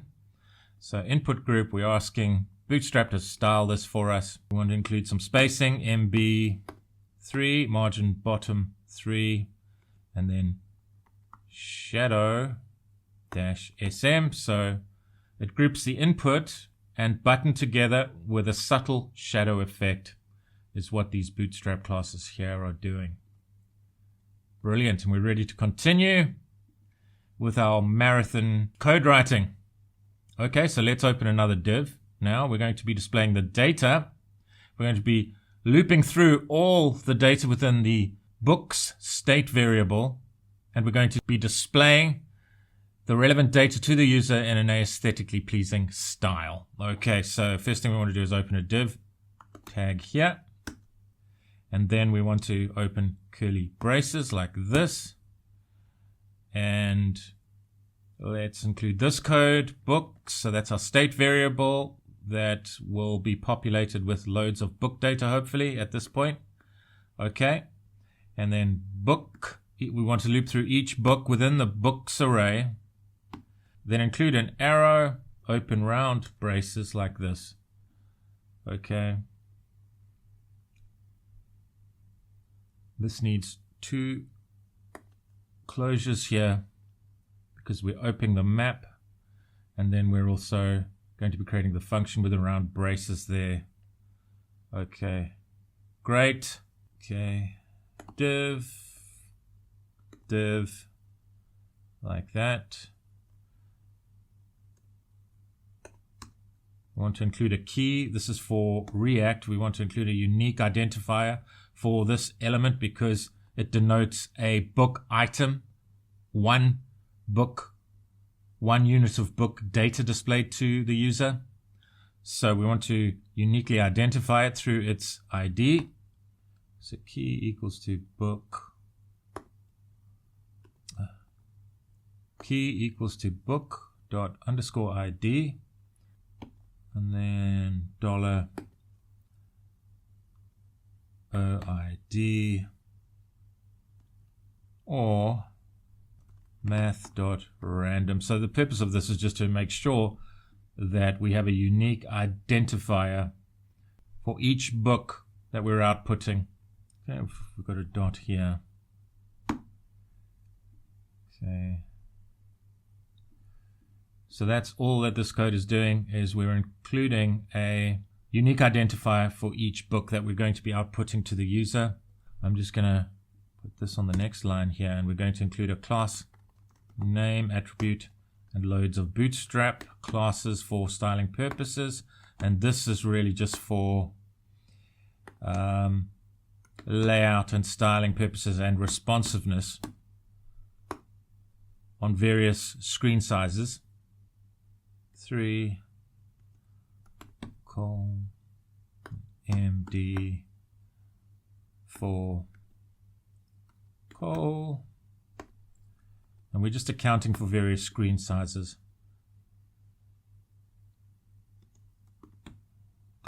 12 and then MB4 margin bottom 4. So that sets responsive column widths for different screen sizes. And that's what that is doing there. And then within our div, so bear in mind what we're doing is representing each book on the UI. So let's include the image tag here. And now this is the cover image for the book. Book.image, like that. Okay, and then class name equals to card h100, so that's actually going to be card image top h100, then w, so width auto. This is all to do with screen responsiveness.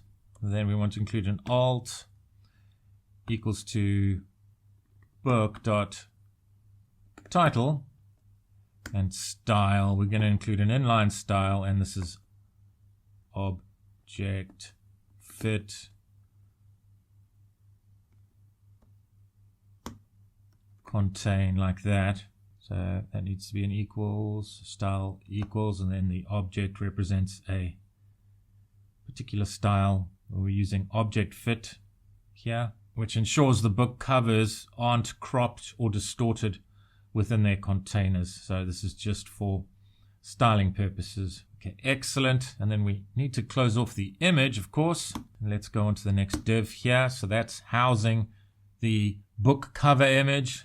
It's a very important part of our UI, because essentially what's going to strike the user on the front end are the book covers, which will be displayed within cards on the UI. And these cards will, depending on the screen size, will adapt to that screen size because we're using the relevant Bootstrap classes for that purpose. Okay, we need to further wrap this image in 2 other divs. Okay, so include a div here, there, okay. Copy that there. Tab that across like that. Tab that in a little bit. Okay, and I want another div here. Okay, and then you'll see that we're going to style. We're going to add Bootstrap classes for each of these divs, and this is for styling purposes. Class name equals to, and this is a card h100 shadow sm border -0. So it creates a card with uniform height and a shadow but no border, and that's what those Bootstrap classes are all about there. And we need to add a Bootstrap. We need to add Bootstrap classes here for this div here. So text, and this is for centering. Center P3, so paragraph 3. And then we also want to include an inline style here. And this is just the aesthetic that I've chosen for the UI. Okay, so height. So let's include a height of 220 pixels, comma, background,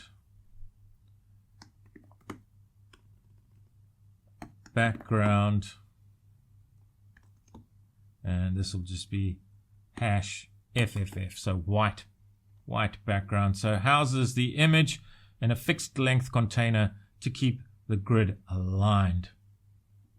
That's what these Bootstrap classes are there for, and as well as this inline style that we're including there. I want to include the title. So this houses the actual card. So we want to stay within this card div. This houses the image. So we want to include the title within another div here. Okay. And let's include class name equals to card. This is the body of the card. Deflex and then flex. So we're using flex grid functionality through Bootstrap through these classes here. And if you want to know all the details of these particular Bootstrap classes, you can go to their website, and it's easy just to look these up and see what all the details of the CSS behind the scenes are for each of these classes. Okay. So it uses Flexbox to ensure the card body fills available space. That's what these Bootstrap classes here are doing. Okay, and we're going to include a H6 tag here for the title, just for further styling. Let's include class name attribute for our Bootstrap classes, and this will be card title custom card title, like that. So it renders the book's title as a subheader, basically. Okay, let's press the enter key and let's include the actual value for the title. So book.title, like that. Let's include a paragraph tag with class name set to text muted, small, and margin bottom 2, which displays the author's name in a small lighter font. So we're going to include the author's name here, and we're just going to actually show the first author here. So book authors length, because there can be multiple authors, but we only want to show the first author or one author, even if there are multiple authors. So, and then let's include backtick characters here. By, and then in the backtick characters, we can include the author, the book's author. We need to include a dollar symbol outside the curly braces, and we can now include the book's author value here. Authors 0. So we just want to include the first author if there are multiple authors. Okay. And then else. So it shows the first author or fallback label. Okay, let's just say unknown author. Okay. I'm just going to say that there. So within the card, we also want to include the price and the rating, and then a button that the user can click to actually navigate to the product on Amazon. So let's do that. So within this div, let's include the price, right? So we want class name equals to margin top auto, like that. So that pushes the price and button to the bottom of the card regardless of title length. That's what we're trying to achieve here. So class equals author, and that's just a UI related choice, styling choice. Okay, and then we go class name equals to, and then deflex. So we're using Flexbox for responsiveness through Bootstrap. And then justify hyphen content between line items center, and then margin bottom 3. And these are just stylistic choices that we are leveraging through Bootstrap. Okay. Excellent. And then let's include a span here. Class name equals to. We want this in bold, so FW bold. Text dark.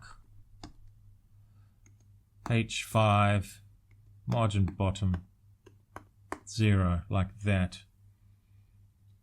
And again, this is just stylistic choices that I've chosen for this particular UI.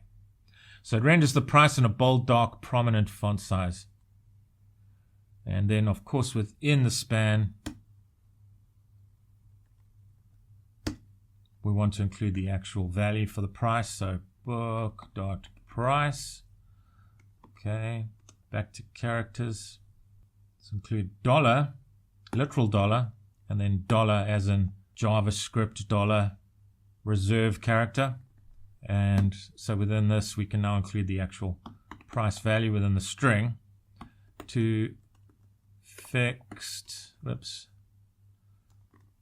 so to 2 decimal places, or else we just include an instructional string value, check price, so they can check the price on Amazon if no price is available. So we need to close our back to characters there. Not here. Okay. Great. So if the price exists, we want to display it in a particular format, or else we want to just display the label check price. So it formats the number to 2 decimal places or shows fallback text, which is check price. That's all that's doing there. Okay, and then below the span, we want to do the rating now. The rating field, so book.ratings, checking the rating field, ampersand, open round braces. Let's include the small element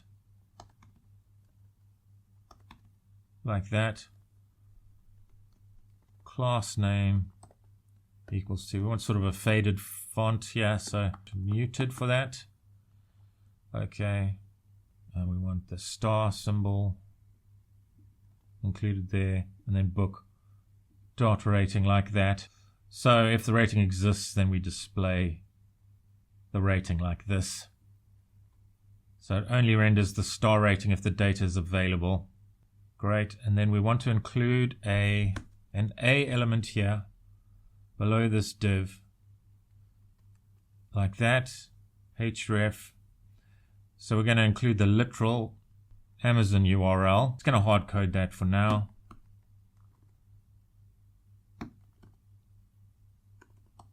.com / then dollar and then book dot URL like that. Okay. And then, so we wanted to open Amazon in a different window. So we include target equals to, underscore blank, like that. And we certainly don't want that there. Go and rel equals to no referrer, like that. I'm just going to put that on a different line there. And let's include the class name. Let's include our Bootstrap classes for the A element. So we want this to appear as a button. So btn dash. We want to use the warning aesthetic. And then btn small. So btn sm. And then w100. And then fw dash bold, like that. So this will open the Amazon product page in a new browser tab here, and we want to include the label of view item here. So it allows them to view the actual product on Amazon by clicking the relevant button. Excellent. Below this div element here, we want to include, if there are no results, we want to output a status indicating that fact to the user. So loading, ampersand, books.length. So if not loading and books.length is equal to 0, and there's no error, just no books, ampersand, open round braces like that. We want to output a message to the user. Let's do it within this div tag like this. Let's include some styling here. Class name equals to center text muted MT-5 like that. And then within a p tag, let's include the message to the user. No results yet. Start by searching for a book above, like that. Okay, and I think that is pretty good. And then below everything here, we must export it. I'm just going to include some semicolons here, and we'll export default as Amazon like that, semicolon. And that exports the Amazon component for use in the main app routes. Okay, so I think we're pretty good. There's no problems now, so that looks really good. So we are ready to test this, you know. Localhost, API books, Amazon. This looks really good. Okay, great. So let's go to terminal here. We want to open a new terminal. Oh, I might have one open actually for the server. So we're within the root of the server-side code here. And we want to run the server-side code. So we go node server.js to run the code. Injecting env from .env, great. And it should connect to MongoDB shortly.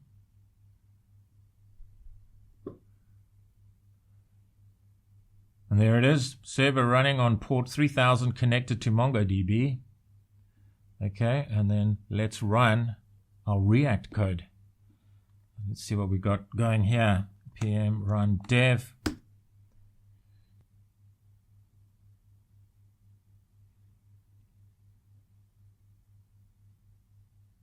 Great. So let's run our React client through Chrome. This. Okay, excellent. So I need to do something about this. This doesn't look right, but we'll look at that in just a bit. So I'm just going to go to Amazon book search here. We've got our interface. That looks pretty good. No results yet. Start by search for a book above. Should say searching for a book above, but we'll deal with that a little bit later. Great, and it doesn't look too bad. It doesn't look perfect, this layout. We might have to look at the layout a bit. But let's do a test. I'm going to just... Okay, we've already got, if we look at the MongoDB database and we go into books, we've actually already got books pertaining to JavaScript here. So if I typed in JavaScript, it's going to return the relevant book data from MongoDB, and we actually wanted to scrape Amazon. So I'm going to force a scrape by typing in Python, a search criteria that hasn't yet been initiated. So let's do that. Let's type in Python and press search and see what happens. Great, our indicator is looking good. And let's see what we get back from the server. Okay, that looks good. So our layout, it's doing what we asked it to do, but there's something wrong with our layout. So it's actually scraped Amazon and populated the MongoDB database, but there's something wrong with our layout. So it's just probably a Bootstrap class that hasn't been included or something along those lines, but it is doing what we want, essentially what we want. So we'll have a bit of a debugging session and sort out the relevant problems. This layout is not correct, and that doesn't look all that great there either. So it's the basic functionality is in place. It's displaying the relevant fields that we want, and it's looking pretty good, but this might look good on a mobile device, you know, one card on top of the other, but it doesn't look great on our desktop computers. So we want at least maybe 3 or 4 cards displayed on each row. So that's just something to do with the Bootstrap layout functionality. We might not have included the appropriate class for that, so we'll have a look at that in just a bit. But that looks good. Excellent. Right, so there's just a few little cosmetic things we need to take care of. I have identified a few little issues that I've noticed. So this should be background color within the Amazon.jsx file. Let's make this background color like that. Okay, and the other one I noticed that wasn't quite right is this should be margin bottom 2. Great. And the big issue is I forgot to put class name equals to row, and that is why we had the cards displayed one on top of the other. So it was just to do with this line of code here. And then there's just a minor cosmetic issue within App.jsx where we're displaying these menus, and that's why they were displayed one on top of the other, because they're displayed within one li tag. These should be displayed within 2 separate li tags, so I'm just going to take care of that. I'm going to add that there, li closing tag, and then an li opening tag like that to remedy this situation here. Okay, I want to move that back one. And then we need to include a Bootstrap class here. So class name equals to, and this should be nav dash item, and we want to include the same class within the other li element here that houses the Amazon link, and that should sort out that problem, and that's really it. So let's run our code and see how that's affected the UI. Okay, so I'm just going to clear that. Okay, node server, no, that's display. We don't want to do node server there. Let's get the server side running. Info data capture, so we're in the root of the server code there, and it'll be node server.js to run our node code on the server, our server side code, and there it is, it's running. Connected to MongoDB server running on port 3000. Okay, and then let's run our React code. So npm run dev to run our React code. Great. I'm going to copy that URL to my Chrome browser. Okay, and let's see what happens. Okay, so that you can see that's sorted out. They're displayed one next to the other, and if we make this a smaller screen, let's see how it adapts. Great, it's including the relevant icon there, the classic burger type icon, and we can now use that to open and close our menu, to collapse and expand our menu. And this is how, you know, this is how it would look on a smaller device basically. And then when we go to full screen on a big device, you can see that those menu items are positioned next to one another like that, and that looks pretty good. So okay, so let's try and test that again. Let's go to Amazon Book Search, and let's see how our changes have affected our UI. And it really was that class name equals to row within the parent div that was causing the problem. So if we type in JavaScript, I don't want to test scraping here. I just want to test how the UI has been affected by our changes. So it's cool that it gets the data from MongoDB. So we've already searched for JavaScript and saved that data within MongoDB. You can see that we've got loads of JavaScript data. So it will retrieve that data from from our MongoDB collection rather than from freshly scraped data from Amazon. So let's do a search. It's pretty quick, and look at that. Now that looks really awesome. I'm really happy with that. And those are all our JavaScript books. And if we put it on a smaller screen, one underneath the other, and that looks great on smaller screens. And as we expand the screen size, it adapts. So our Bootstrap classes now make everything look wonderful. And sorry for the brief interruption. I just wanted to quickly make the point. You may have noticed that those book prices are way overpriced. The dollar symbol is in fact incorrect there. The price is correct, but it's in South African rands. I'm actually recording this course from South Africa, so it's brought back the data to me in South African rands, and that's why the price seems crazy.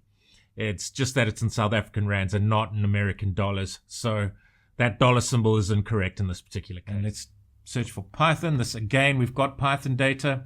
So it will grab the data from the MongoDB database. And look at that. Super quick. And we can check those product items on Amazon by just clicking the relevant item. Okay, that didn't work. Okay, so there's a bit of a problem there.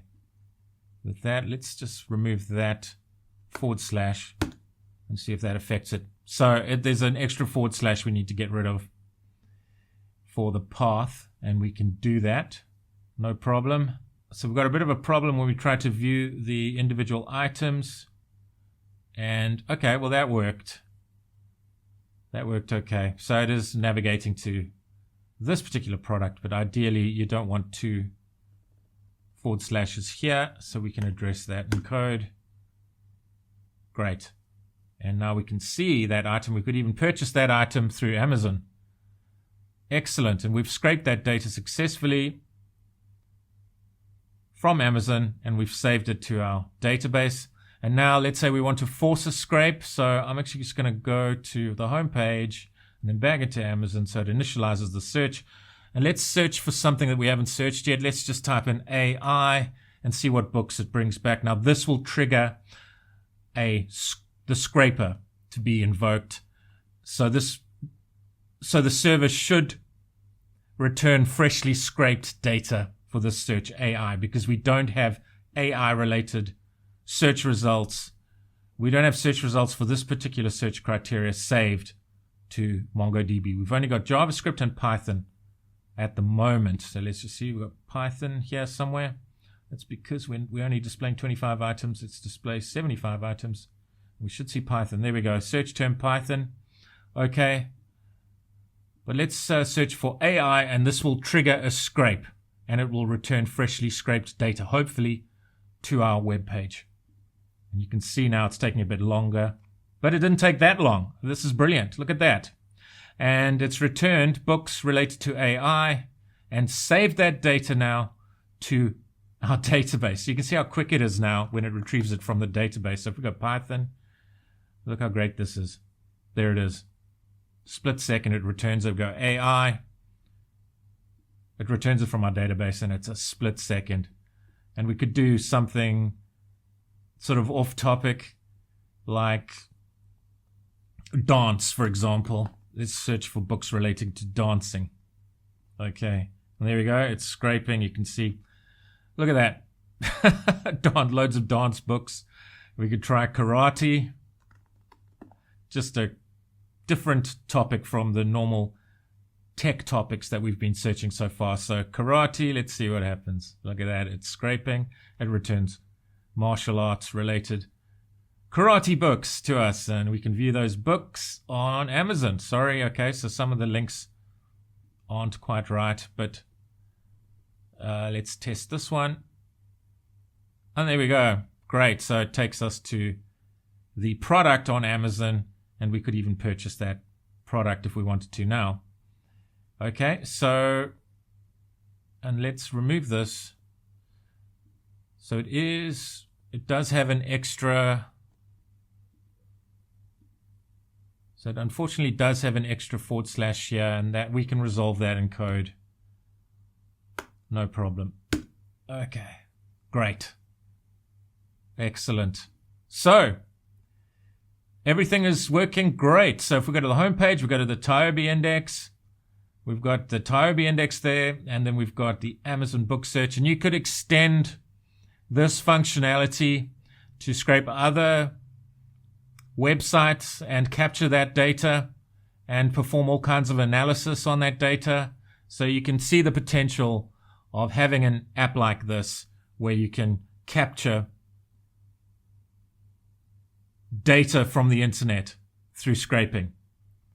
So what do we want to search for here? Let's do something different here. So, okay, let's try C#. Let's see if we can scrape for C# textbooks.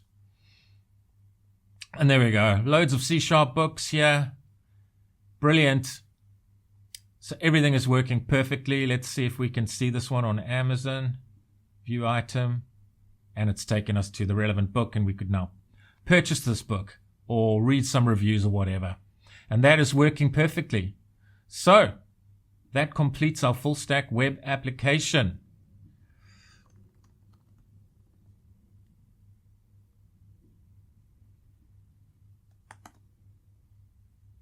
Look at that. And we've got a full catalog of books here in our own database now through web scraping.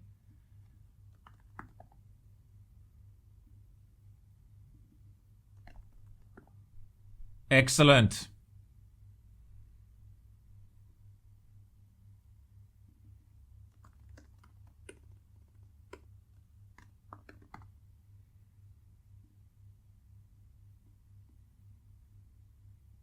And our screens are fully responsive.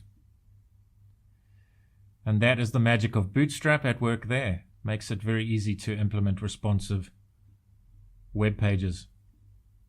Tiobe, the Tiobe index there on a smaller devices screen. And we've got Amazon. And we can type in JavaScript. Or let's do AI rather. And see what it returns. There we go.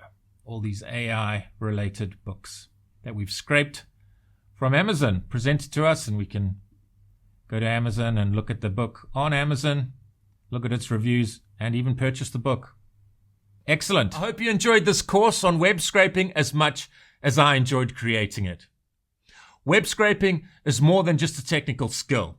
It's the bridge between raw, unorganized information and actionable insights. Whether you are feeding a machine learning model, tracking market trends, or automating tedious data entry, you now have the power to gather the exact information you need whenever you need it. Happy scraping, and I hope to see you soon. Thank you, and take care.